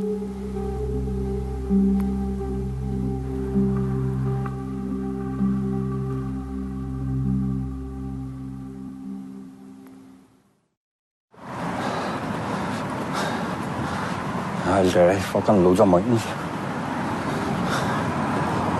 It's steep enough, alright. Fucking right, This was a bollocks for us, right? So, for us to go to school, we had to go up Corporation Street. You need to walk past it every day? Every day. So I didn't know that.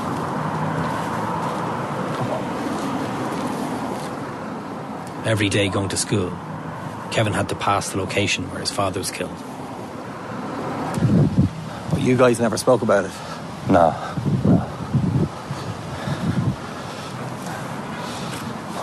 When we were younger, we more or less had a childhood, but it's not the same as everybody else's.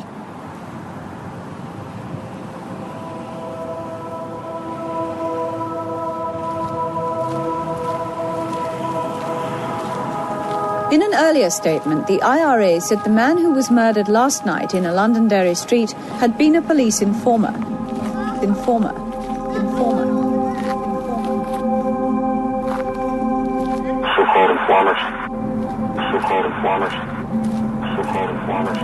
The Provisional IRA in Derry say they shot Mr. Coyle because he'd been giving information to the RUC.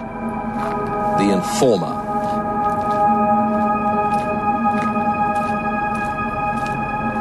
And say Mr. Coyle was not an informer.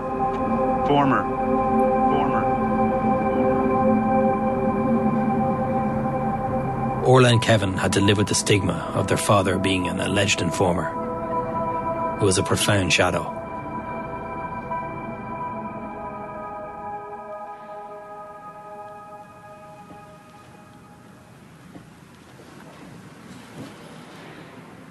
Because he doesn't love it. He wouldn't have lived in the shadow of Kevin Coyle. Not in the shadow of Kevin Coyle, that's not a nice way to put it, but for a lot of our time it was my daddy was an informer. And I remember we were lined up to go out the door, and my primary school teacher and the next primary 7 teacher was at the door, and he was like, "No, what are you crying for?" And I'm like, "'Cause she's making fun of my daddy being killed." No, her daddy said things he wasn't allowed to say, and he got killed for it. Where I was like, "Well, what did he say?" And nobody would tell me what he said, because his dad had said something. Like, surely, why else would they kill him? And he lived under that of him being an informer, even though I didn't understand it. I didn't know what an informer was. But I knew it was bad, I knew it wasn't good. And then it was shit for him. It was really, really shit for Kevin. Because of the same name? Yeah.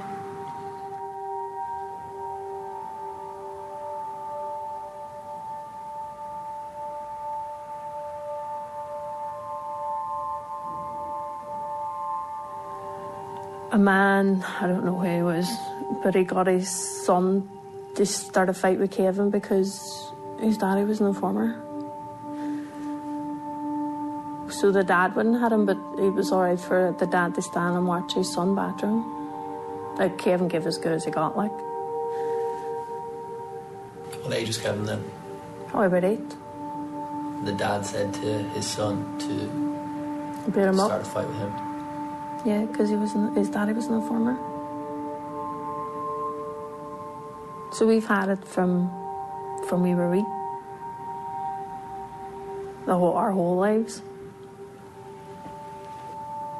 But I think that's why we are all wee fighters, because you had to be. You had to be that person. So I feel sorry for him that I left, but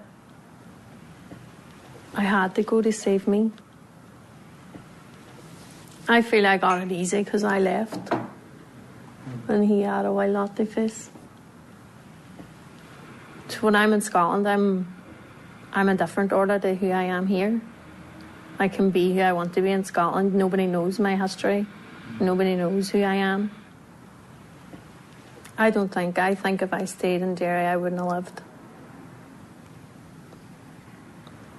I don't know if I would have.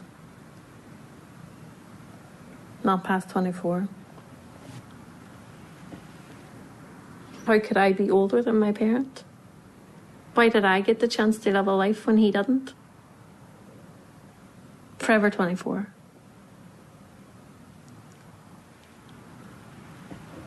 I couldn't tell people how I felt here and how, like, I couldn't tell Kevin, like, I'm struggling today.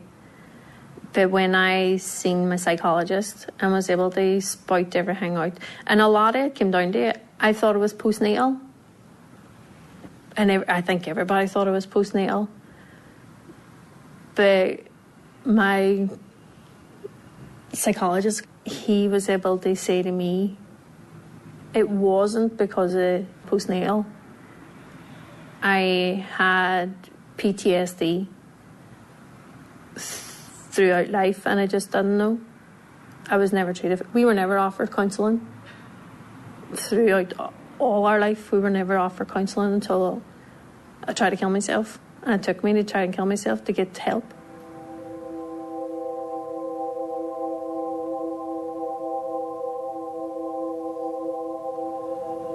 Because that didn't affect me until I was older. I had a breakdown then.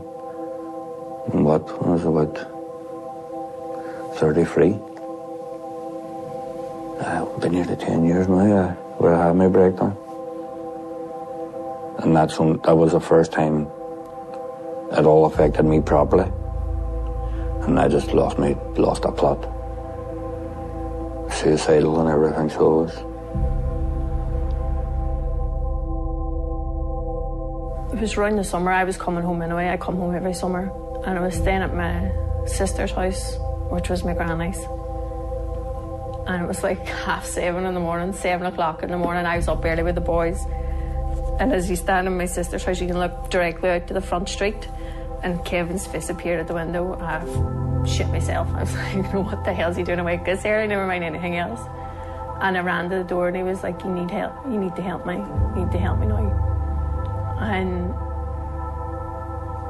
I knew, like, come in, he's like, I brought him in.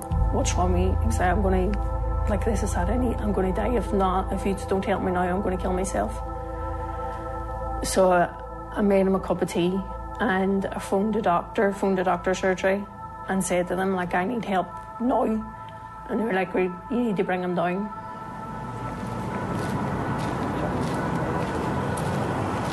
A number of times as I walk around Derry with Kevin, he refers to his hometown as the mental health capital of Ireland.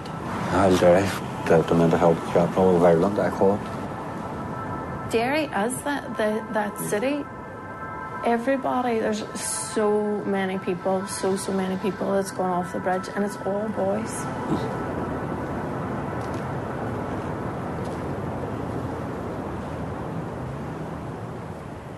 The biggest thing was the acceptance of it. Accepting he's dead, accepting what he died for, accepting what came after it. Accepting the hatred, accepting everything. Just accepting it as that was your life.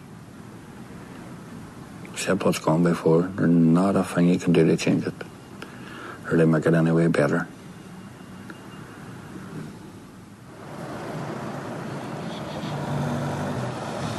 There's wee Fred. Who's that? That's wee Liam Fred. Old friend, I used to work with him years ago. Wee legend, gentleman.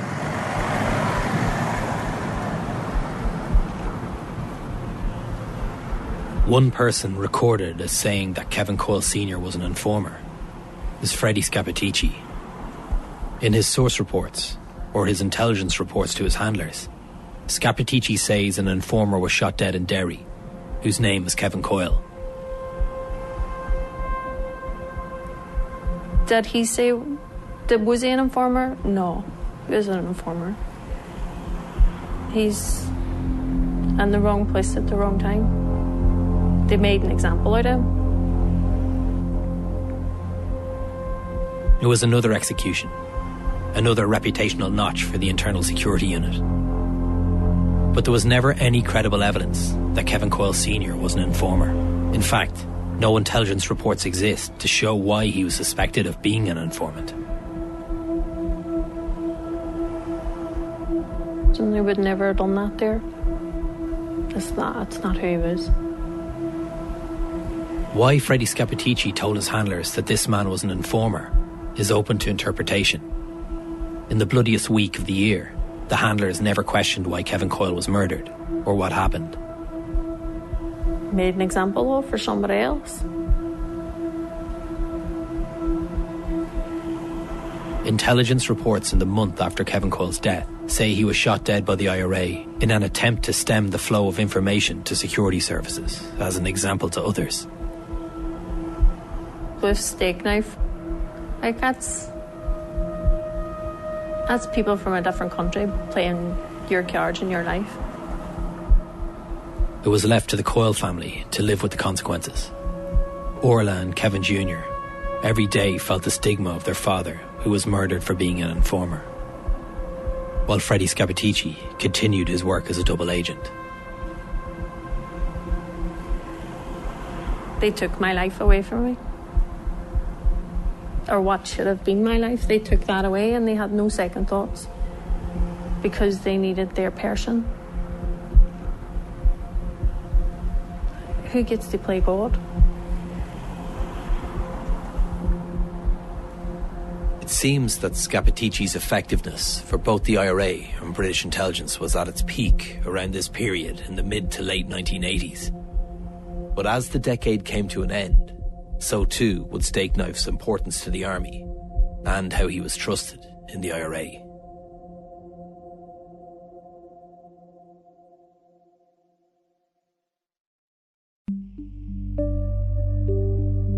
If you've been affected by any of the issues in this series, please contact support organisations in your own country. If you've been affected by the Troubles, details of organisations offering information and support are available at bbc.co.uk/actionline. You can contact the programme makers at cover@bbc.co.uk if you have any information you'd like to share, or if you or your family have been affected by the Stakeknife case or similar cases. That email again is cover@bbc.co.uk. We've a week break over Christmas, so your next Stakeknife episode is out on Friday, January the 3rd. While you're waiting for that, why not give Series 1 of Cover a try, which is Where Is George Gibney, a winner of the Best Non-Fiction Podcast at the Banff World Media Awards. You can also stay up to date with this series and read more information related to this case by visiting the Stakeknife website at bbc.co.uk/Stakeknife. Stakeknife is written and produced by me, Mark Horgan, and Kieran Cassidy. Editing and sound design is also by Kieran Cassidy. Co-produced by Paddy Fee. Our composer is Michael Fleming. Sound mixing is by Ger McDonald, and our theme tune is by Lancome. Assistant commissioners for the BBC are Lorraine Okafuna and Sarah Green, and the commissioning editor for the BBC is Dylan Haskins. Stakeknife is the Second Captains and Little Wing production for BBC Sounds, and we'll talk to you soon. Look at this. I found a secret room, and it's behind a trapdoor. We're looking for someone who controls one of the largest gangs of people smugglers. He calls himself Scorpion. The top one, impossible you can find them. His gang has made millions from people coming to the UK in small boats. This was so cold. So cold, I wanna die. Finding him won't be easy, and it will be dangerous. Oh, we need to get out of here. So get in the car. I'm Sue Mitchell, and this is Intrigue, To Catch a Scorpion from BBC Radio 4. Listen on BBC Sounds.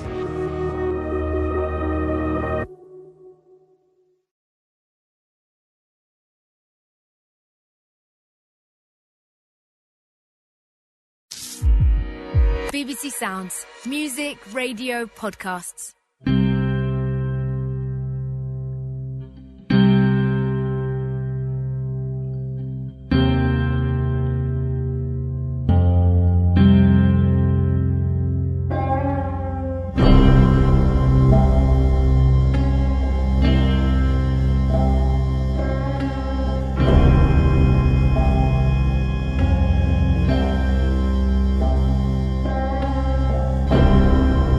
Hey everyone, this is Mark Horgan here with just a quick podcast to say thank you for all your messages and support for the series so far. Cass and I so appreciate you getting in touch, so if there's anything you want to talk to us about, you can contact us on cover@bbc.co.uk now. We've a 1 week break until our next episode. That's episode 7, which is out on BBC Sounds on January 3rd and January 10th everywhere else. In the meantime, please do listen back to series 1 of Cover, which is Where Is George Gibney, which I'm delighted to say is getting a huge number of new listens since Stakeknife came out, so please do give that a try. It was the Banff Media Podcast of the Year in 2021, so it's worth a shout. And I should also say that the Stakeknife website, bbc.co.uk/Stakeknife, has some really interesting information on the case, and also a glossary of terms, which I'm sure will be pretty handy at times if you're listening to the series. So once again, if you've been affected in any way by the Stakeknife case or similar cases, and if you'd like to tell your story completely confidentially, that mail again is cover@bbc.co.uk. Okay, thanks again for all the support. Please do spread the word about the podcast series if you're enjoying it, and Happy New Year. Talk again in 2025.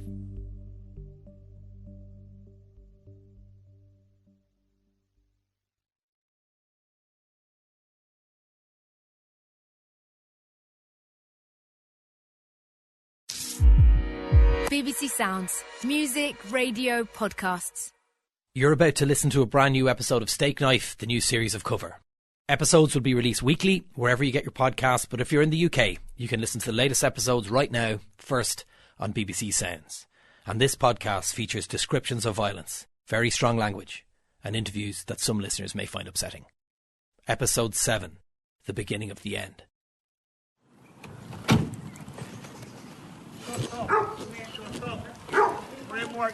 Jared, how are you doing? I'm back in West Belfast. This is Jared Hodgins. How are you doing? Nice to see you again. Nice to see you. It's been a while. I'm here to talk to him about the events of January 7th, 1990. Not even a year on from the murder of the estate agent Joe Fenton. Is this Sky? That's Sky. How are you, Sky? It's a day and a weekend that would change the lives of every person who walked through the door of a small house in West Belfast, including Freddie Scappaticci. Cup of tea or coffee? Jeez, I'd love a cup of tea. Jared Hodgins was a member of the IRA. As a teenager, he was jailed for 14 years for possession of a weapon and IRA membership. How are you, Sky? Yeah. He was a hunger striker in the H Block prison in 1981, and by 1990, he was working in the press centre for Sinn Féin. Do you mind if I pop this on? No, go ahead. Yeah. In January 1990, Jared Hodgins went to a house where an alleged informer was bound and gagged. It was the very same house on Carragard Avenue that Joe Fenton was interrogated in by Freddie Scappaticci just a year previously. Scappaticci was there when Jared arrived. I don't remember him again. I mean, if you walked in a bar or a pub or somewhere you were in, you didn't sort of go, oh, Jesus, oh, flippers, Freddie Scappaticci. Now, if you were an informer, you might have felt that. Now, that's not to take away from the fact that if he got you, he could be pretty ruthless with you. The person being interrogated was a man by the name of Alexander Sandy Lynch. He was an IRA man who was accused of being an informer. Months later, Sandy Lynch gave a court deposition about what happened over those 3 days in Cargard Avenue. An actual account of what happens in a Freddie Scappaticci interrogation. Can I play the audio to you? Would that be all right? So yeah, this is the court deposition of Sandy Lynch from, October 1990. Sitting in Belfast Crown Court dock that day in 1990, listening to the deposition, is Gerard Hodgins. He's charged with conspiracy to murder and the false imprisonment of Sandy Lynch. And this is a recreation of it, obviously. So, can I just pop it on here? I'll give you the headphones. My name's Alexander Joseph Lynch. Prior to the month of January 1990, my address was Lackagh Drive in Mackerfelt. I was an unemployed labourer at that time, and I am married. My wife resided with me at that address. Sandy Lynch was 33 years old when he stood in the witness box and gave this account. He faced Hodgins and 7 other defendants, 6 men and 1 woman. The doc, he was in the witness box. I remember that whenever he was coming into the court, it was really sort of for the optics. You had cops coming in with rifles. Alexander Sandy Lynch, a Catholic, was born 33 years ago in North Belfast. By the time he'd reached his teens, the Provisional IRA had already embarked on what they now regard as their long war of liberation. Like many other young Catholics, he became involved. Prior to the month of January 1990, I belonged to the Provisional Irish Republican Army. I was a member of that organisation for approximately 2 years. I was a member of an intelligence gathering unit. He wouldn't look anywhere near us.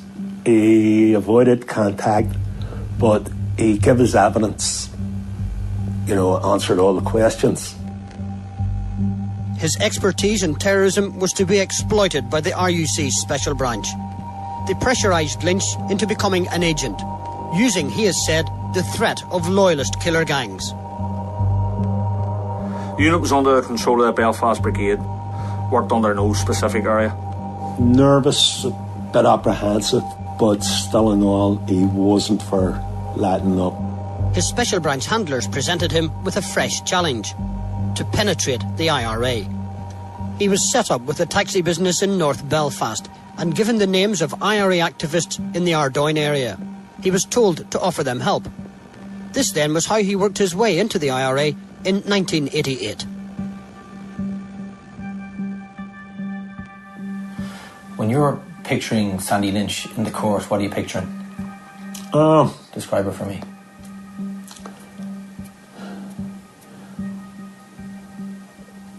I see a rat standing in the dock, an informer who's doing his utmost to save his own skin and doesn't give a damn about the damage he's done to his own people.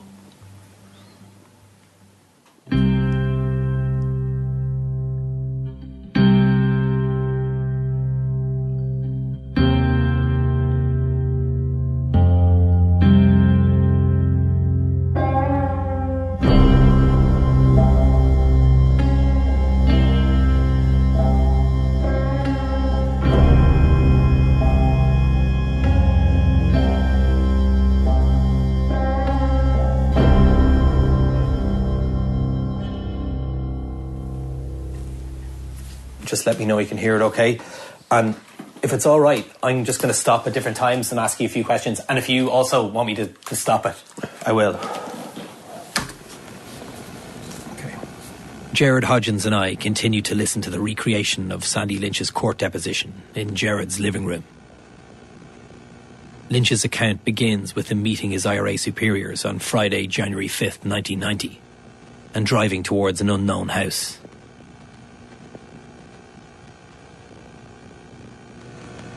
I drove to West Belfast, and after some time of parking the car in the Lanadune area, I went to a house in this area. I've never been to that house before. The front door was open and... This house was 124 Cargard Avenue. The house owned by James Martin and his wife Veronica. described by Anthony McIntyre in episode 5 as the House of Horrors. And just so you know, Gerard Hodgins is not in the house at this stage. He'll arrive later. The front door was open and I entered the house first.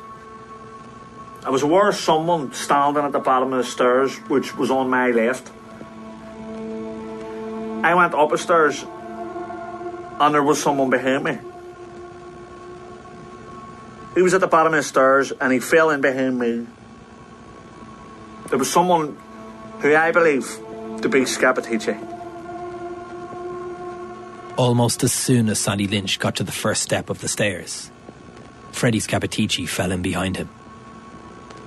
He immediately could feel his presence. Sandy Lynch knew Scappaticci. A few weeks before Christmas, they'd bumped into each other at a pub called Fat Harry's. Lynch knew Scappaticci was IRA internal security. Scappaticci followed Lynch up the stairs. The room was in darkness. I felt people were entering the room behind me. And I felt a hand on the back of my head. And I was pushed down onto a bed. And I heard a voice saying, IRA security.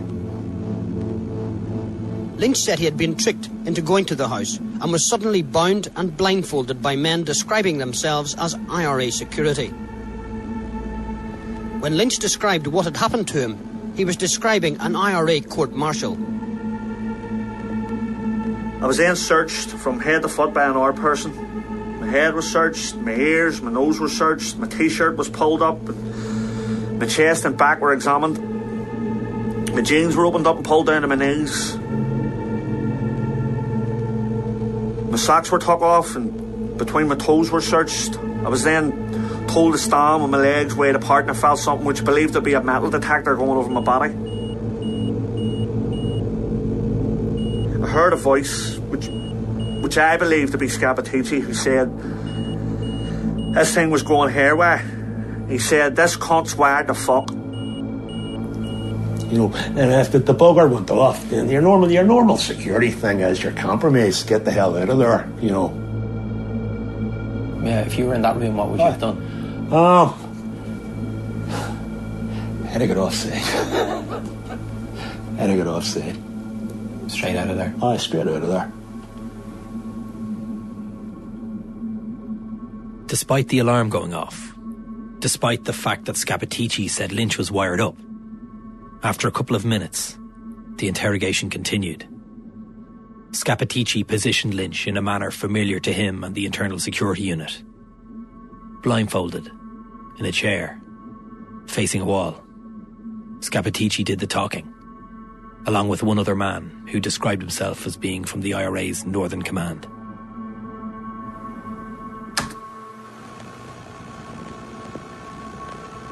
A voice said, do you know who we are, Sandy? I said, yes. He said, do you know what you're here for? I said, yes. I said, I thought it was just an our security debriefing. He says, it's not just an our security debriefing. That they'd done their homework on me. That they'd been watching me for about 8 weeks and that they were sure that I was the man that they were after. They would have been looking at any operations he was involved with that went wrong. And putting him, being able to sort of centre him as being somebody who's always there when something went wrong. That would probably be their homework thing. It was now getting late. Despite continued accusations and allegations, Sandy Lynch denied he was the informer they were looking for. After over an hour, it was time for another approach.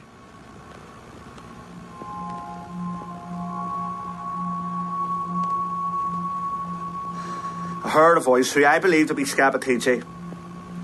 And then he said, do you know who I am, Sandy? His exact words. I said yes. And he said, you should, because we had talks just before Christmas. You know me. When he was speaking to me, he stood with his elbows on my shoulders and his chin right on my head. He was very aggressive. He swore a lot. He says he didn't like talking to me the way he was talking to me now. That if he had his way, I'd get a job in the arse and waking up in God's country. He said that I would waken up hung upside down in a cow shed, and he would talk to me the way he wanted to talk to me. That he would skin me alive, and that no one would hear me squealing. They were presenting it to them as absolute fact, you know, sort of the bluff of an interrogation. You know, you have to sort of make your person being interrogated that you know everything about them, and, you know, you have all the answers and unnerve you. It was more of a psychological pressure on people. He kept referring to my wife. He asked about her health, and he knew she had a miscarriage before Christmas. He just asked if she was depressed, and I said that she was, yes. He told me that she would be a lot more depressed when she had to come down and identify me, because he would make sure that I would have no face. He tapped me 2 or 3 times on the back of the head, and he said, "You'll get it right there." He said, "Like that bastard Fenton." He said that his people could only identify him by his jewellery, because he'd been shot in the back of the head and he had no face. He said that he had done it. He said that he had all the jobs that I'd been involved in, and that he was 100% sure that I was the one he was after. It could have just been that they had a strong suspicion it was him, but they were presenting it to them as absolute fact, you know, sort of the bluff of an interrogation. You know, you have to sort of make your person being interrogated that you know everything about them, and, you know, you have all the answers and unnerve you and have you afraid to tell lies in case you get caught out.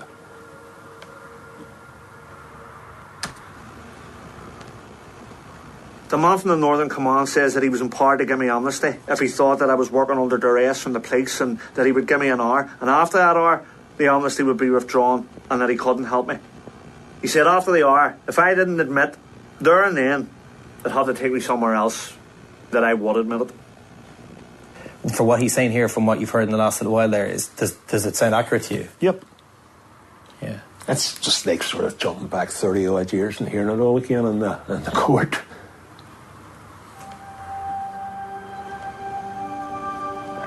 The man from the Northern Command put a scenario. He says he would tell me when he thought I had started working for the police, which was about 16 months ago. He then asked me not to be sitting there and feeling sorry for myself.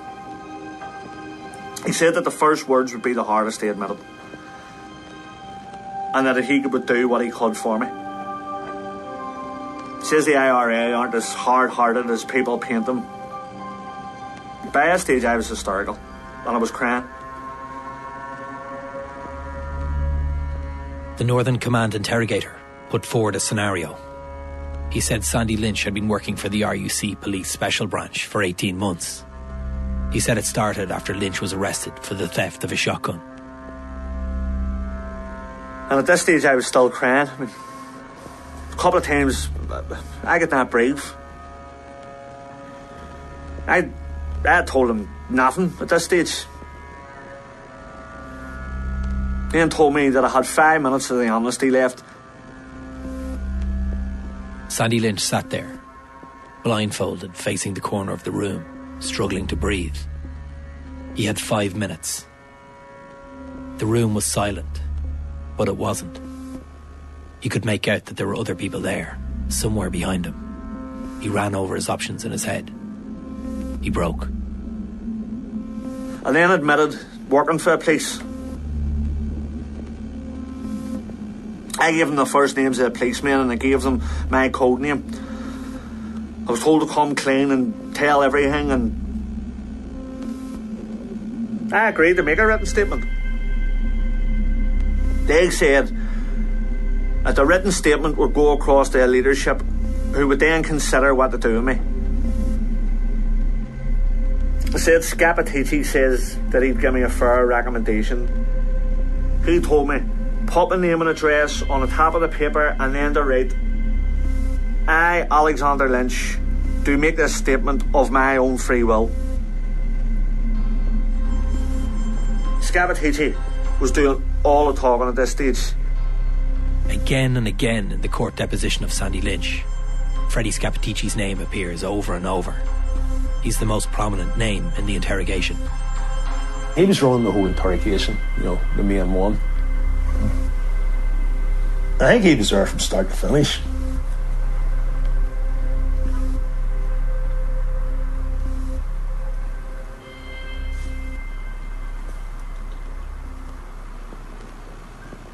Someone addressed me.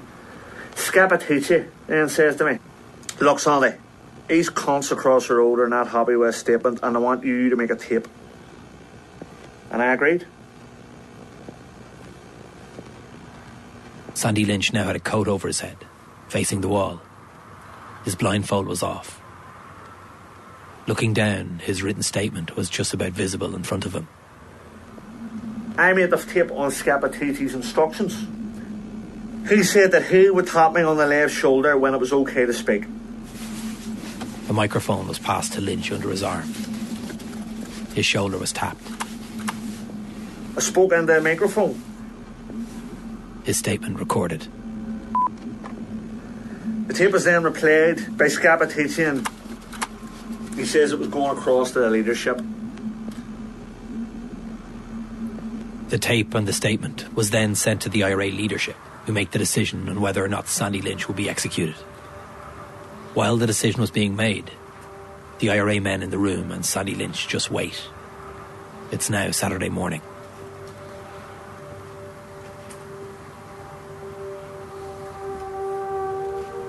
During Saturday, I was sitting on a seat and people kept reassuring me that it would be okay, that the leadership took our times over things like this. For the rest of the day, they just wait. Cups of tea were sent up to the bedroom. Later that evening, stew was sent up. Lynch was offered neither. And soon, with the confession secured, it would be time for Lynch's interrogators to leave. The man from Northern Command says to me that they were pulling out and that there would be 3 boys taking over, but not to talk to them. Is that you? Is that... Yeah, that's you. Aye. That if I needed to go to the toilet, they asked them, and it would be taken, but not to speak to them. I was asked if I wanted to lie on the bed and get a bit of a kip, and I said aye. I was told I would have to put the blindfold back on, but I could lie with my hands untied. And the blindfold was replaced on my eyes. My hands were kept free. Saturday and Sunday were spent lying on that bed. Gerard Hodgins was one of the 3 men who were told to make their way to 124 Cargard Avenue. It was his turn to guard Sandy Lynch. Right. Go in the shop, son. Be back right away.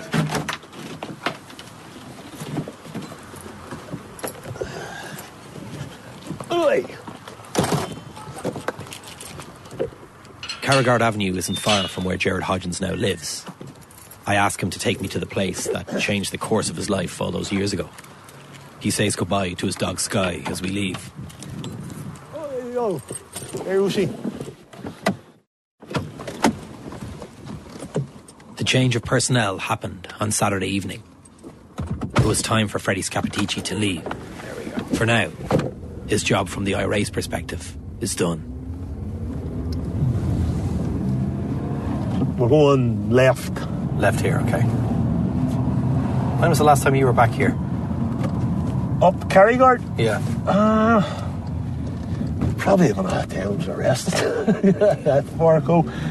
Some hits would walk up this way, walk down. When Gerard Hodgins arrived in the house, he says he had no idea who he was there to guard. He knew it was an informer, and that's it. No, you just came and says you have a job to do, you go and you do it. Yeah. You know, and you wouldn't sort of have any suspicions or, you know, any sort of paranoia. It's just a normal course of doing your work. Sandy Lynch had been at the house for over 24 hours by this stage. Straight on? Straight on.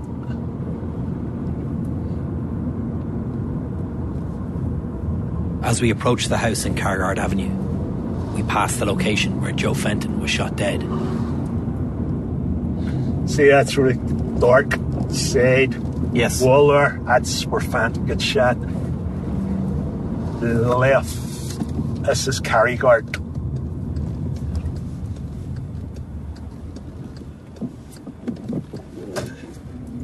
124 is just round to the right.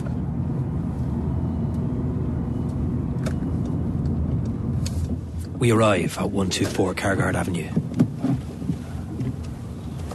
Jared. Aye, that's it. Is that 124 there?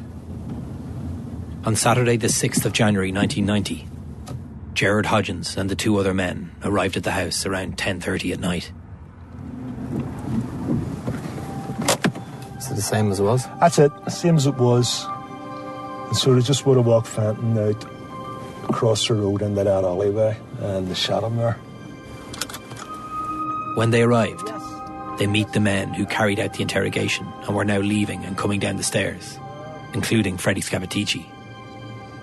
One of the men pointed up towards the room where Sandy Lynch was, and using his hand, mimicked putting a gun towards his own head and pulling the trigger. Because by then they were finished with him, he'd broke and confessed, and Scap and Emmons they were leaving the house. We were going in to babysit him. At the bottom of the stairs, Gerard saw a tape recorder, a tape and a signed confession, all just sitting there. I mean, it was a blue plastic bag, and tape recording was on it, and a statement. You're nosy. Gerard read the confession.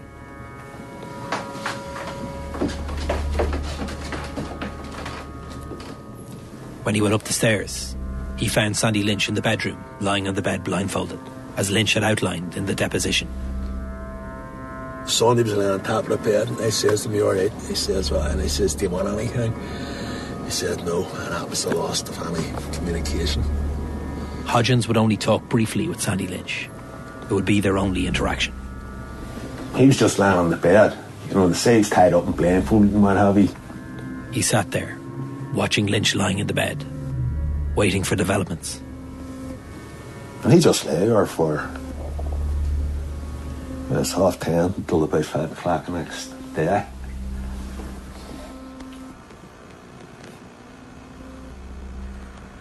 On Sunday morning, I smelt a fry. And the people that were minding me were eating. During the day, there was cups of tea sent up. I could hear mumbling, but nothing I could make out. Then on Sunday evening, I heard people coming upstairs, and there was a bit of whispering and someone coming in and out of the room. Around 5 in the evening, Danny Morrison came to the house. He was a huge figure in Republican circles, a leading voice in the IRA and Sinn Féin. At that time, he was Sinn Féin's head of publicity. Danny Morrison had just arrived, and he was going upstairs. I remember saying hello to him on the stairs, and then just at that the jeeps started coming, and I realised, something up. About 10 minutes after this, I heard a police Land Rover outside, and I heard someone rapping the front door saying, "Please open up." Suddenly, the house was surrounded. Police cars and jeeps everywhere. Army front and back, a huge operation. There was a bit of scurrying in near the room, and I heard a voice whispering something like, "Where are the handcuffs?" And then someone kicked the door of the bedroom in and says, "Where are you? Take that stuff off." Sandy Lynch was ordered to take off his blindfold and get downstairs. At this point, a panicked Gerard Hodgins was helping to destroy the confession tape. Just tried to rip him up and pull the tape apart as much as possible. I went into the living room and I was feeling confused and I wasn't thinking, and just did as I was told. I sat on a chair. We immediately hit the living room. But in that house, Jimmy Morton's house, they could get BBC Scotland, which meant you could watch the Celtic matches. I recognised one of these people as George Hodgins. He was sitting near directly facing me as I came through the door. These people were talking and there was a football match on. So we lad only were just sitting watching the Celtic match on TV. After I sat down, the police kicked the door in, entered the room. And Sonny wasn't going anything like, oh Jesus, thank God you're here to save me, or anything like that. He didn't speak at all, but they just grabbed him and handled him and got him out of the place as quick as possible. The special branch became alarmed when they didn't hear from Lynch for over 24 hours. An operation was mounted to find him.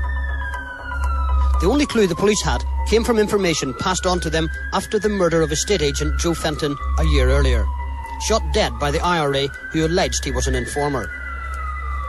Following his death, the police learned that he had been interrogated at number 124 Carrygart Avenue in the Lenadoon area. In many of the media briefings after the arrests of Danny Morrison, Gerard Hodgins and others, it was reported that the discovery of Sandy Lynch was down to good fortune. On the 7th of January last year, the police moved in. It was, said a police source, nothing more than an educated guess. That wasn't luck. They knew where he was.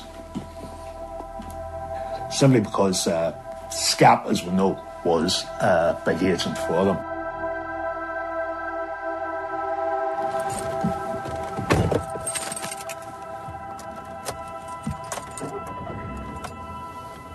We leave Carrygart Avenue.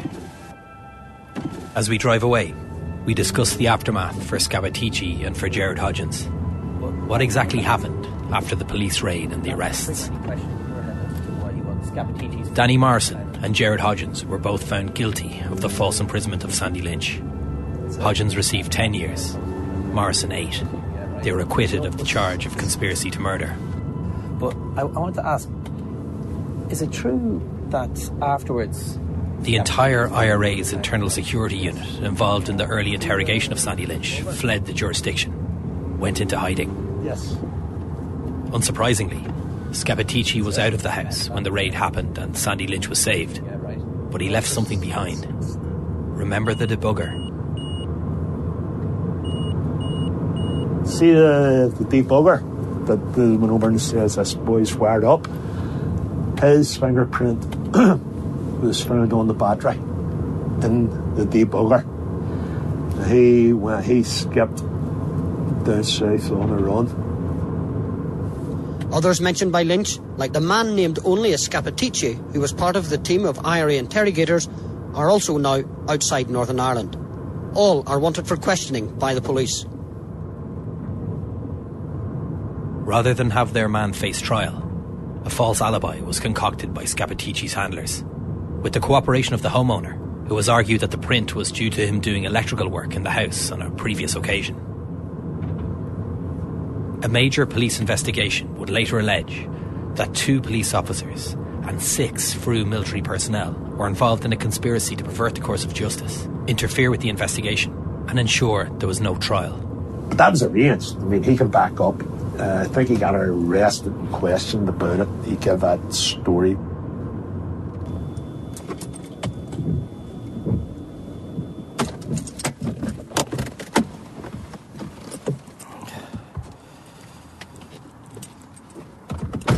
I dropped Gerard back to his home.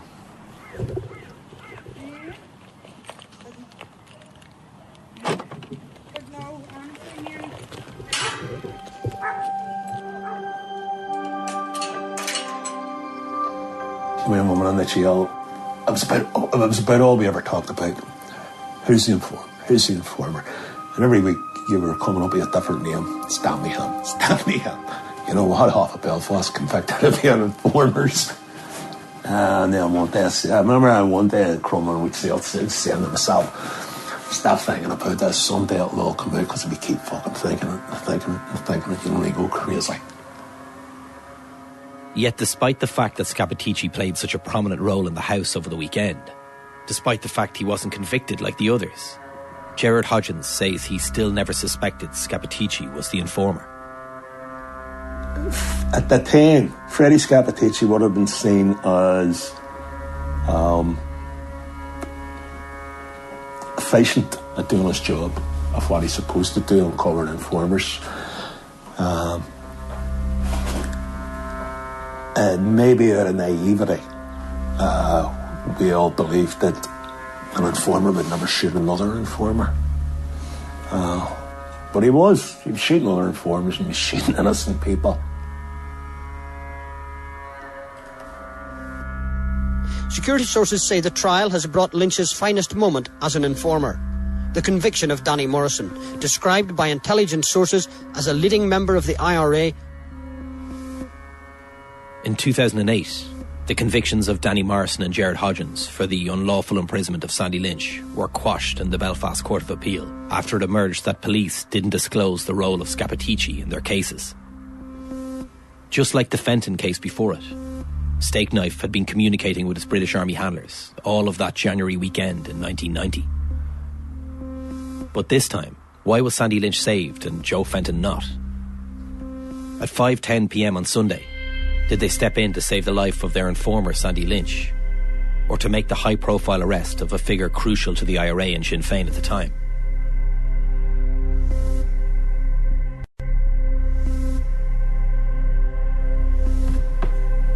Okay, just as a little test, do you mind just introducing yourself? Okay, we are in Andersonstown, West Belfast, where I live, and we're just about to do an interview. What's your name?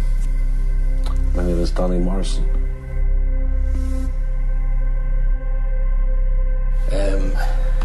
You okay to start talking? Yeah.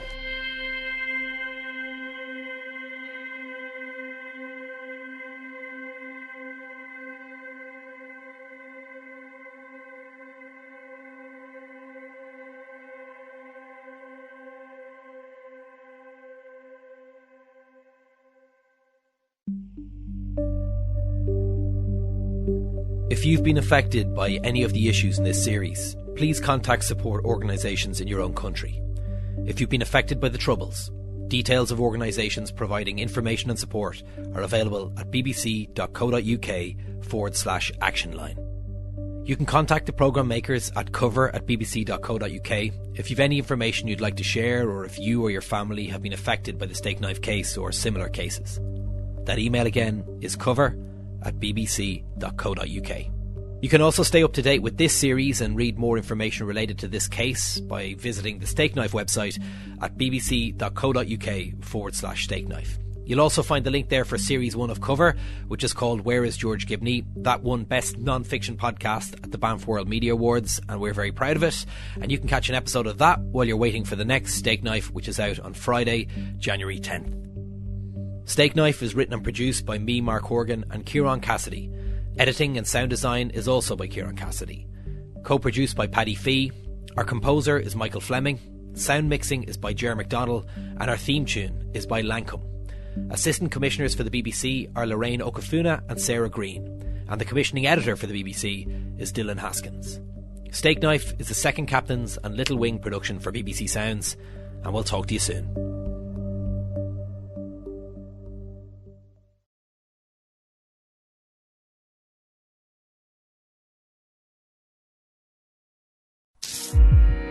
BBC Sounds. Music, radio, podcasts. You're about to listen to a brand new episode of Stakeknife, the new series of Cover. Episodes are released weekly, wherever you get your podcasts, but if you're in the UK, you can listen to the latest episodes right now, first, on BBC Sounds. And the following podcast contains interviews that some listeners may find upsetting, and some occasional strong language. Episode 8, The General and the Agent. When I think about the dirty war, and I think about Scappaticci, I think of that as being one of the most filthy episodes of the conflict period, weighing up one life against another. This is Barney Rowan, a former security correspondent with the BBC. Oh yeah, sorry. Okay, I see now. outside. Did you tell me you dug out the Wolsey? Yeah, I want to play for you if that's okay.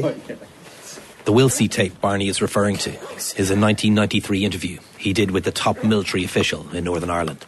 I think that was the first interview with an army general for something like 15 years. Generals in the north didn't speak, basically. General John Wilsey was the top army official in Northern Ireland, the GOC, the General Officer in Command. He was over everything, including the agent Stakeknife. Volume okay? Yeah. The Army's most senior soldier here spoke first about the terrorist threat. In terms of security force successes, he highlighted arrests and the number of terrorist operations being intercepted. And in case the name is familiar, yes, Wilsey is the same general who we heard in a secret recording with the ex-FRU or Force Research Unit intelligence agent, where he referred to Scappaticci as the golden egg. I'm not in any way suggesting that this is about to end, and there's a lot more grief to come.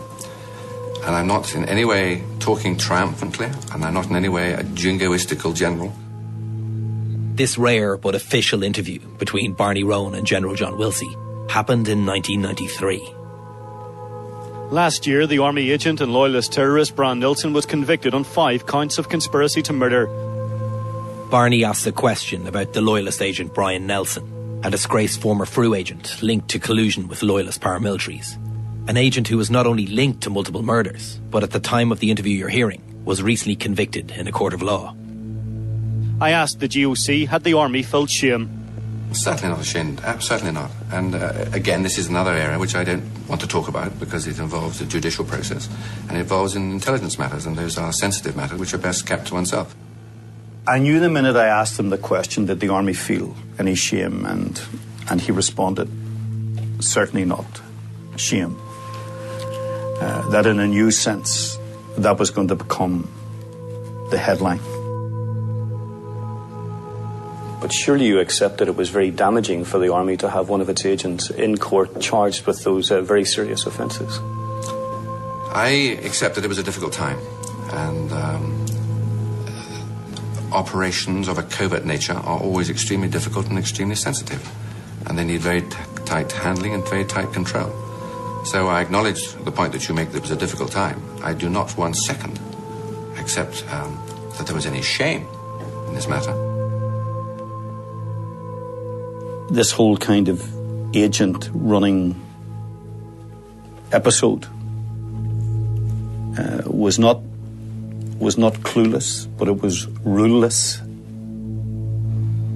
From the minute they recruit Scappaticci and know that he's inside the IRA's internal security department, they're over every line in the book. And that takes us into that phrase that is used about playing God. How do you justify that? Running one agent who's interrogating other agents and presenting them for execution. Do you accept that the Army and the IUC should act within the law or not? Now, there's an absolute answer to that, either yes or no. That idea and that excerpt of acting within the law is really striking with what we know now, isn't it? Well, of course. So this is 10 years before I know of Scappaticci. If the answer is yes, we do accept that you act within the law, I say that is what we are doing, and we go to the full limit of the law in our operations. Now, if you say, no, you shouldn't act within the law, you should be above the law or absolved from the law, you get into very dangerous ground indeed.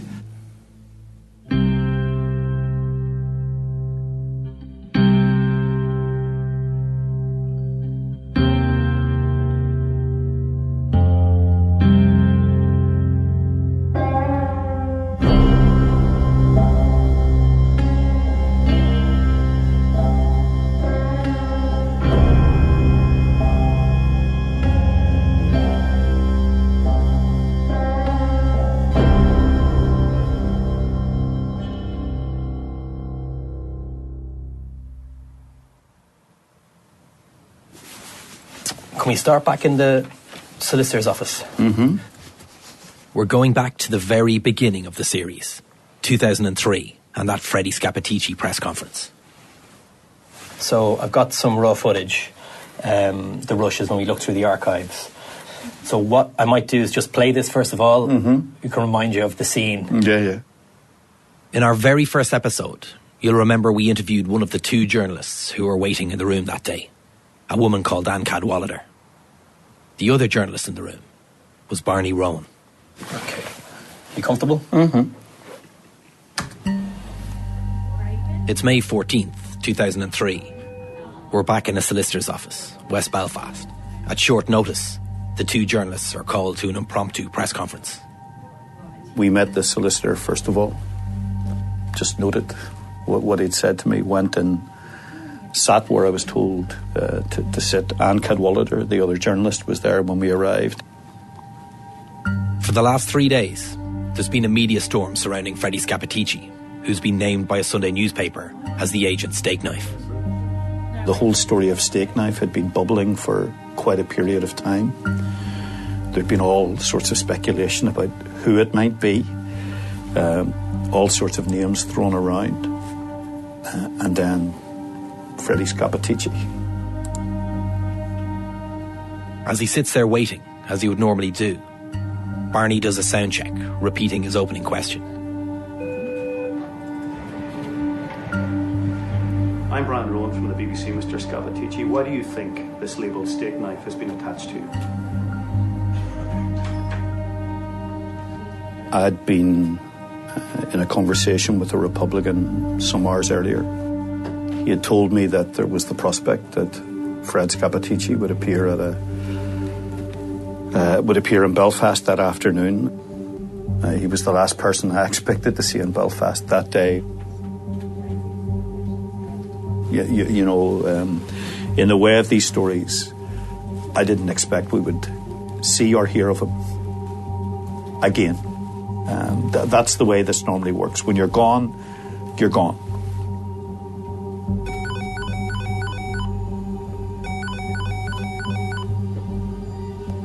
As they wait, there's a buzz in the solicitor's office intercom. There was then a message to Michael Flanagan from downstairs that there were some journalists at the door. They turned out to be two colleagues of mine, Brendan McCourt and Vincent Kearney from the Spotlight programme.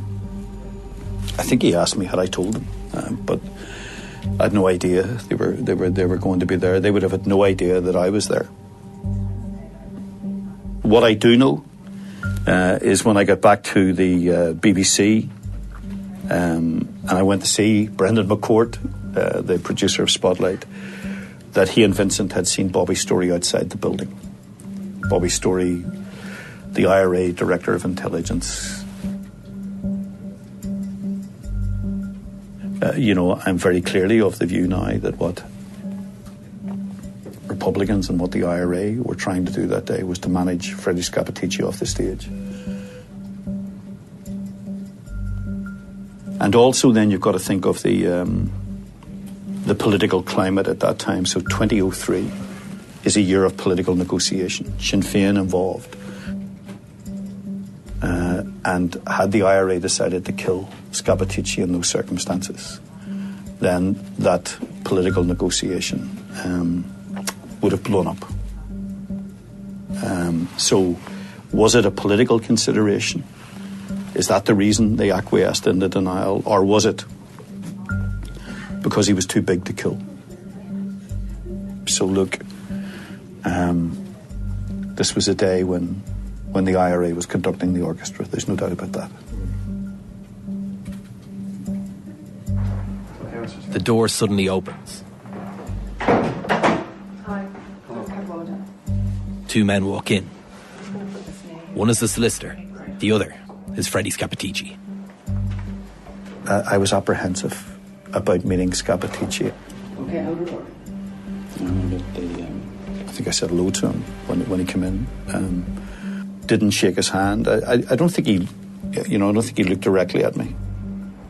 As he sits opposite the two journalists, Freddie Scappaticci reads a prepared statement. And now Mr. Scappaticci has a short statement to read.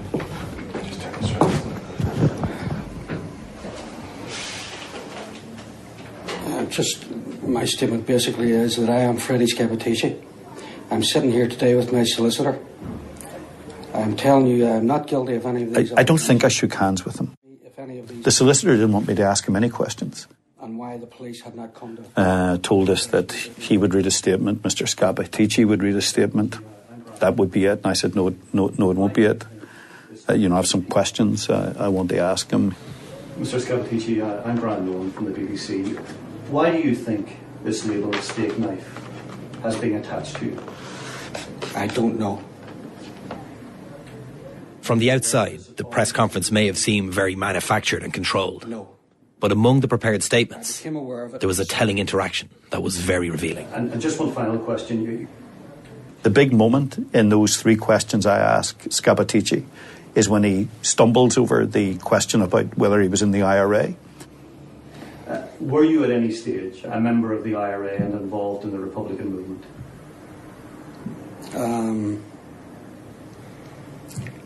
I was involved in the Republican movement 13 years ago. He talks about having no involvement for 13 years. That took us back to 1990, when Sandy Lynch, the informer, was rescued from a house in West Belfast by the security forces. Danny Morrison's arrested. Scappaticci is the person who has suggested at that time that rather than kill Lynch, they should present him to a news conference. And that internal security unit is stood down in 1990. So in that third answer, while people may have thought he said nothing, he said a lot. He confirmed that 1990 is his last involvement in the IRA organisation, his last involvement in the Internal Security Department. But I have no involvement this past 13 years. And what about the allegations? Sorry, that's just finished. That's just finished. You got 3. Right. The press conference ends abruptly.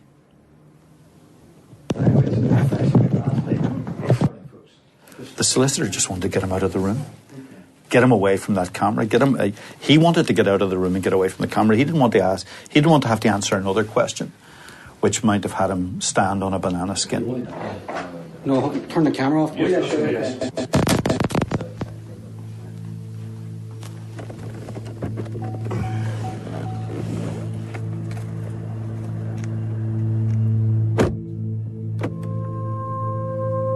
That 13 years comment by Freddie Scappaticci brings us back to the beginning of the end. 1990 and our last episode, the interrogation of Sandy Lynch. About 10 minutes after this, I heard a police alarm over outside and I heard someone rapping the front door saying, "Police, open up." The arrest of Sandy Lynch was the beginning of the end for Scappaticci and for Stakeknife. It was the end for him and the IRA, the end of him being a useful double agent, the end of his time in the Internal Security Unit. There were 8 arrests connected to Sandy Lynch, but the most high profile was Danny Morrison, at the time Sinn Féin's Director of Communication.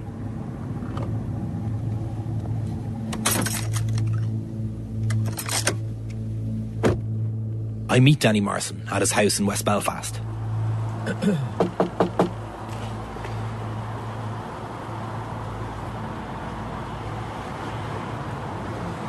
Very well. You clip that on right, Danny. Yep. Okay, just as a little test, do you mind just introducing yourself? Okay, we are in Andersonstown, West Belfast, where I live, and we're just about to do an interview. What's your name? My name is Danny Morrison. How do you feel about talking about this stuff? Well, I'm fine. It's about an incident in my life in relation to Freddie Scappaticci, which resulted in me being sentenced to 8 years in jail. It's also, of course, when you go into the background of it, it's quite revealing about the nature of the dirty war, about the immorality of the British government, which had even though I despise informers, had a duty towards these people whom it had recruited as agents or informers. And in the case of Freddie Scappaticci, he was given clearance to kill people who were no longer of any use to the Ministry of Defence. The starting point of the conversation with Danny Morrison are the events of January 7th, 1990. Sandy Lynch, as we know, is taken to the house on Carragard Avenue on the Friday night. Danny Morrison isn't at the house yet. Freddie Scappaticci is.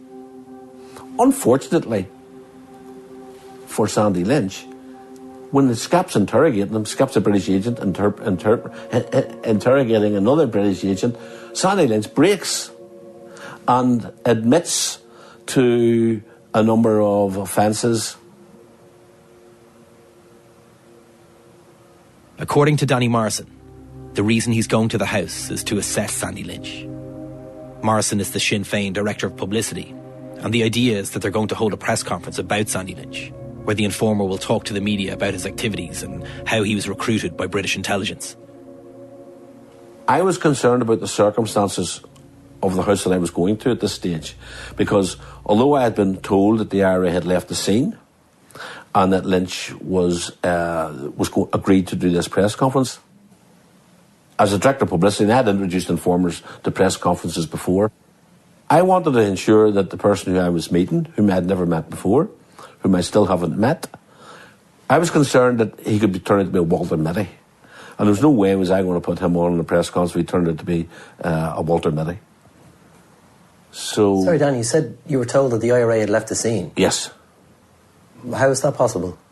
That the IRA, this is what I was told, that the IRA had left the scene and that to go to the house and that Lynch would be there with other Republicans, some of whom I also knew.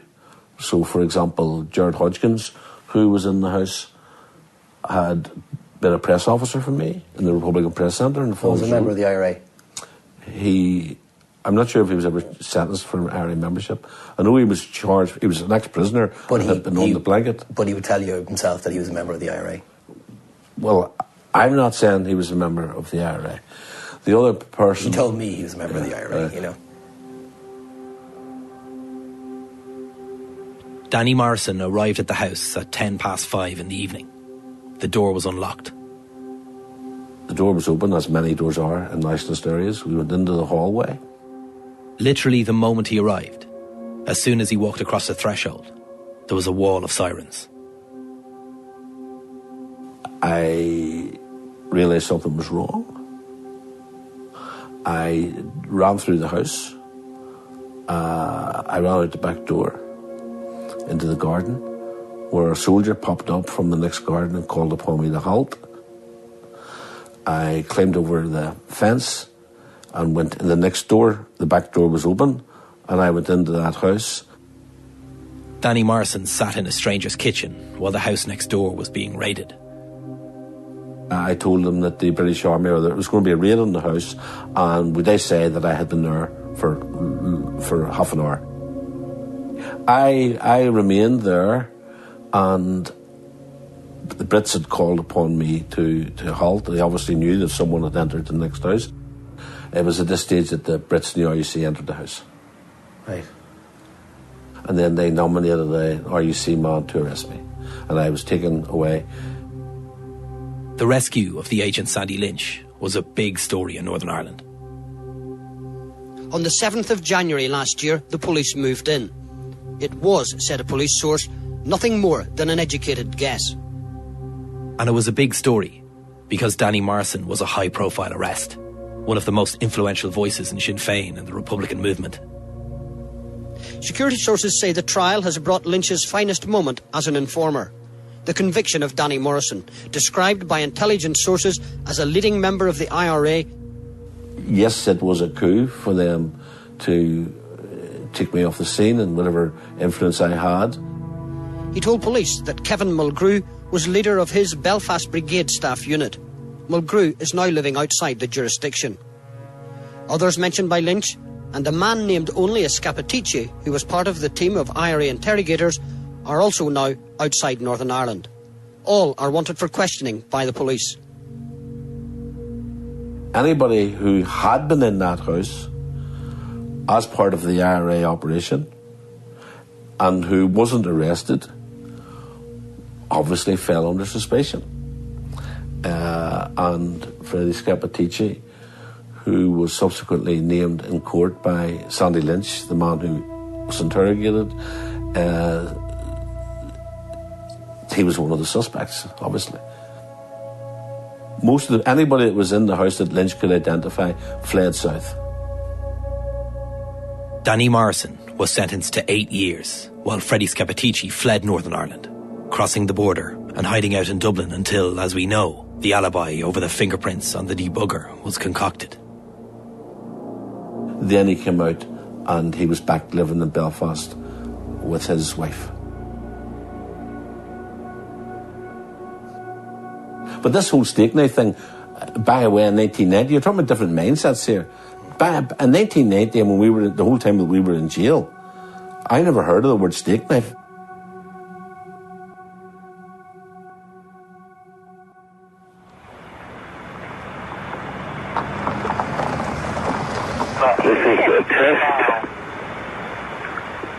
It was in 1993, while Danny Morrison was in prison, that Freddie Scappaticci contacted the producers of the Cook Report, alleging he had information about Sinn Féin's Martin McGuinness.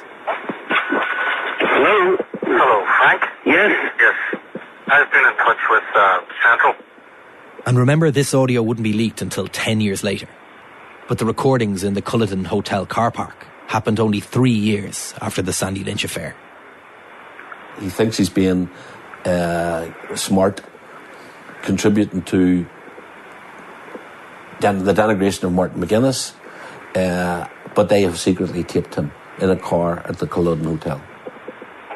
I'll explain to Frank. Right, McGuinness is on the IRA Army Council, right? Yeah. He also controls the Northern Command, which takes in the 9 counties of Ulster, right? While in the car park of the Culloden, the reporters bring up certain Republican figures. One of the first names they suggest to Scappaticci is Danny Morrison. But what they've basically done is they've caught up the Northern Command area, right? Since Danny Morrison went there? Or before? No, Danny Morrison had nothing to do with it. Right. Nothing to do with it. He was director of publicity, but he was also on the IRA Army Council. But he had no balls. Scappaticci says Morrison is on the Army Council of the IRA. He says he has no balls. Right, that's basically right. Right. He's a pen pusher, if you want to put it that way, right? He then calls him a pen pusher. In that tape, he said some disparaging things about you. Danny Morrison had nothing to do with it. Nothing to do with it. He was the director of publicity, but he was also in the IRA Army Council. But he had no balls, basically. He was a pen pusher, if you want to put it that way. A very proud pen pusher as well. But why was there animosity there?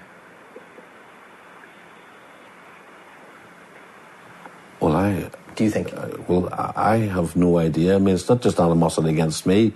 The point about it is he's an agent.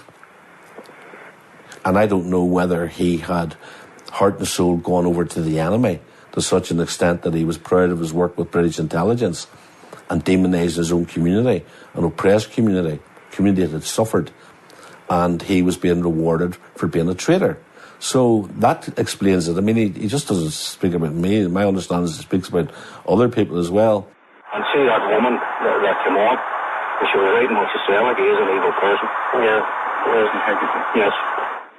I had no personal interaction with him. I was never in a pub with him where he came off with a dirty joke where I could make a judgment about him, or he said something snide about another company. I was never in his company to get inside his personality. You know, you hear reports that he was a bully, you hear reports that he was disliked.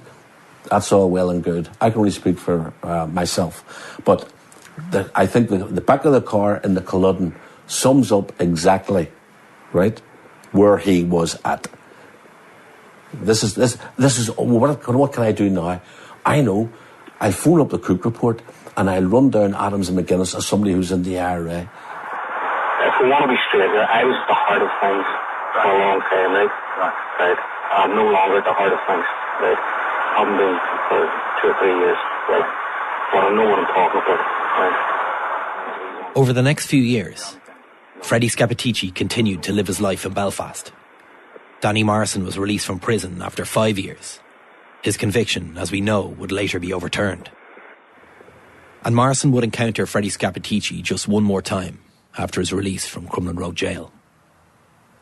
A few years after my release, and he was walking down the Honest-Return Road, and I was walking up the Honest-Return Road, and I give him a dirty look, and he just walked past me. This is before he did his press conference, etc. Because I was just unhappy with that whole situation. It had never been resolved. Questions that I had asked had never been answered satisfactorily, as far as I was concerned. Did you see him on the other side of the street? And where No, we were on the same side of the road. I was going to the Honest-Return Leisure Centre to play a game of squash, and he was walking down the road, and I just gave him a dirty look, and he just walked on past me. I mean, you would imagine, given the fact that he had been in that house, had been said that he was in that house, you would have imagined, and I imagined, that if he had nothing to hide, he would have stopped and said, geez, that was terrible, all that happened, blah, blah, blah, blah, blah. I was lucky I was able to get off.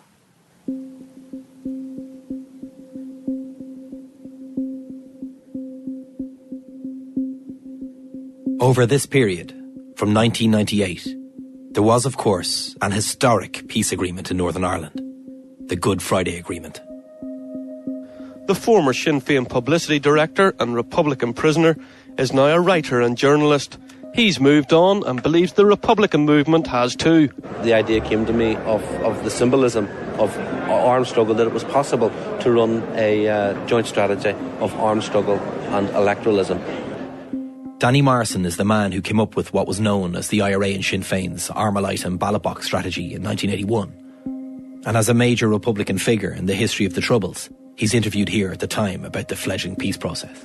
And basically that was the beginning of it, and I think it's a logical outcome now that the Republican movement is opting for politics. While the Good Friday Agreement was signed, Freddie Scappaticci was still living in Belfast. The people have split from the Republican movement. I think that those people need to be very careful about what they do, because I think that there's a strong possibility that they will be leading young people into a cul-de-sac. It was around this time, the turn of the century, that the first rumours, the first strip feed of stories of a spy called Stakeknife appeared. Numerous mentions in Sunday newspapers, a spy at the centre of the IRA, an agent in their internal security unit. Lots of people were being hinted at and being described by the likes of Sunday Times and other papers, as being this Stakeknife. The British agent known to have been working within the IRA and given the codename Stakeknife was one of its most senior and ruthless members. It is said that Stakeknife was a senior member of the IRA's internal disciplinary unit. There was a whole period of time when there was all sorts of speculation, and everybody was being used to say that there was Stakeknife. Codenamed Stakeknife. So who is Stakeknife? And this period of rumour culminated in 2003 with the naming of Freddie Scappaticci. A man said to be Britain's most valued spy inside the IRA has had his cover blown. The man outed as Stakeknife. This is Freddie Scappaticci, the man named at the weekend as having worked for British intelligence. Security sources have now confirmed to the BBC that he's Freddie Scappaticci. And 3 days after being named, we're back to where we began, the press conference with the two journalists in the solicitor's office. Okay, Mr. Scappaticci. Hi. I thought the press conference was bizarre, but I knew exactly what he was doing. He was cocky, arrogant, conceited, full of bluster. Just my statement basically is that I am Freddie Scappaticci. I'm sitting here today with my solicitor. I'm telling you I'm not guilty of any of these allegations. That formula that the branch used, keep your mouth shut, they won't shoot you, that is exactly the same attitude that Scap adopted publicly, right along, including when he did that press conference. I have not left Northern Ireland since I was challenged by reporters on Saturday night. Nobody had the decency to ask me if any of these allegations were true. There was a peace process at this stage. There was no IRA around to do anything about it, and he did the press conference. I wasn't involved in it, but I was surprised at it, but it was typical Scap. And why the police had not come to question me about these allegations? Sorry, that's just finished. That's just finished. You got 3. Right. Okay. Because, by the way, over the last 2 years, various names have been planted and sown in the media as being Stakeknife. At the time of that Freddie Scappaticci press conference, Danny Morrison did a number of media interviews. There was a whole list of names, including Alec Maskey, my own, Tom Hartley, Paddy Docherty, you name it. We were all up there as being Stakeknife. But the British, in particular, were naming and singling out one person. At this point, following the press conference, there was hesitation and a little confusion in the general public about whether Freddie Scappaticci was Stakeknife. It turned out that the person whom they named as being away wasn't away.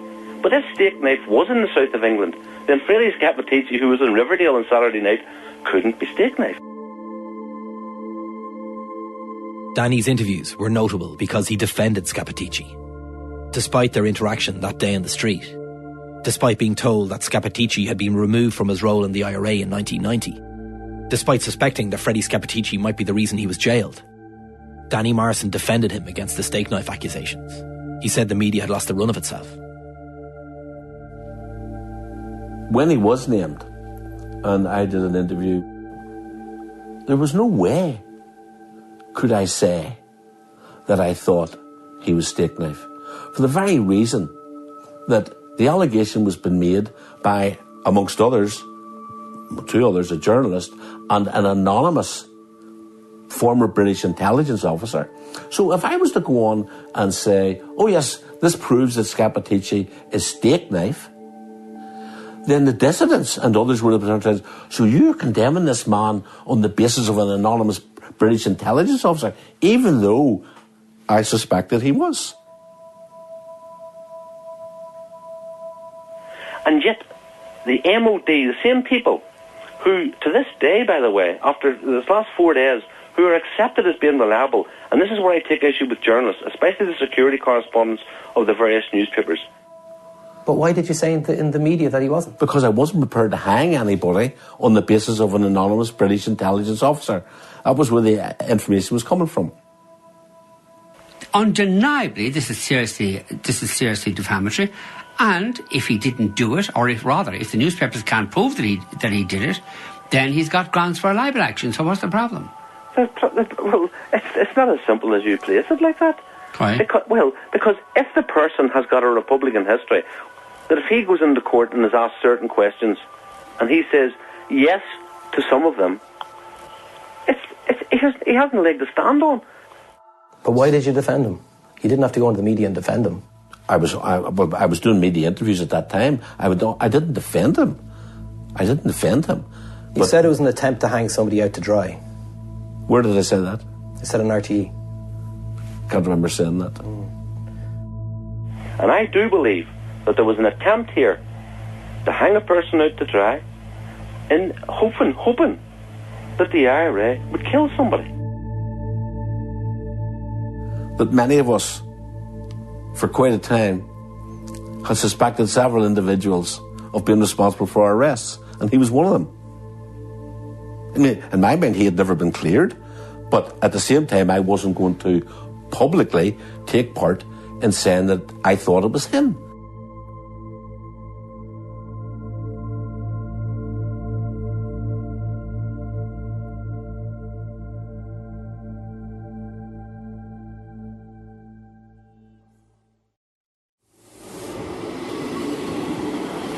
Danny Morrison keeps referencing an anonymous British intelligence officer. And that person, the whistleblower, the anonymous Frew intelligence officer behind the scenes from the turn of the century onwards, was Ian Hurst. A person I would meet again at his home in the north of England. It was a strange period after the 2003 press conference.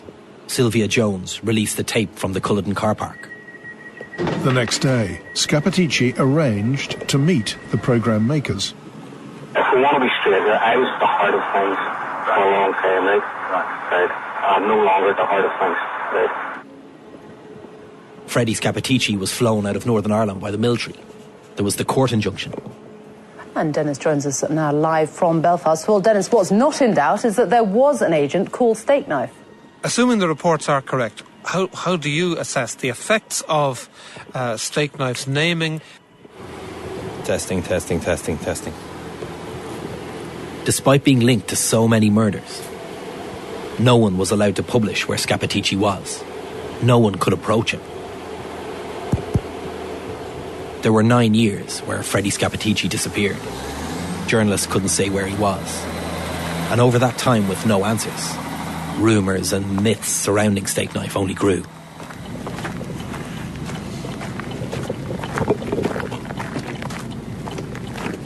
How are we doing? I'm good, mate, I'm good.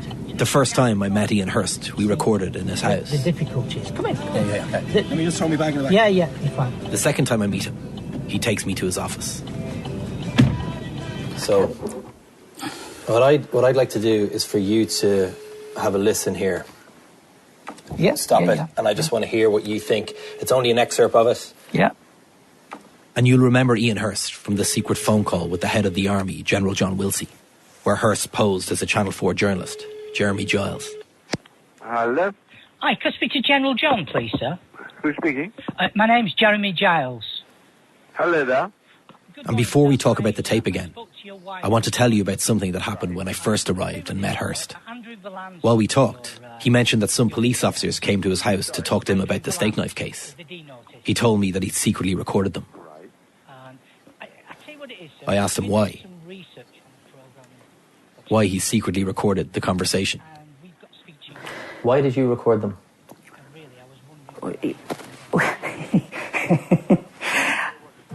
I record every fucker. You recorded me? Yeah. Where are you recording me? Everybody gets recorded. Where am I being recorded right now? Well, Go on, tell me. Well, why would I? No, what I'm saying... I've been very transparent in what our conversations are here, so how are you recording? What I'm saying to you is that you wouldn't know in here whether you were being recorded. I was pretty sure I was being recorded. Yeah, exactly. This is a well-trodden path. I mean, I'm not gifted. So we sit there. I'm recording Ian Hurst. 20/20 vision. It's the tape you're listening to now. And he's recording me. He was a vehicle. And I'm not sure how. You don't know who Fred Scappaticci is? And so we listened to a secret recording he made with the British Army General back in 2012. You know him as Stakeknife. I tell you what it is, sir. We're doing some research on a programme for Channel 4. Right. And we've got some documents which feature you. And really, I was wondering whether I could come down and see you. Right. So you're what? You're a television person or a journalist or something like that, are you? Yeah, I'm a journalist, sir, yeah. The tape, if you remember, starts with Ian Hurst bluffing the General. He mentions a top-secret meeting between Freddie Scappaticci and General Wilsey. A meeting very few people would have known about. Yes, you had, well, you were on the outside of a car, but you had a meeting in South Belfast in 1993. Right. As you know, the Force Research Unit, they produced the contact forms. Yeah. And they record that you were concerned you would be subject to some interest by Lord Stevens. Oh, right, yeah. The Stevens thing, yes. Yes. For years, Ian Hurst was seen as a lone voice, an anonymous FRU officer. Many people refused to trust his account, just like Danny Morrison didn't in 2003. He was looking to back up his allegations about Stakeknife. He wanted further proof. The state, or this state here, was not admitting that Stakeknife was Scappaticci, or Scappaticci was Stakeknife. So what I was looking to do was to try and have a much senior person than me put on record as to who knew what, where, when and how. I mean, what happened? The head of the intelligence in Northern Ireland came to see me and said that Stevens was burrowing around and that Fred Scappaticci, whatever his name is, yes. Stakeknife, was unsettled. And would I go and see him and reassure him to the value of his work?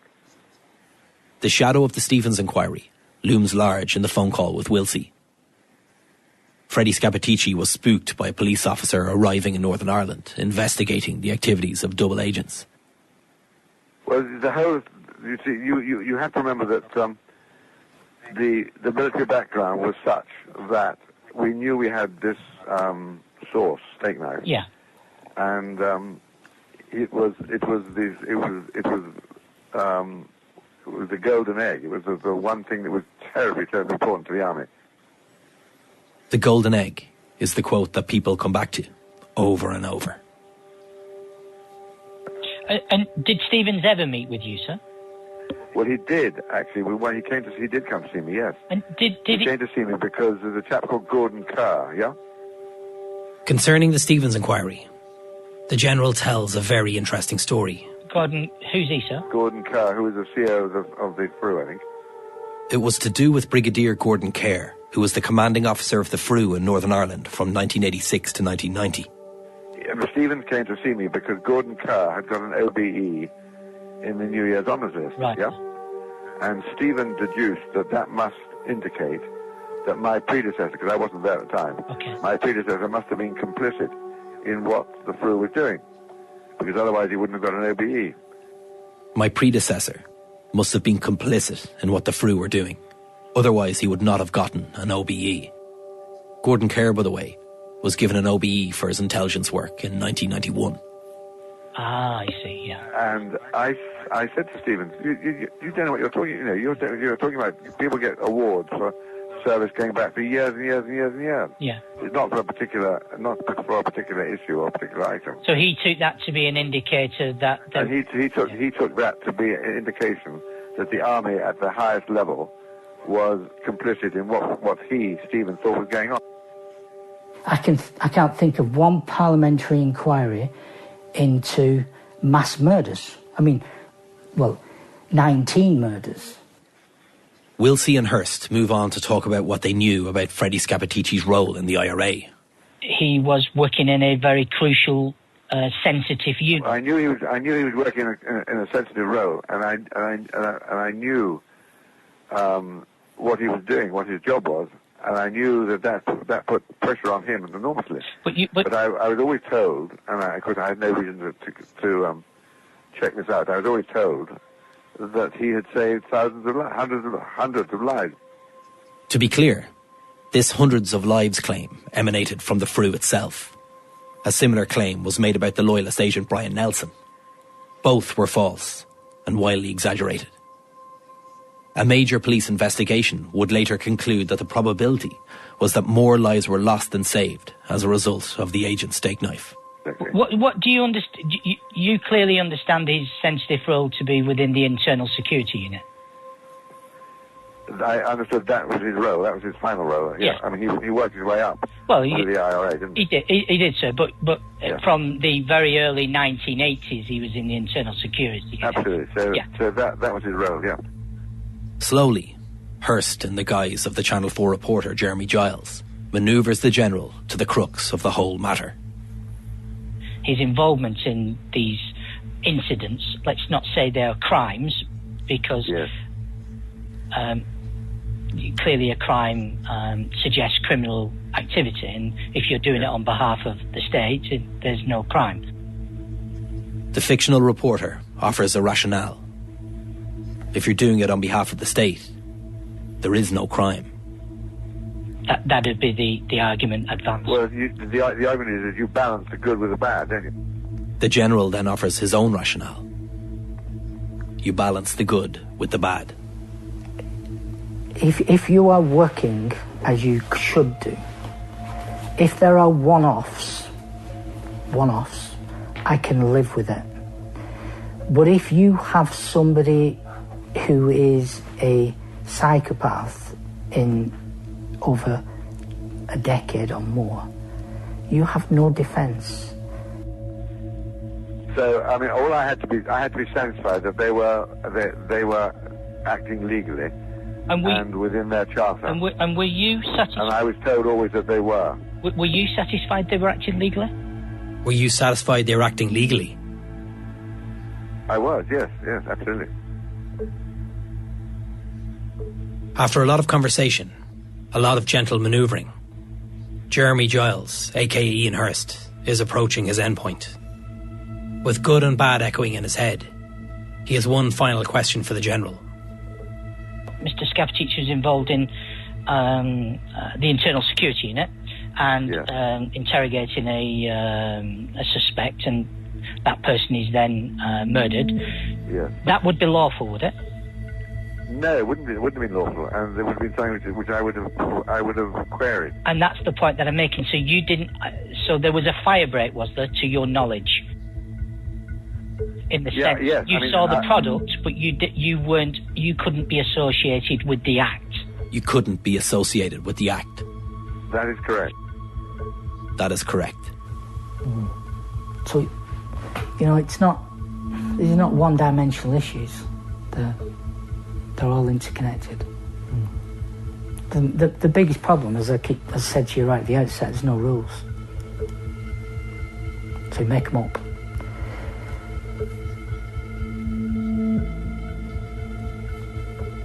I'm clearly not a journalist.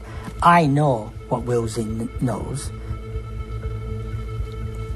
It is the most, and this is a fact, this is the most senior person in the establishment who has, thus far, publicly, confirmed the existence and the role and the identity of Stakeknife.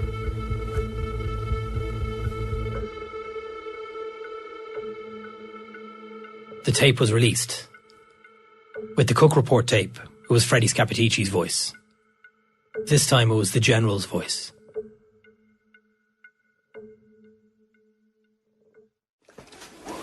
Good morning, everybody. In June 2016, the then Chief Constable, Sir George Hamilton, asked John Boucher to independently lead Operation Canova, the investigation into a range of activities surrounding the alleged army agent known as Stakeknife. In 2016, Freddie Scappaticci was living his life like Ray Liotta at the end of Goodfellas. He had a different name, living in an unfamiliar town unknown to his neighbours. Almost 13 years after the press conference and disappearance, almost 4 years after the Wilsey Golden Egg tape, the DPP in Northern Ireland made the unprecedented move of issuing a statement saying that the agent Stakeknife was involved in the murders of up to 24 people. This decision followed a referral from the Public Prosecution Service after they had received information from the Office of the Police Ombudsman. And later in 2016, a multi-million-pound police investigation called Operation Canova was announced. This inquiry was into the activities of the agent known as Stakeknife and his intelligence handlers. For Freddie Scappaticci, a man who was so spooked by the Stevens inquiry, this must have been a big development. I want to begin by reminding everyone of the overriding mission of Canova, which is delivering the truth to legacy families about what happened to their loved ones. Many of these families have endured endless delays, setbacks, and unfulfilled promises in their quest for the truth.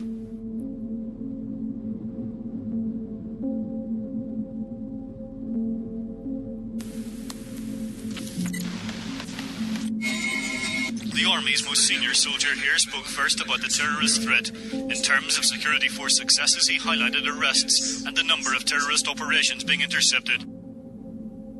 I'm back to where I began this episode, with the BBC journalist Barney Rowan. Mr. Scappaticci, I'm Brian Nolan from the BBC. Why do you think this label, Stakeknife, has been attached to you? Barney is the only journalist who interviewed both the General and the agent. It's just one of those stories that they wanted at that time to go away, still want to go away.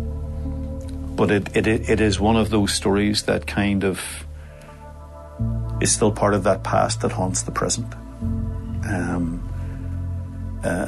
Such an ugly truth, not just for the IRA, but for the military, for the state. The investigation, codenamed Operation Canova, was launched in June 2016. This is a result of what's called Operation Canova, which started back in June 2016. I want to begin by reminding everyone of the overriding mission of Canova, which is delivering the truth. Which is delivering the truth. Which is delivering the truth. As Operation Canova finally looks into the activities of the agent known as Stakeknife, I asked Barney Rowan whether we'll ever get to know the truth about what happened. We need to decommission the word truth. We may achieve over a period of time more information, some better understanding. None of the sides want the truth to come out, and I've used the term, it's time to stop lying about the truth. And what I mean by that is we need to be more honest. Do the IRA want the story of Freddie Scappaticci out? No, they do not. Do the Army want it out? No, they do not. Do the state want it out? MI5 want it out? No, they do not. You apply that to any number of agent cases. So I think we're kidding ourselves when we talk about truth.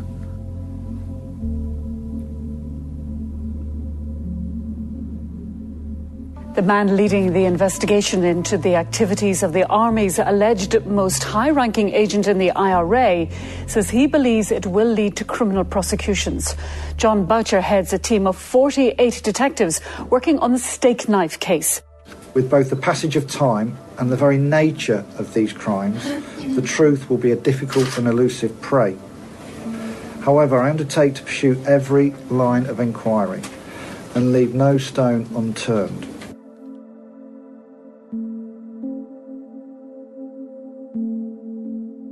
There was scepticism amongst many in Northern Ireland when John Boucher stated one of the main aims of his investigation was to deliver the truth and to prosecute those from all sides involved in criminal offences. But as time passed, his investigation would go to places that the Stevens inquiry couldn't. The man alleged to have been the Army's most high-ranking agent within the IRA has been arrested. He's being questioned about allegations that he was involved in dozens of murders. A man widely named as the British Army's IRA agent Stakeknife has been arrested by British police. The man alleged to have been the Army's most high-ranking informer within the IRA has been arrested and is being questioned about allegations that he was involved in dozens of murders.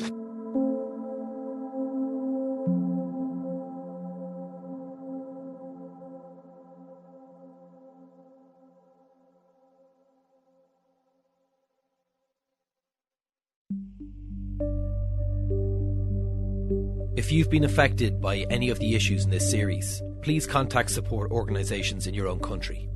If you've been affected by the Troubles, details of organisations providing information and support are available at bbc.co.uk/actionline.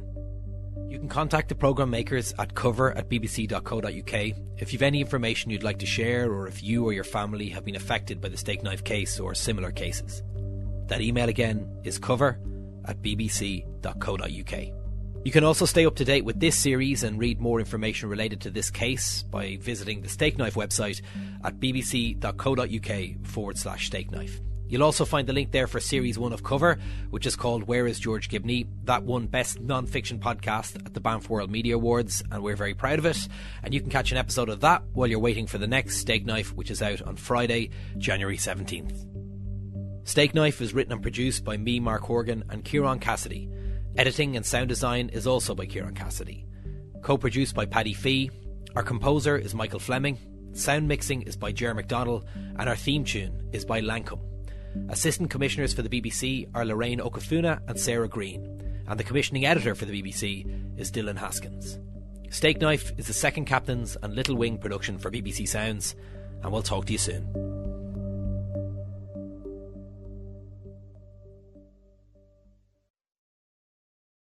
You're about to listen to a brand new episode of Stakeknife, the new series of Cover.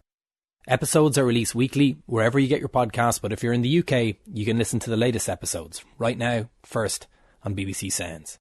This episode contains interviews that some listeners may find upsetting, occasional strong language, and some distressing scenes. Episode 9. no harm will come to you. It's 1993. A 9-year-old girl is roller skating around the streets of West Belfast.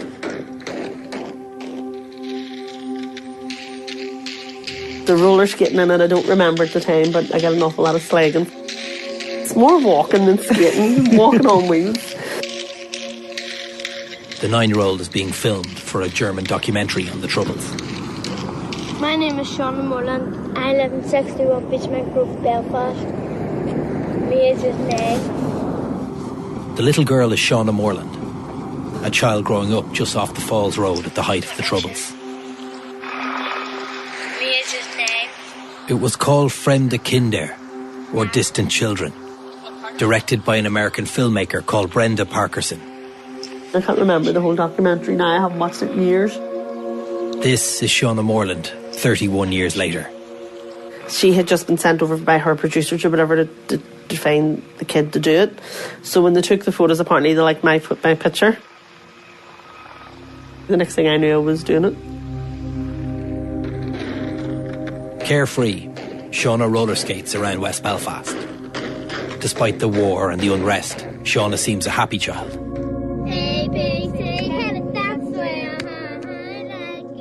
We then meet her mother, Caroline, a woman in her early 30s with wild red hair.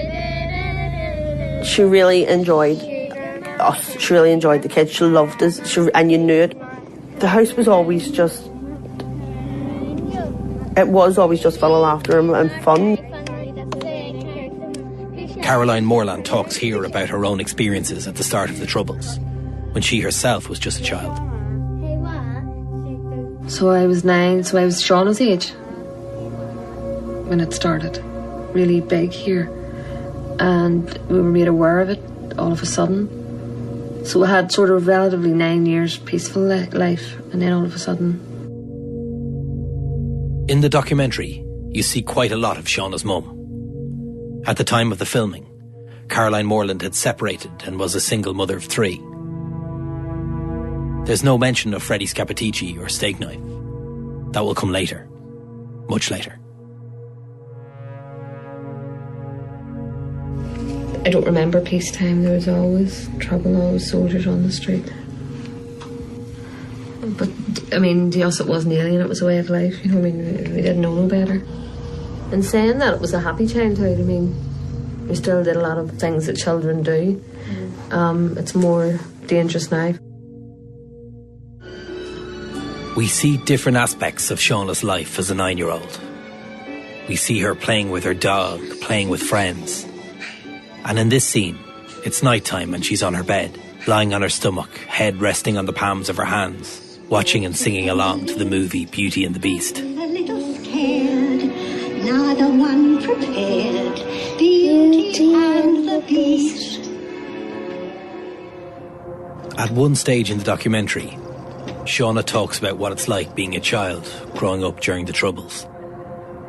Bombings and shooting and people dying can be scary. Well, especially at Halloween, because you hear all bangers and all, and sometimes you think it's just bangers and sometimes it's not.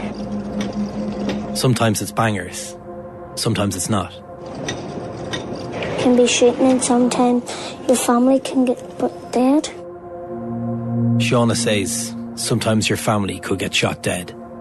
She then says she thinks Belfast is more dangerous than other places, but that she has no choice but to live there.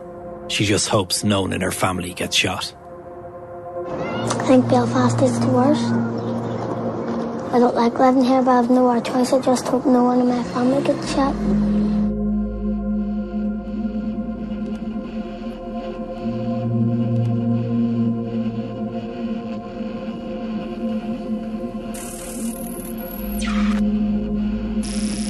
Caroline Moreland had been missing from her home at Beachmont Grove in West Belfast for 2 weeks.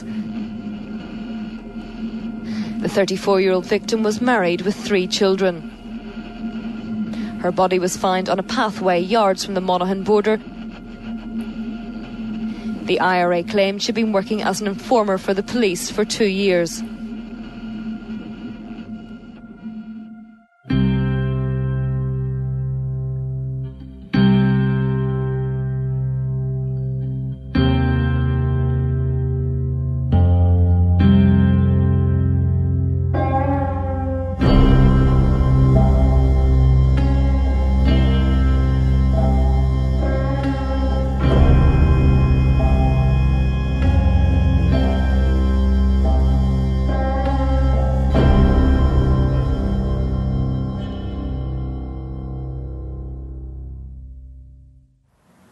There was like 12 messages on my phone now and all that sort of Do you want to check them?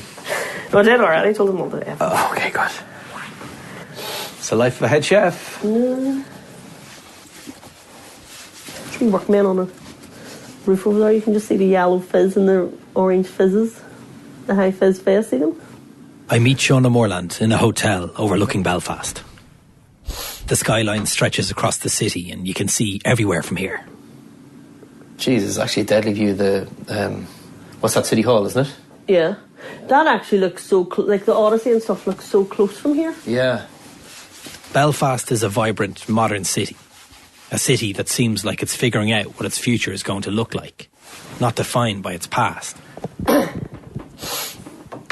But it's also a society trying to reconcile the truth about what did happen in the past.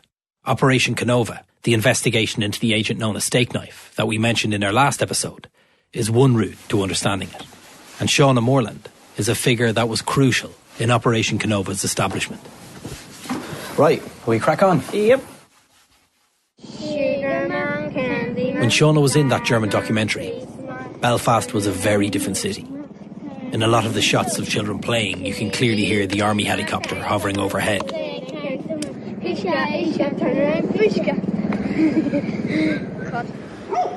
1993 was 3 years after the Sandy Lynch arrests.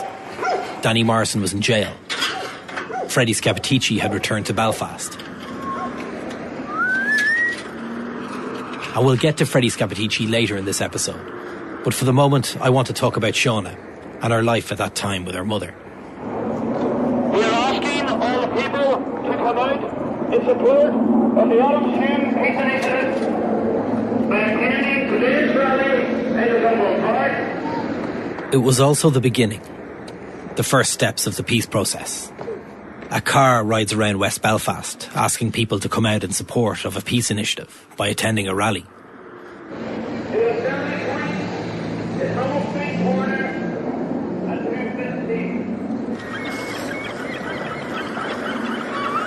While all this was happening, Shauna lived in Beechmount Grove, West Belfast, with her mother Caroline and her 2 brothers. Would you describe to me your mum as you remember her? Crazy. I mean, her was wild. That her just couldn't be tamed. She was beautiful. She was very, very beautiful. She was striking. She dressed like a hippie. Her waistcoat and her baggy shirt and her ripped jeans. Shawnee! Shawnee! Caroline was 32 at the time of filming. While Shauna is only 9, she's not oblivious to the war that's happening all around her. Her mum asks here what happens when there's troubles. What happens when there's troubles? People get killed. Who killed them? Bad people. Why? Because they don't like them.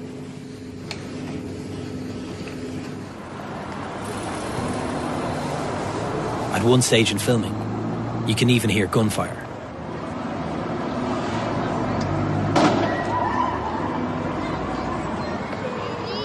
Despite everything happening, Shauna says she always felt safe with her mother. Whatever was going on in the outside world, it wasn't touching us. We were okay in there with her. And that was the security that she gave. But that was the security that came from her. That was the security she gave in the house. Hey Shauna. Hey what? No way. Hey Shauna. Hey what? Caroline talks to the filmmakers about how women in West Belfast get involved with paramilitaries. Growing up, I mean, in this situation, to get involved in paramilitaries or any other sort of organisation like that, I think the risk is equal where boys and girls are concerned. Most people seem to think it's a big butch macho thing. I think probably the women of Belfast are underestimated, or the women of Northern Ireland, which probably makes them the more dangerous weapon. Caroline Moreland wasn't an IRA member. Her daughter says her mother was an IRA supporter. She was a single mother in West Belfast. If certain people were asking her to do things, she would have done them. Apparently there was meetings and stuff held in my house. I can never remember being strange men sitting in my house having meetings. You know, I have no recollection of this. Any of the people that were in my house were my uncles, aunts, you know, it was family, it was friends, there wasn't anybody. I never walked down the stairs one night out of bed and there'd been a group of, you know, it just wasn't. I'm not saying it didn't happen, but if it did, we were very well protected from it. In her interview, Caroline Morland talks about a turning point, something that happened to her, something that would change her life. It was 10 to 4 in the morning and they came to the house. The RUC came and robbed us out of bed and proceeded to search the house. And then 2 plainclothes detectives came and confirmed I was who I said I was, asked me was I sure I was Caroline Morland, and I said yes. And they said they were arresting me under the Special Powers Act.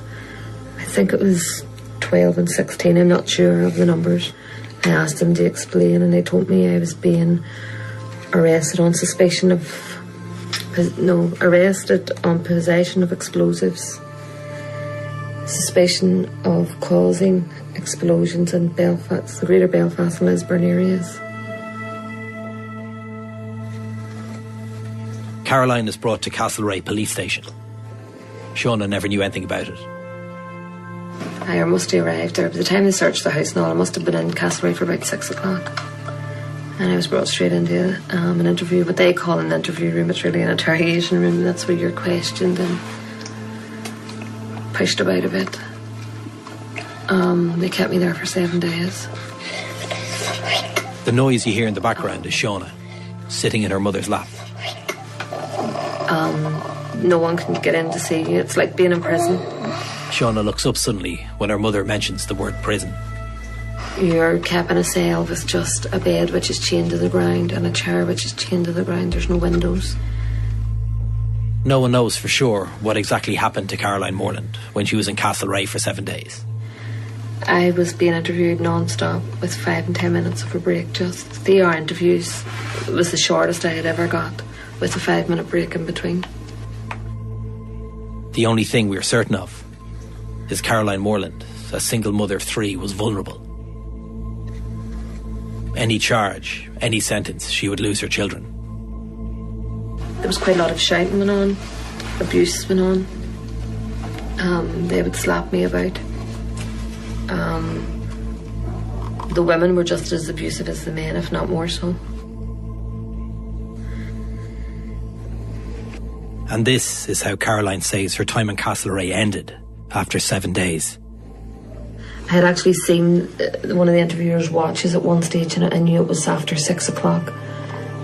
And I had sort of tried to work out it was the 7th day. I knew that if I wasn't released by 4, then they had to charge me to hold me any longer.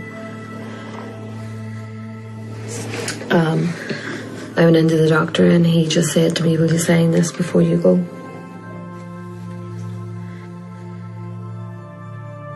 From the moment she left Castlereagh, suspicion hung over Caroline Morland.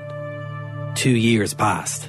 2 years where the documentary crew visited and Caroline was interviewed. Despite the peace process developing momentum, and a matter of weeks from the first IRA ceasefire in July 1994, Caroline disappeared. But I remember she was in the house. She told me she was going on a bus trip. So she told me she was going on that, and I was going to stay with my granny.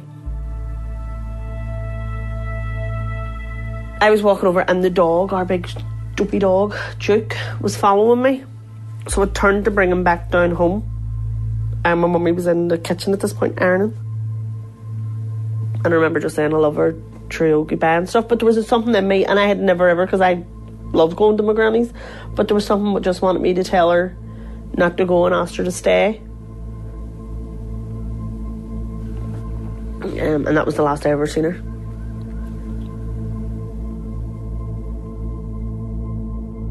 For 15 days, Caroline Morland just disappeared.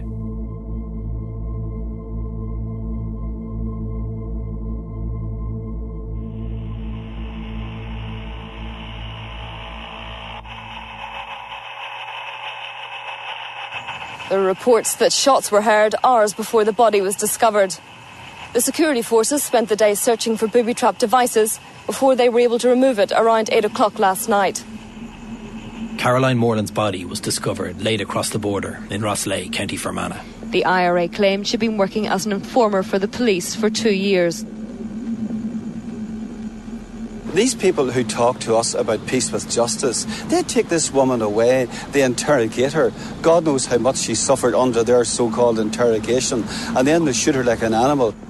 Her body lay there for 13 hours as police check for booby traps. We do not know if her judges were also her executioners. For the murder was a heinous crime which cannot be condoned and must be condemned.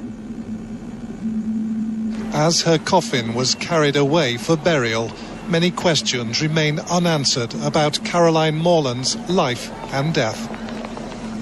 Shauna was only 10 when her mother was murdered.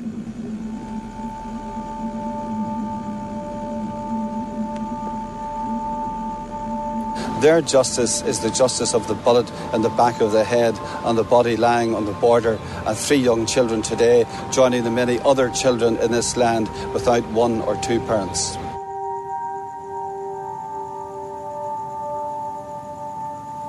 But for a long time I blamed myself for doing that on why she was killed.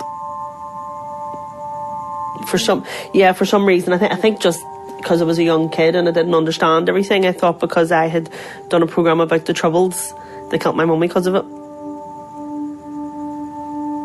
Everything changed after the murder of her mother.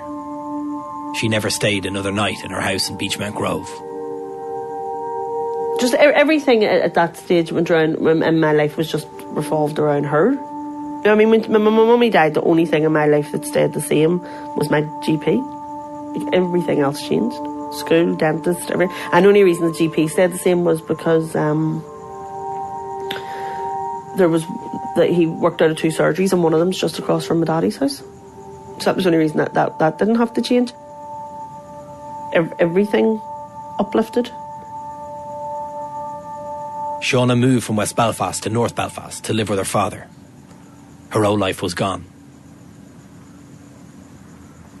I also used to have myself convinced. I remember I used to sit in school and just be like, I'm just going to go in and wake up and go in and tell my mummy about this, and she's going to tell me stop being so stupid and go get ready. You know, I tried to convince myself for years I was just dreaming. This was all just a dream. And I remember some nights crying and asking God to give me back my mummy, but I think that's just the child trying to understand.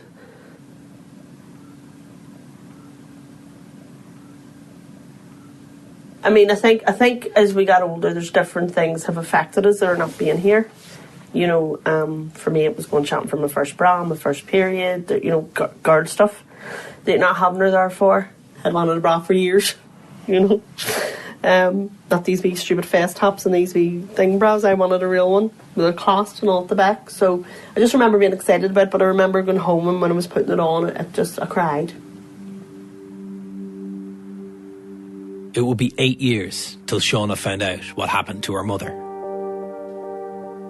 I was told it was mistaken identity. We weren't told the whole truth and stuff. I was so young.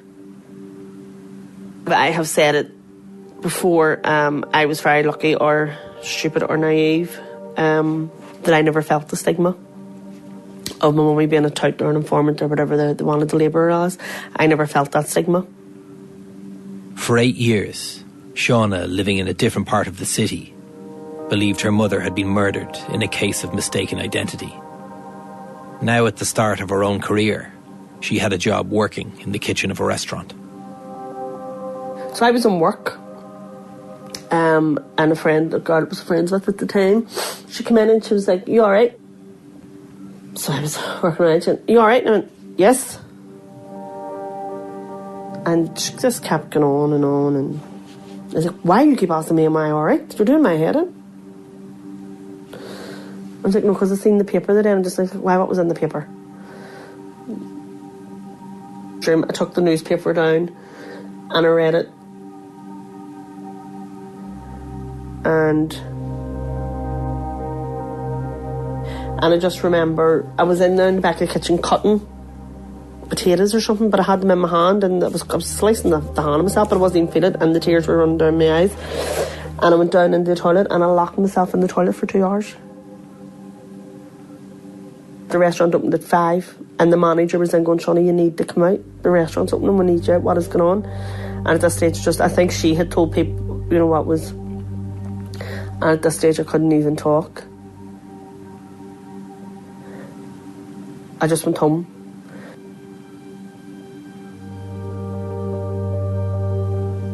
And the next day I went down to a newspaper library,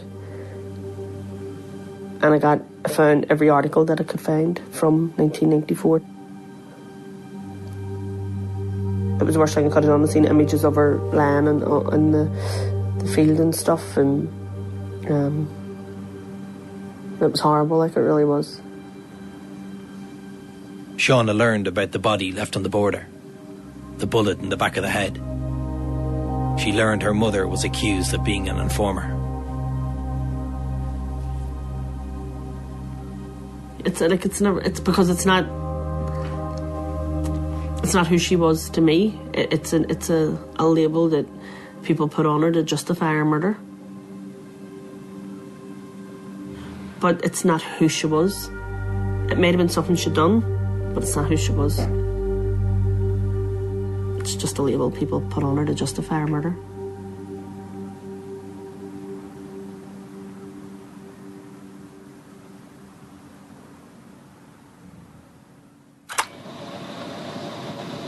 She also learned something else. There was something left behind from those 15 days that she disappeared. The first time I had heard her voice was the confession tape that the IRA had given to the family when my sister had it. And when they let me listen to it, I didn't know her voice. And that was really, really hard for me. Before Caroline Morland was executed by the IRA, she made a confession tape, just like Joe Fenton, Michael Carney, Kevin Coyle and so many others. The IRA gave the tape to the Morland family. That was harder than what I was hearing or say, because I didn't know her voice, so it wasn't real to me. It didn't affect me in that way.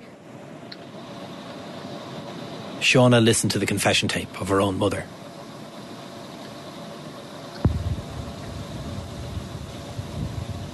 Caroline Morland, 3 children.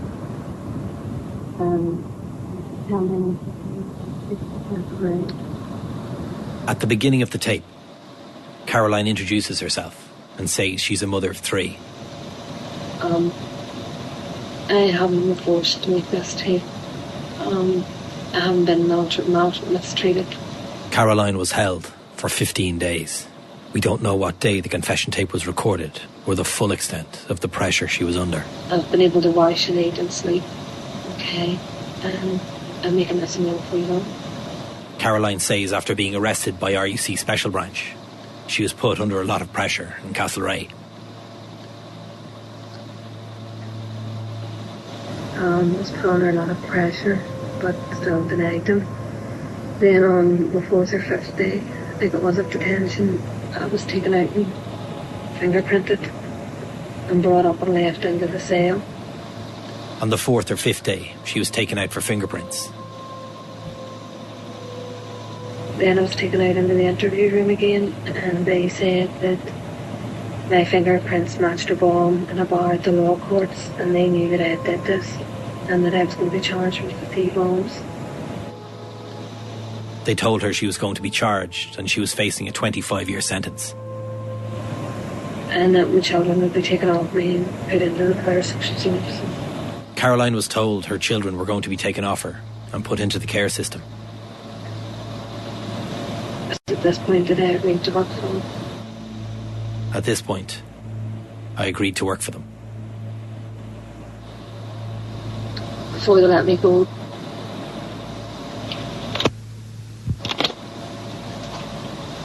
At one stage, you can hear the tape recorder being switched on and off.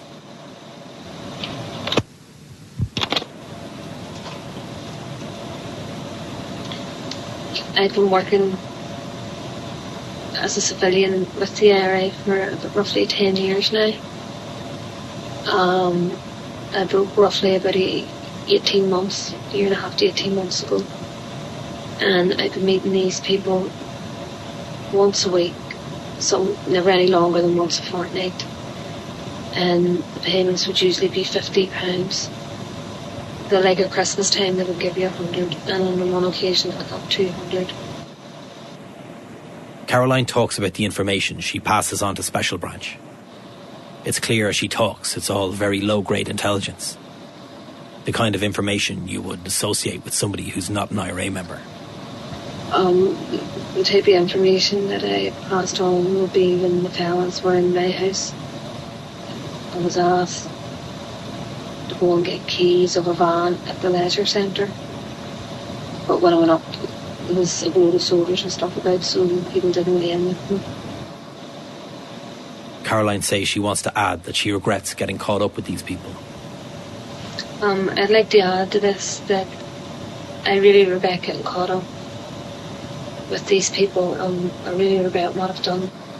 I regret what I've done. I wish I hadn't. I wish that I had been caught sooner, but I really would advise anybody else that's in this situation to come forward and tell. Caroline says she would advise anyone in this situation to come forward and tell. And not to listen to the things that they tell you, the fear they put in you about what's going to happen to you. Just come forward and tell what you're doing.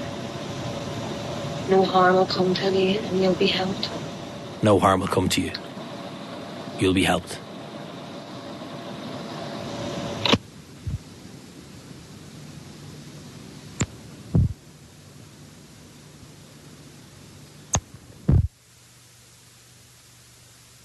The tape then ends.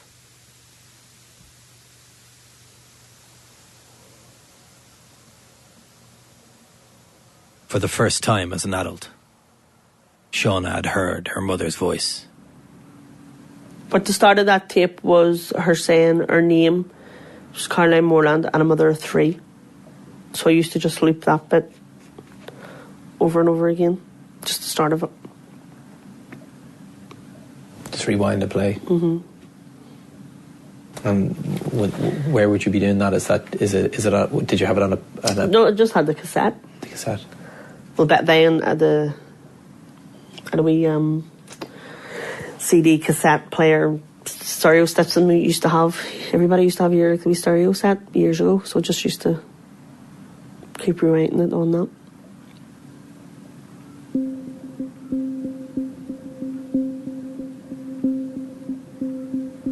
Shauna decided she needed to learn more about her mother's death. Like Seamus Carney and many others, she started investigating what happened. She started asking questions. When I first started this, the thing that I wanted was the investigation. That's all I wanted. I was always just focused on getting an investigation because it was just, for me, it was just someone to stand up and say that she mattered, her life mattered. It's just because somebody labelled her an informer doesn't mean that she doesn't deserve an investigation. Shauna began her own investigation. She took the first steps on a campaign that would eventually lead her to the truth about who killed her mother. So I went to solicitors. So that was Kevin Winters. And he told me he'd be interested and he could do it. And I spoke for about 10 minutes on the phone, and before he hung up he said, "Sean, I just want to make you aware that I was your mummy's solicitor." So I didn't go looking anywhere else. I didn't go. That was it for me. I think I kind of took that as a sign from my mummy that, yeah, go. You're doing the right thing here. Around this stage, a name began appearing in the public over and over. People were talking about informers being sacrificed over many years to protect a high-level double agent, a man connected to the IRA Internal Security Unit called Freddie Scappaticci. Some families privately came together, their cases all linked to the agent's Stakeknife. Because when I first went to solicitors, I hadn't names, I had nothing, absolutely nothing. I think it just came along at the time of whatever investigation the solicitor, whatever they were doing. I think it just with different people coming in and speaking his name was put in the mix. The confession tape, the body left on the border, all hallmarks of Stakeknife, and a single eyewitness alleged a further connection. So he was seen with your mum or seen leaving the house? Yeah, so someone said that they were brought up for a debrief in a house in St James's, and my mummy was in the house when Freddie Scappaticci was there. And the next thing I knew, it was that he was the one we were looking for. So I think that was when I first, I think that was when the Stakeknife or Scappaticci first came known to me then, I think. Shauna decided to do what few people had ever done previously in Northern Ireland, to come forward publicly as a family member of an alleged informer and to tell the story of her loved one. And Shauna wasn't only asking questions of the IRA, but also those who were running agents. Because I've always took the stance that the state are as much to blame as the Republic, as the IRA. They made the bullet and the IRA fired it for them.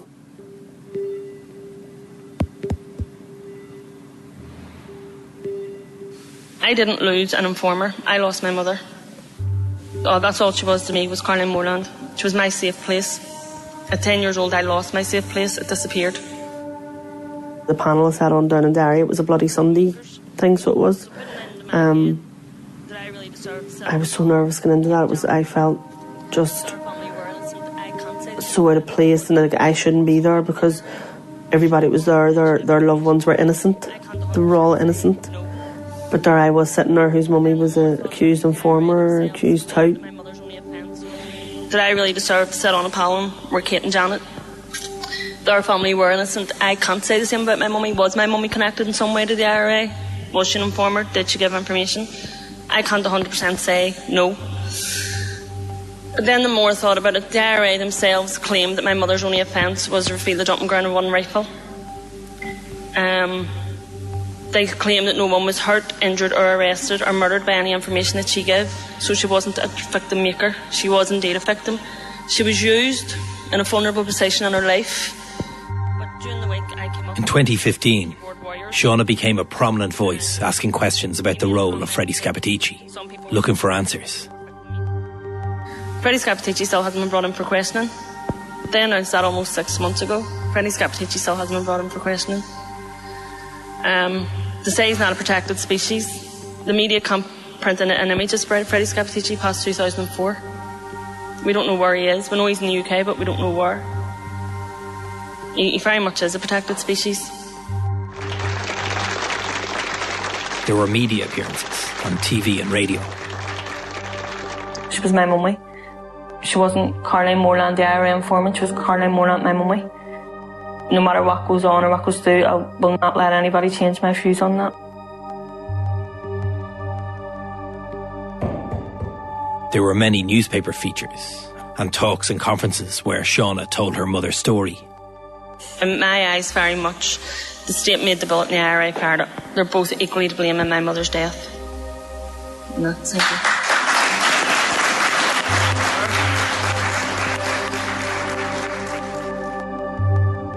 Along with some other families, Shauna was instrumental in lobbying for the formation of the Canova inquiry into the activities of the agent Stakeknife, which would become one of the biggest police inquiries in British history. And eventually, after so much campaigning, Shauna would get answers.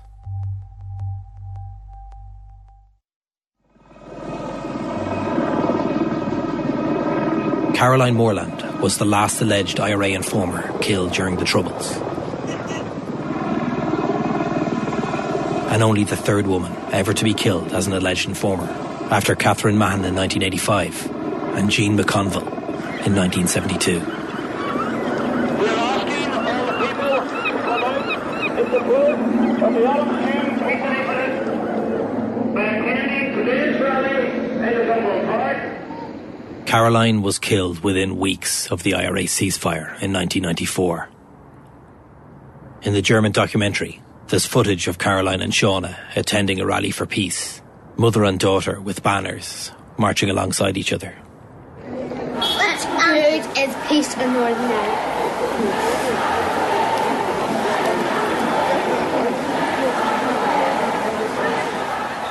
Caroline would never see peace in Northern Ireland. For a lot of her adult life, Shauna would be campaigning to find out what happened to her mother just before the ceasefire. Why did she miss out on a life of peace? So I was 9, so I was Shauna's age when it started. Really big here. And we were made aware of it all of a sudden. So I had sort of relatively 9 years peaceful life, and then all of a sudden...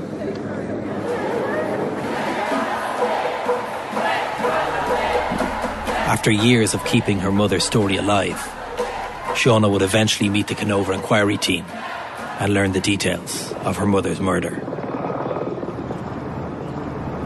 The timeline that I know is she was took from her house in Beachmount. She was held in a house overnight in St James's in West Belfast. Then she was transported in the boot of a car across the border. And she was held in a caravan.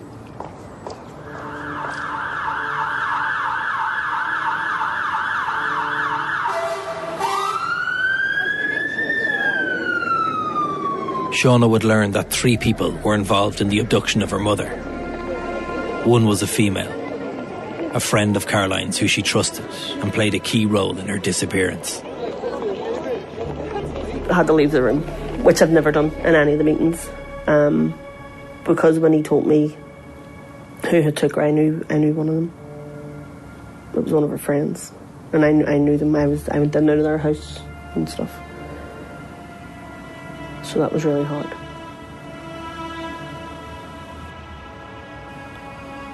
Are you able to express what was going through your mind when you found that information out?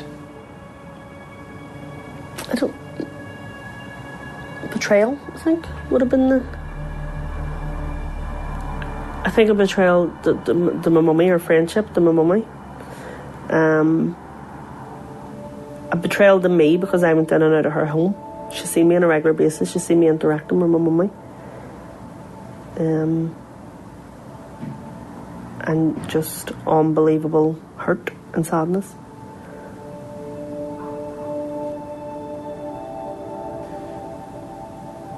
When she took your mum away, was she doing it alone or was it with somebody else? With 2 other people. Another person in the abduction, a male, was described as an associate of Caroline's. One of them lived in the area, but I can't remember him. My brothers do. I can't. Funny though, my brothers remember him but don't remember her. But I remember her and don't remember him. But my mummy knew them. My mummy knew all 3 of them. Another male, the person who shot Caroline, is now dead. So they didn't give me the name yet of that person. Right. But he is dead.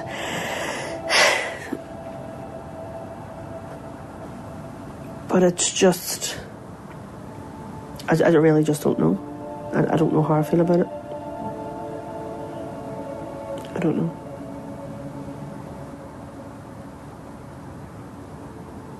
Caroline was held for 15 days.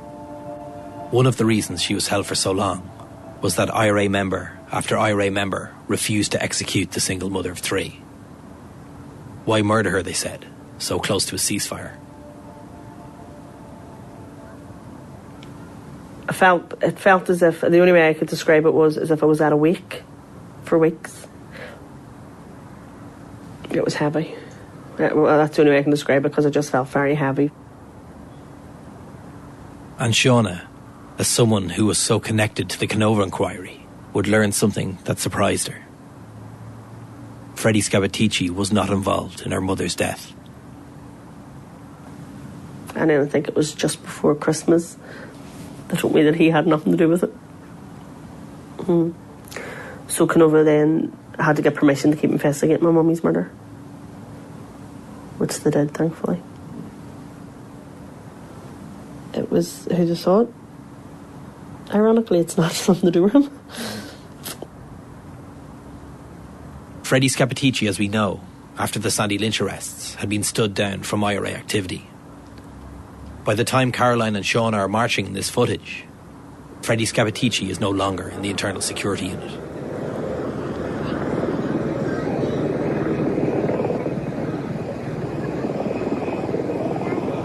But the only thing is, like, the campaigning and things were done, you know, it wasn't just me done it, there was many other families and that done it too, but it got the investigation into Stakeknife, it get other people answers as well, and that ultimately that's what you want, as many people that can get answers as possible.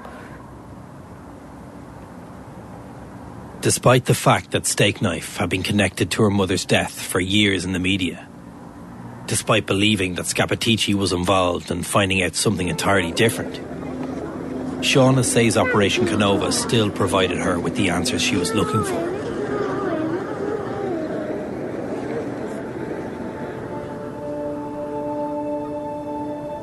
Did you feel anything at all about it not being Scappaticci or not being Stakeknife? Almost every time he's in the media, she's in the media.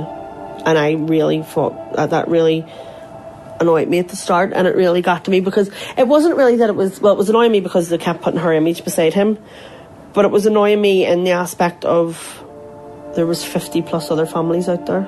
There's 50 plus other people dead because of him, and they weren't getting this media cover. Shauna Moreland was the first family member of an alleged informer to speak to me about what happened to their loved ones for this series. So many others were worried about the consequences. But since our first episode was released, those other families that Shauna mentioned began contacting us.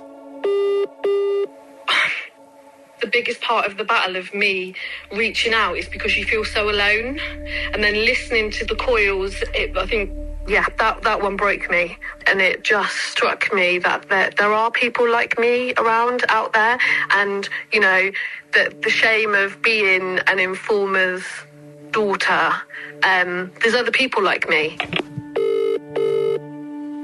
Contacting us to speak for the first time.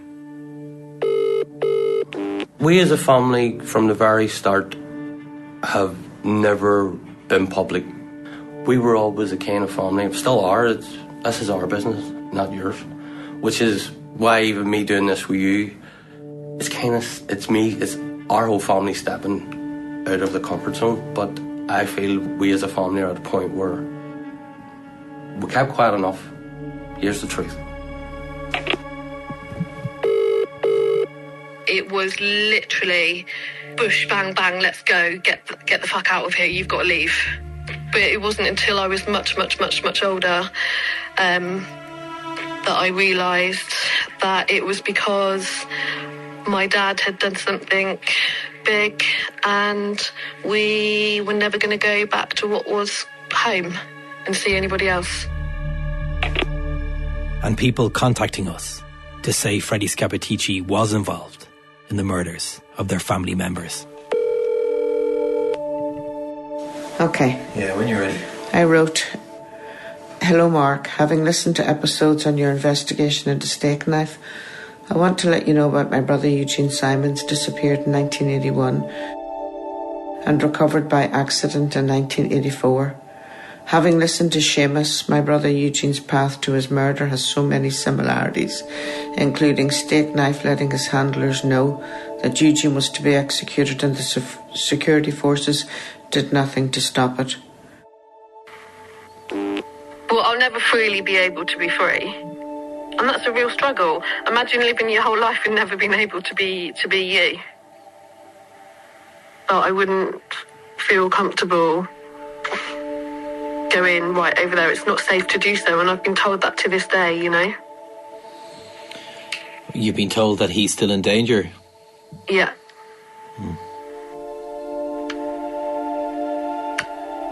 And it's not something that should be discussing at all.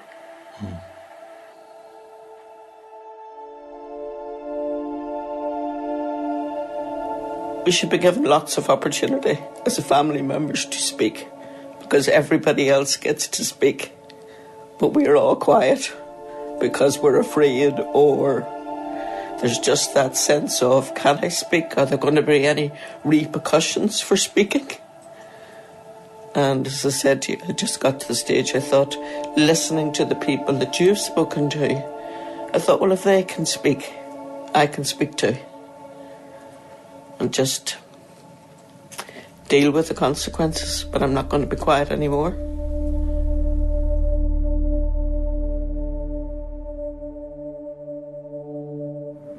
People need to know that people let us down the whole way through.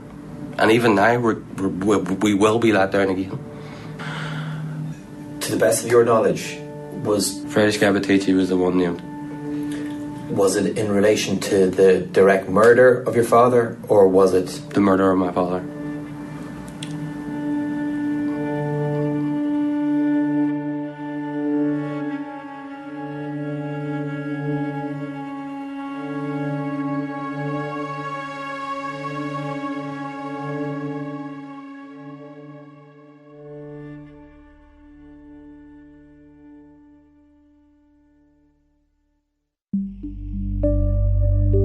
If you've been affected by any of the issues in this series, please contact support organisations in your own country. If you've been affected by the Troubles, details of organisations offering information and support are available at bbc.co.uk/actionline. Episode 10 will feature people who've come forward since the start of this series. We're currently still producing and editing the episode in real time, but you can still contact the programme makers at cover@bbc.co.uk if you've any information that you'd like to share. That email again is cover@bbc.co.uk. And that final episode, episode 10, will be available on Friday, January 24th. In the meantime, if you're enjoying this podcast, please do check out our previous series, Where Is George Gibney, which is a case that continues to evolve and a story that I think is really worth your time. Stakeknife is written and produced by me, Mark Horgan, and Kieran Cassidy. Editing and sound design is also by Kieran Cassidy. It's co-produced by Paddy Fee. Our composer is Michael Fleming. Sound mixing is by Ger McDonnell, and our theme tune is by Lancome. Assistant commissioners for the BBC are Lorraine Okafuna and Sarah Green, and the commissioning editor for the BBC is Dylan Haskins. Stakeknife is a Second Captains and Little Wing production for BBC Sounds, and I'll talk to you all next week.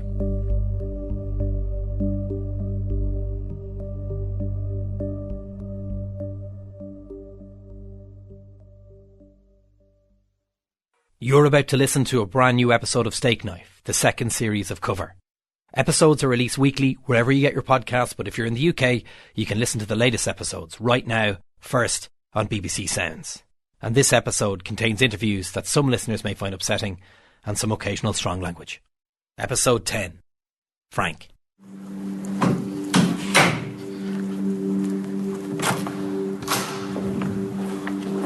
I'm in a hotel in Belfast, walking down a quiet corridor on my way to meet someone. A person and a family directly connected to Freddie Scappaticci. Oh yeah, sorry. This meeting came about due to a strange coincidence earlier in the series. In our first episode, there was a section about the culture of informers throughout the Troubles. Anne Cadwallader, the journalist, spoke about this culture and the dirty intelligence war. It was just horrible, the whole thing, the whole history and background and context of informers, agents, double agents, triple agents, people lying to their friends, their families, their community in order to protect their own skins, and the state taking advantage of that. I found that whole scenario repulsive. Directly after Anne spoke, there were two pieces of archive. The first family voices of alleged informers that you heard in this series. My brother was no informer. He knew nothing about the provisional IRA. My brother was never an informer. This lies. He never was an informer. He wouldn't inform anyone.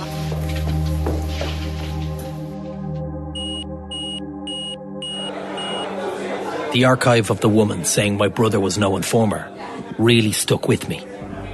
It's so powerful and haunting, not just the hurt in her voice, but if you see the footage, it's a visible pain. The man who was murdered is Thomas Emmanuel Wilson. 35-year-old Thomas Emmanuel Wilson was shot dead yesterday because, according to the IRA, he was an RUC informer. I've never met the man I'm meeting now before. Paul, Yes, hey, how are you doing? Nice to meet you. How's the form? You well? Yes. Good. This is Paul Wilson. He's also there in the archive footage, sitting beside his auntie. But he's just a baby on his big sister's knee. It's funny seeing the face because all I have is that archive of you when you were a tiny baby, yeah. We go to a room to talk. Can I clip this onto your t-shirt? Is that alright? Paul was one of the voices that you heard at the end of episode 9. He got in touch with us after he heard the archive of his auntie talking about the murder of his father. Tell me your name and count to 10 for me, will you? Yep, Paul Wilson. 1, 2, We talk 3, about the archive, which also featured his mother. It was just after 11 this morning when residents heard shots coming from a laneway at the rear of Rodney Street off the Donegal Road. A number of people rushed to the scene and found the body of a man lying at the corner of the lane. His hands had been bound and his shoes removed. In the direct aftermath of the murder, a BBC reporter talked with Thomas Emmanuel Wilson's wife Carol and his sister Eileen. Today, his family rejected those claims. His wife Carol and his sister Eileen spoke of his support for the Workers' Party and his abhorrence of political violence. They said he was a devoted... The first shot we see in the report is the whole family sitting on the couch. Paul on his sister's knee. He's 9 months old, his smiling face in stark contrast to everyone else. That's Stephen, Martin, me, and I'm on Nicola's knee. The first person to speak is Paul's mum, Carol. She looks shell-shocked. He didn't do it, and I know he didn't. Because he never went out. He said on every night, except one night on a Monday night, and he went to the club and straight home again. I mean, you had 4 kids. I was still 9 months, so, I mean, I'm a baby. She was on her own, 4 kids. The next person to speak is Thomas's sister, Eileen. How did you respond to the news that your brother had been murdered for political reasons? She's breathing heavily, washed out, pale, clearly devastated and clearly angry. Terrible shocked, because my brother was a member of the Workers' Party. And what I would like to ask the professional IRA, where did my brother get this information from? Her and my dad were very close, so it was a pain in her heart that it never healed.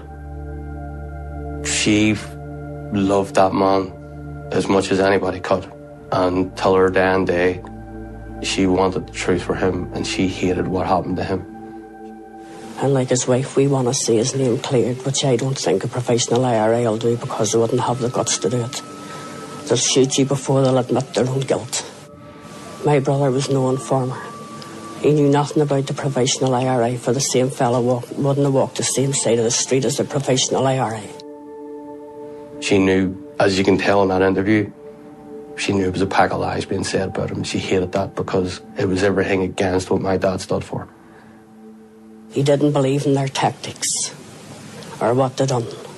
My brother was shot because he was a member of the Workers' Party. That's the reason my brother was shot, no other reason. My brother was never an informer. And she spoke like that until her last breath. Eileen and Carol talk about the family wanting to know the truth, clearing Thomas Emmanuel Wilson's name. 29 years after that interview, the Canova inquiry will begin an investigation into the activities of the agent Stakeknife. I think back when you think when that interview's done, there was a lot of stuff that they didn't know back then, you know. They knew for a fact that he wasn't what he was accused of. They knew that from wholeheartedly. The family would learn something from Canova. Something big. Not only was Freddie Scappaticci involved, Freddie Scappaticci is the only suspect. Was, to the best of your knowledge, was the... Freddie Scappaticci was the one named. And was it in relation to the direct murder of your father, or was it... the murder of my father? For the final episode of this series, I want to tell the story of Freddie Scappaticci's final years, where he disappeared to after he fled Northern Ireland, ending up in a town that you really wouldn't expect. In episode 10, I'm going to where Scappaticci ended up. Paul told me he wanted to find out as much as he could about the life of the man who Canova linked to the death of his father. So I had a question for him. So what I wanted to ask you is, how would you feel about going over to where Scappaticci ended up with me? No worries. Yeah. Okay. Not a problem. Okay. We were always a kind of family. Still are. This is our business, not yours. Which is why even me doing this with you, it's me, it's our whole family stepping out of the comfort zone. And people need to know that people let us down. I feel we as a family are at a point where we kept quiet enough. Here's the truth.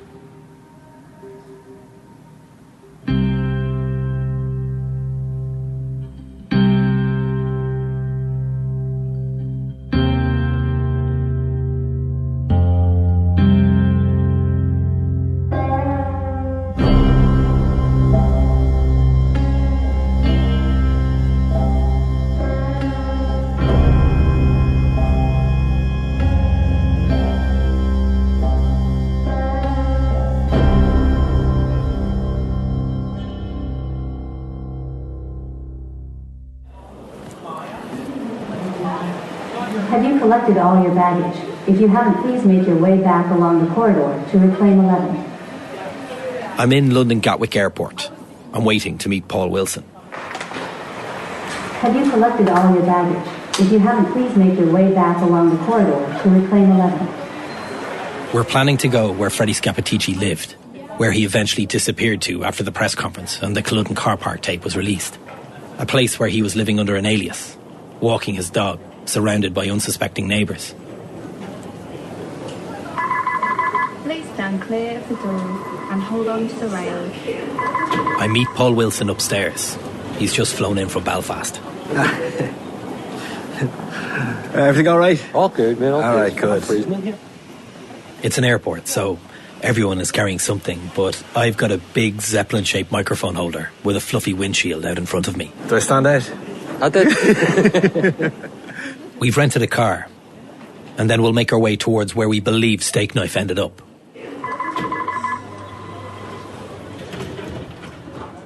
As we jump in the shuttle out of the airport, Paul talks of his curiosity about Freddie Scappaticci's life after his father was murdered, and the life he may have had in comparison to his own family struggles.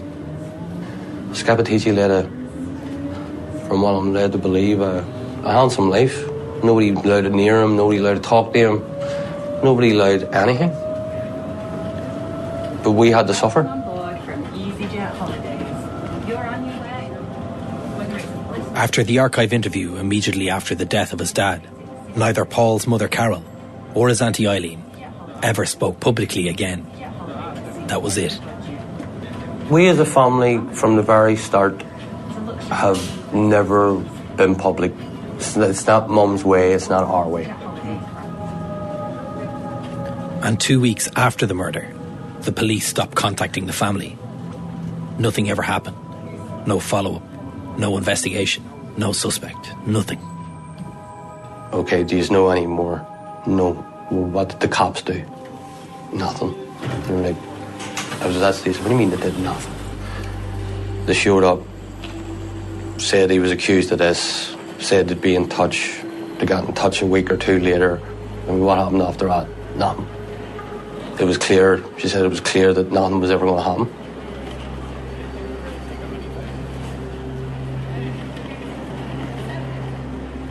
As Paul grew older, he would slowly learn more about what happened to his father. You know, I was never told all the ins and outs. It wasn't until you start to get to about 15, 16 and you start asking the right questions, because you're too young to notice, too young to know. And then it was just a case of bit by bit, stuff was told to you.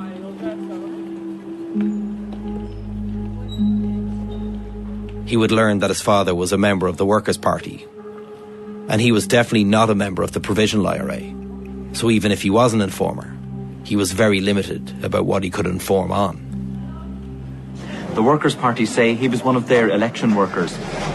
Like all the thoughtless and mindless murders committed by the Provisionals, I'm totally disgusted. I'm even more disgusted because I had known the young man. The fact that they're going to suggest for a moment that they try to take away the young man's character. See you in the morning to get ready to go to work, so... Jesus Christ. Decent, are you? Yeah, big time. Right, we're jumping in on this shuttle here.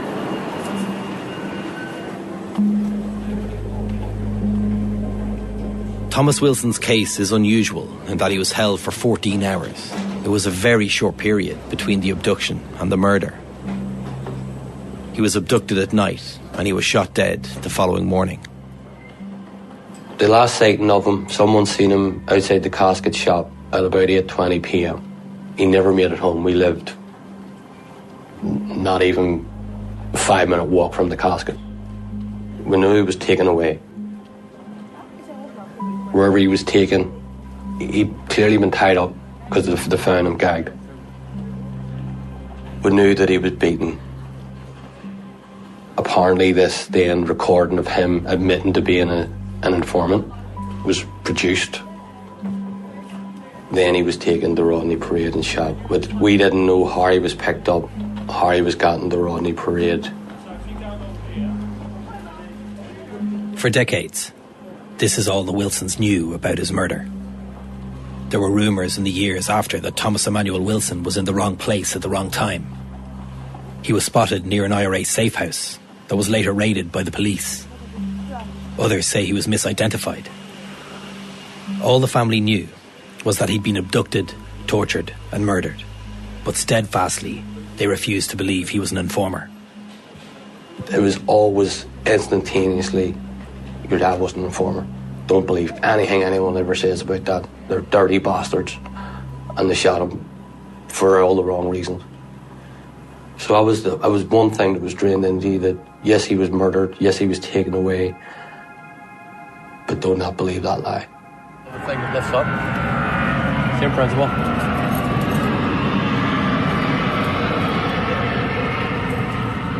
We get to a rental car. Right. It's a new car with an automatic start that I'm not used to. And Paul is a bus driver in Belfast and is more than happy to explain how it works. And this becomes a trend for the day.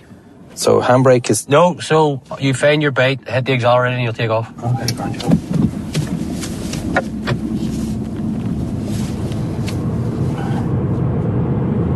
How do you feel about today? Eager to see where he lived his days. Yeah. You know, you always keep using the term he was in Hayden, but Hayden isn't the word I would use for it. I reckon he lived out pretty comfortably. I think he probably had a nice wee cushy number. Back in 2016, when the Canova investigation started, Freddie Scappaticci was living where we're driving towards. I think the closer we maybe get to his house, the more he'll probably hit me. Yeah. One of the families contacted by the Canova inquiry team was the Wilsons. So there was a letter sent and basically saying that issues around Dad's death had been raised and there was going to be an investigation team set up. The Canova team met with the Wilson family, visited the family home. Set up the meeting at Mum's house, and that's when John Boucher, I think it was about 4 or 5 of them came in. And we all sat in Mum's house and they outlined what they were there for, what they were doing, given the reassurances. And those reassurances I held on to tightly that day. Paul was impressed by the Canova detectives, how they dealt with the family and their determination to find out what happened to his father. And one crucial part of Canova's work was to try and examine all of the intelligence reports available from Stakeknife's time. At the start of Operation Canova, The investigative team were provided with Police Service of Northern Ireland Macer logins and told that these would give them full access to the Army and Police Intelligence System database. Later they became suspicious that they weren't really given full access. As a test, they acquired some military login details, and the results showed a significant disparity between the information available through the different logins. So the Ministry of Defence had full access, and Canova didn't. The Canova team subsequently noted that neither the Army nor the PSNI could offer a satisfactory explanation about this. But at the start it was, they had I think the first few years of the Emmons was fact-finding, and then MI5 withheld the stuff, and, I think it took a few years before they actually found their feet of how to do things, what they needed to do, who they needed to speak to. This is the first stop of our journey. I think we're coming into, this says North Camp here. So I think it's almost the whole area. It's almost the entire town is taken up by this army base. We're about 15 minutes away from where Freddie Scappaticci lived. And if you want to understand how and where he disappeared to, this location tells a huge story. See what it says there? Can you read that out? Welcome to Aldershot Garrison, the home of the British Army. The home of the British Army? Yeah. Just have a little spin in here for 1 sec.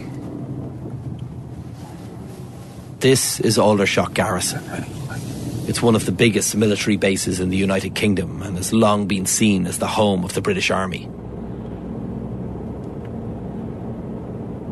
In 1972, the IRA planted one of the largest bombs on the UK mainland here, killing 7 and injuring 19. The IRA said the bomb was in response to the shootings of civilians in Derry on Bloody Sunday.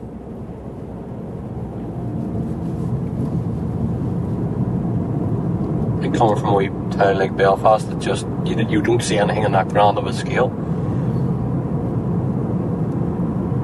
It's believed that when Freddie Scappaticci left Northern Ireland, for the first number of years he was housed on a military base for safety, and seeing where he ended up settling, it was in all probability here in Aldershot. Makes sense why he would have been put close to here. And something that actually is ringing back from the Canova team. One of the things we asked was, how easy is it for you to get them? And their response was, we can get our hands on them at any time. And that would make sense if he is close to an army outpost. The Canova investigators had told the Wilson family that they could get their hands on Freddie Scappaticci any time they wanted. They could, and they did. In January 2018, in a major development, Freddie Scappaticci was arrested for questioning by the Canova team. The man alleged to have been the Army's most high-ranking informer within the IRA has been arrested. Detectives from Operation Canova said they'd arrested a 72-year-old man. He's being questioned about allegations that he was involved in dozens of murders. It was a major operation. On the day of the arrest, his house was surrounded by police vehicles. This arrest was made by detectives working on Operation Canova. That's the investigation, which has been running for about 18 months or so now. Minibuses full of armed officers arrived on the scene and closed off the street. Evidence tents were pitched in front of the house. The house itself was examined by people in full white forensic overalls. The garden was dug up. A man widely named as the British Army's IRA agent Stakeknife has been arrested by British police. Stakeknife's been linked to more than 50 murders. Scappaticci was escorted out of his house by police. Officers armed with machine guns at the door. And is being questioned about allegations that he was involved in dozens of murders.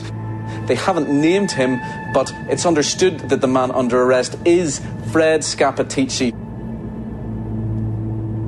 I understand that Scappaticci didn't cooperate with questioning and stayed silent. In fact, he answered no questions that came from the Canova investigators and was accompanied by his lawyer at all times.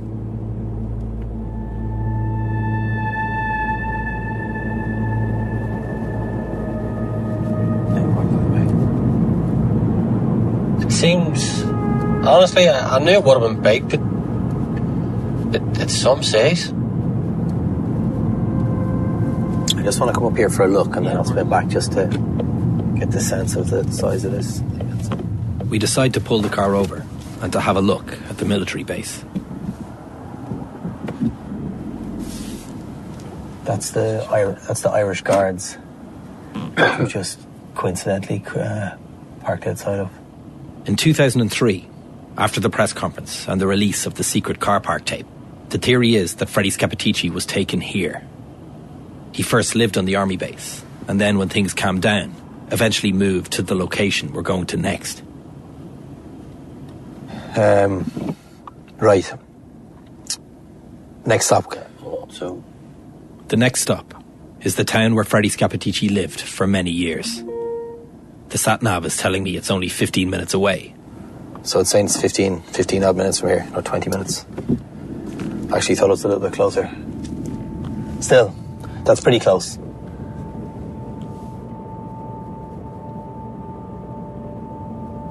Canova had questioned Freddie Scappaticci, and they were continuing their investigation into the murder of Thomas Emmanuel Wilson. The Canova team visited the family again. The family found out it was the Browning 9mm, which is a very powerful gun. The cartridges had seen Browning 9mm. I mean, you don't need to be a gun expert to know that. So it kind of all came in like. The gun used in the murder of Paul's father was also linked to other murders. There was at least 5 murders on that gun. And 1 punishment shooting. That punishment shooting identified Freddie Scappaticci as the person shooting him.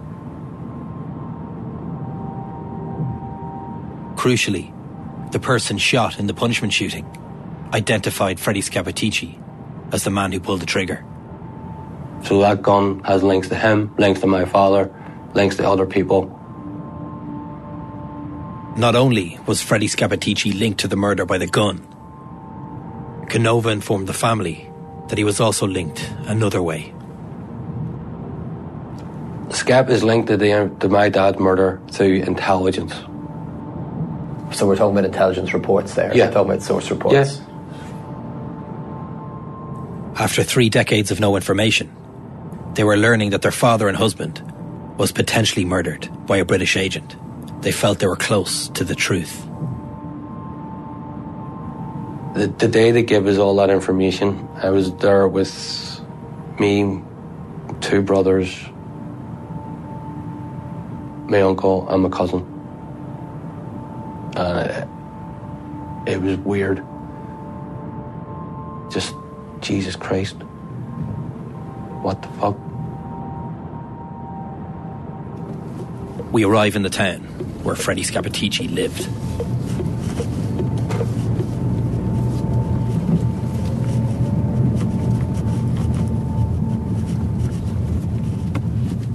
This is sort of more the old town here. Yeah. The old main street. Let's see. This town is synonymous with a series of IRA pub bombings in the 1970s. Oh, here we are, by the way. I think this is the street up here. The town is Guildford. Freddie Scappaticci was living here for many years.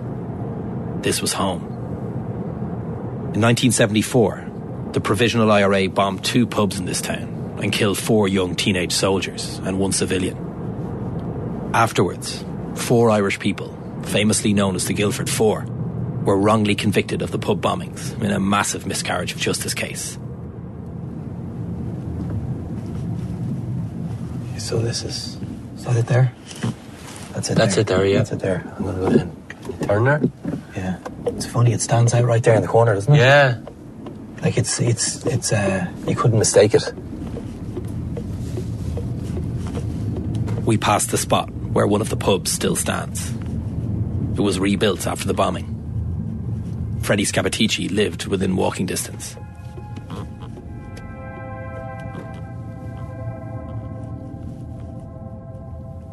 As we sit there on the side of the street, Paul talks about the next developments in the Canova inquiry. Freddie Scappaticci had been arrested, and the family also learned about his connection to the murder. Then in April 2021, the Canova team sent the files on Freddie Scappaticci to the Northern Ireland Public Prosecution Service, the PPS.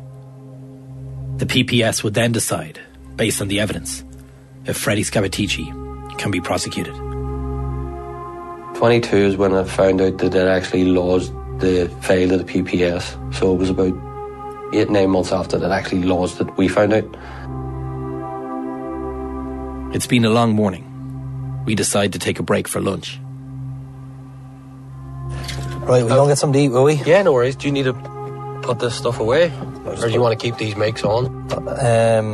No, let's take the mics off and have a break for a few minutes. We'll leave these in here.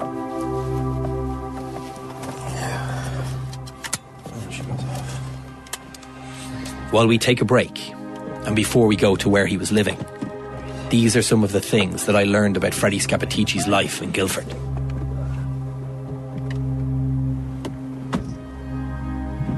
His name was Frank Conway. That's how his neighbours here knew him, Frank Conway.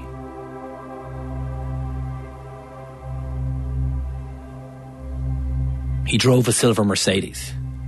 He changed his car regularly throughout his time in Guildford, and he left the house only by car, sometimes going to a local park to walk his dog, a Cocker Spaniel. He'd never socialised in the local pubs. He wasn't a big drinker. He lived a very quiet life. And his neighbours didn't suspect a thing. He was private and rarely spoke about anything to do with his past in Northern Ireland. He told them that his background was in construction.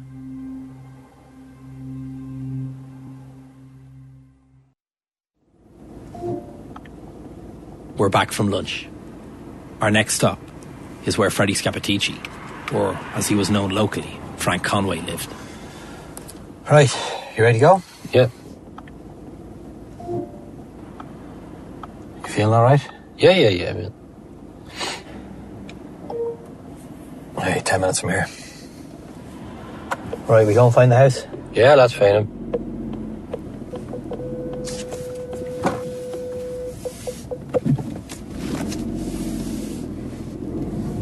You're too, just thinking about there. I don't know why it never came to me. Hey, he's more likely been about here too. In town here? Yeah. Yeah. Never thought, yeah, all our time. Like, well, if we're 10 minutes away, this would be probably his closest. His closest shopping district? Yeah. By April 2023, the files had been with the PPS for 2 years. Then something happened. We're at the BBC News at 7 o'clock. This is Jason Kay. The man suspected of being Stakeknife, that's the Army's top secret agent within the IRA during the Troubles, has died. The man suspected of once being the Army's top agent within the IRA, Freddie Scappaticci, has died. He was in his 70s and had always denied he was the agent known as Stakeknife. I can remember the day clearly. It was April 11th, 2023.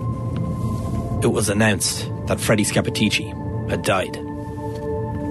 A man believed to have been the highest-ranking British Army agent within the IRA, who was linked to dozens of murders, has died. Freddie Scappaticci from West Belfast denied being the agent codenamed Stakeknife, and he fled Northern Ireland in 2003 after media reports named him as an agent. Just to be clear, he didn't die on this day. He had in fact died a month earlier and was already buried. Locking down the streets where the President's motorcade will be rolling into town. This is one of the biggest security operations of recent years for Northern Ireland. The news was announced on a Tuesday. A very particular Tuesday. It was when the US President, Joe Biden, was literally arriving into Belfast. Northern Ireland isn't unused to these scenes. This is the 7th US presidential visit here in less than 30 years. But the sight of the beast in Belfast still draws an audience. Even in death, there was a secrecy about Freddie Scappaticci. There was no mention of where and when he was buried. No one knows where his grave is. Paul saw something on the internet and contacted his Canova liaison officer, Annie. I got straight on to Annie, and then within about an hour, John Boucher was on the phone to me. And that's when I learned that, and John had to go over and make sure it was him. He was told that John Boucher, the head of Operation Canova, had seen the body. He was being moved, so he had to go and double confirm that it was the right person, all the details matched up. The news of the death of Freddie Scappaticci reverberated, and rumours were widespread. But John Boucher had independently verified that he died of natural causes following an illness. And there were consequences to his death. No one felt those consequences more so than the families of victims connected to the Canova inquiry. The Wilson family had wanted a prosecution. They wanted to see Freddie Scappaticci in court. The evidence, I think, for me, the evidence has always been there. The evidence was sitting there before that again. You know, time is passing out because people want time to pass out. A few months later, Paul's mum Carol received a letter from the PPS. Do you want to read it? So on this, the test for prosecution can only be applied to living individuals as is normal procedure. When a suspect dies, that no decision to prosecute is taken in relation to them. The PPS confirmed this position statement on the 13th of April. The letter doesn't name anyone, but it says there was only one suspect. And that suspect is now dead. You know what the 13th of April is? Yeah, 2 days after the day Stakeknife died. Well, reported died. The file submitted by Operation Canova in relation to the death of your husband identified only one individual for consideration. That individual has since died. So, there was only one person put forward for my dad's murder. And that guy died. There it is in writing. Canova could only link one suspect to the murder of Thomas Emmanuel Wilson. It's crazy. With all these questions, you know, I don't think they've ever given us an answer as to how many there was there at the time, but they can only link one person to his murder.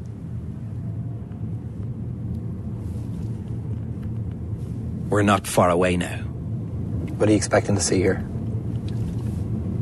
Honestly, I have it in my head, a nice semi-detached house with a wee bit of a garden and a nice neighbourhood. Don't know why, but something tells me he wasn't living in a 2 up, 2 down.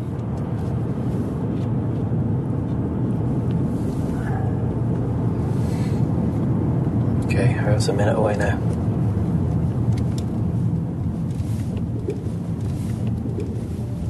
Nearly a year after his death, Canova published an interim report of their findings.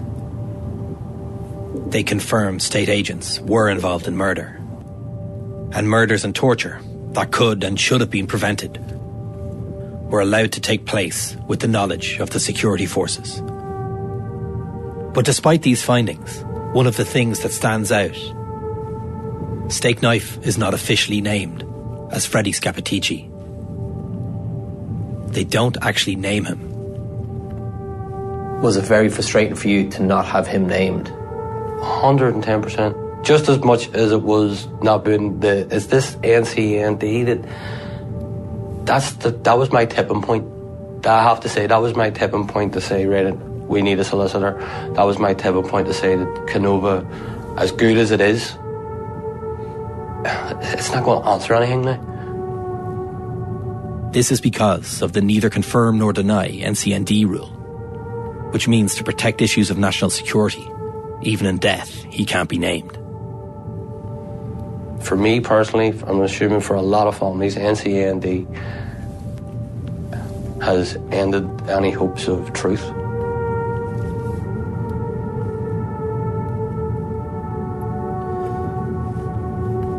We arrive at the street.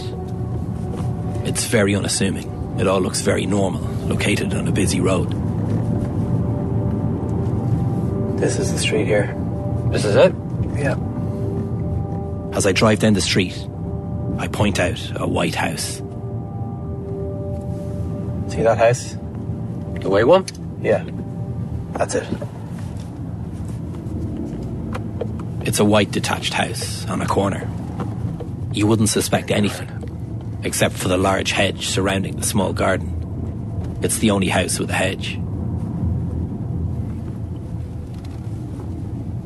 That's it there in the corner. Nice big house.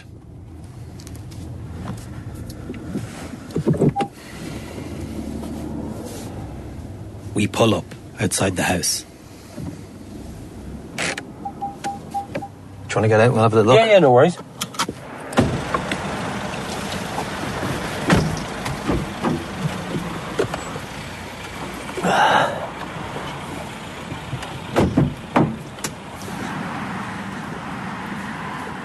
I think if you're living in that house, you're doing pretty well for yourself. Yeah. Very well. I wonder if the people that live in it know who had it before them. Yeah. That should take a few quid off the fucking market price.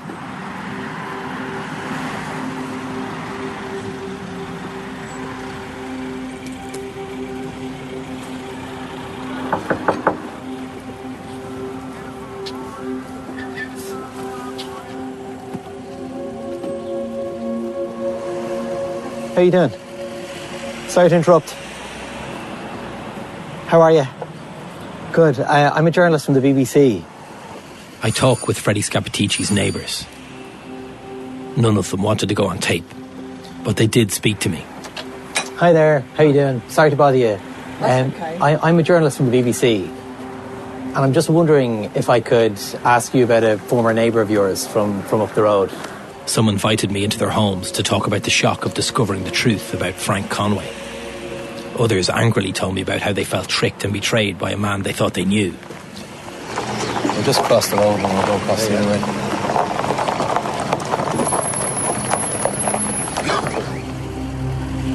way. It's like something out of a movie. Your elderly neighbour turns out to be a double agent linked to multiple murders. They just knew him as Frank.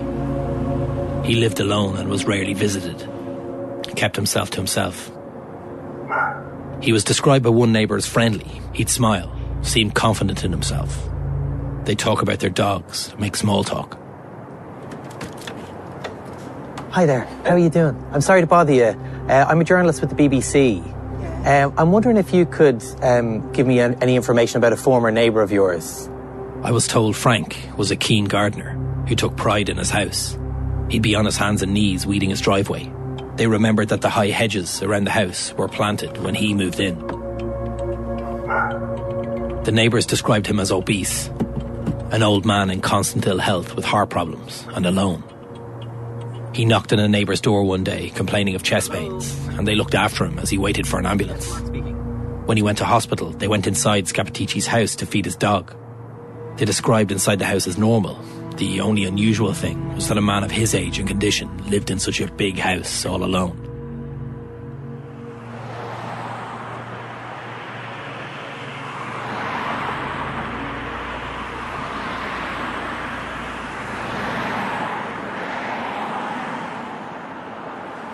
You know, so we would have had to have been retired or whatever it was, and you know, you can't live somewhere and not say, "Oh, I'm retired." The next question is, "Oh, what did you used to do?" So you would have had to have some sort of lie to keep people off his scent. The neighbours all told me about the day of the huge police raid. Frank, their friendly neighbour, in handcuffs, being marched out of the house. Armed police everywhere. The house was stripped bare by forensics. Computers, clothes, furniture, all brought outside. Frank Conway was never to return to the house in Guildford. But after he was arrested that time in 2018, he was actually charged with something shocking. Something the Canova investigators found on the computers they were seen removing from the house. Freddie Scappaticci, who is alleged to have been the Army's highest-ranking IRA agent, has been given a suspended prison sentence after pleading guilty to possessing over 300 extreme pornographic images. 11 months after being arrested, Scappaticci pleaded guilty to animal pornography possession before Westminster magistrates in London. He told them he was not doing anyone any real harm and that he was depressed. It would be his one and only time in court throughout the Canova investigation. And the judge gave him a suspended sentence. Sentencing him, Judge Emma Arbuthnot said, "You have not been before the court for 50 years, and that's good character in my book." It was a strange, dark episode in a series of strange, dark episodes. There were always rumours that Scappaticci may have been recruited after he was arrested for sexual offences. Scappaticci was taken in and out of court using special security measures to prevent him being photographed or filmed. There's a legal ban on the media showing his current image or revealing where he lives. But imagine the frustration of the families. The only time that Freddie Scappaticci is charged with something, and the judge praises his character. I don't really know how you... It's kind of hard to compute that, you know. How they can turn around and say they didn't know, or this, that and the other. It's just, it's mental. It's beyond belief, some of it. How do you find the truth when everyone is lying? That was the question about Stakeknife and the dirty war posed by Anne Cadwalder at the start of this series. Last year, Operation Canova reported that they had many issues in gathering information from Britain's own security services, particularly with extracting information from MI5. And I told you earlier about the strange case of the Canova investigators being denied access to the full source report database in the computer system. What was being hidden? And just after the interim report was released, Baroness Eliza Manningham-Buller, the former Director General of MI5, appeared on the Leading podcast with Alistair Campbell and Rory Stewart. She said MI5 only learned of Stakeknife in 2003, when the Army were asked to put him into witness protection. That balance was not one apparent to my service at the time, because we weren't aware of Stakeknife till after we had responsibility, as we did many other cases, for resettling him as an agent. It's a disgraceful case. I think the judgment that the Stakeknife was a bad operation is absolutely right. And I hope that had it been our operation, we would have aborted it very early on. You have to have some moral parameters to intelligence work.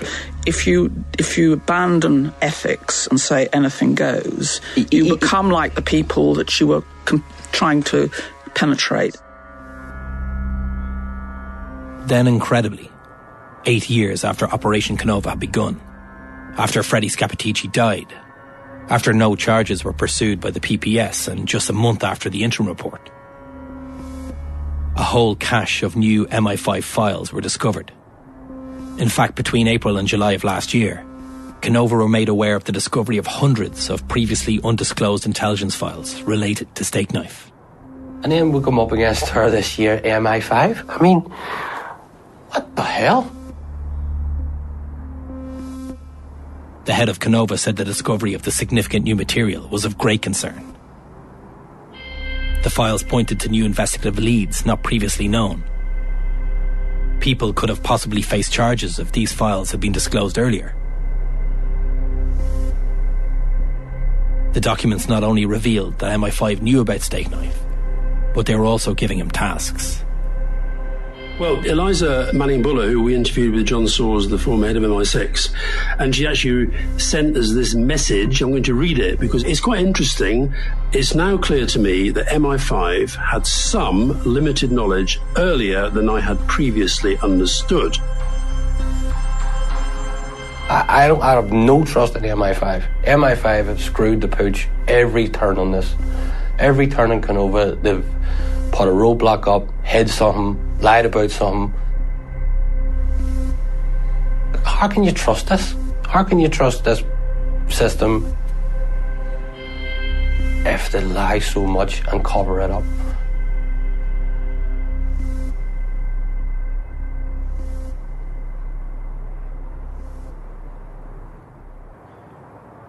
Paul and I stand outside Scappaticci's house. It's been a long day. It's a surreal scene standing outside the house of the double agent who was the only suspect in the murder of Paul's father. With all these questions, I don't think they've ever given us an answer as to how many there was there at the time, but they can only link one person to his murder. We've learned a lot from today, and the family have learned a lot from Canova. But they want all the facts. They feel it's the least they deserve. Families like the Wilsons are due to receive private family reports from Operation Canova in the coming months.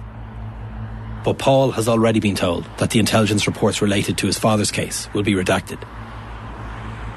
We were promised that at the start, everything that they find we would be shown because it would relate to our families and our father's murder.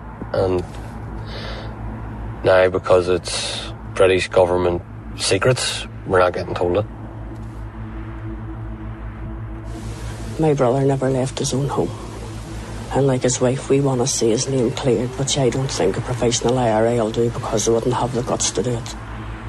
Paul's Auntie Eileen died in October 2022. This was the last time she spoke in public about the brother she adored. A rare voice of a family member of an alleged informer. A fearless voice, last heard in 1987. My brother was no informer. He knew nothing about the professional IRA, for the same fellow wouldn't have walked the same side of the street as the professional IRA. Imagine, the next time her family would speak about what happened, it would be the turn of the 9-month-old baby sitting beside her in the film. The baby boy you can hear in the background of the news report. My brother was shot because he was a member of the Workers' Party. That's the reason my brother was shot, no other reason. My brother was never an informer. The story of Stakeknife has always been about secrets and about silence. Secrets that the state seem intent to keep to this day. But the silence of families is something that seems to be changing. When we first started this series 3 years ago, it was silence from everyone. Block calls, pseudonyms, secret recordings, stigma. Paul and I met each other in Guildford just last week. The first voice of a family member of an alleged informer heard in this series was his Auntie Eileen. Her nephew, Paul, 38 years on, will be the last. They knew from the get-go. If your agent is part of the internal security unit, he's committing heinous crimes. So their arguments don't stack up. Everything drags out, and all these people are down off, and they don't get the answers. It's wrong. That's the bit that keeps coming back to me. But I don't understand how it's their secrets.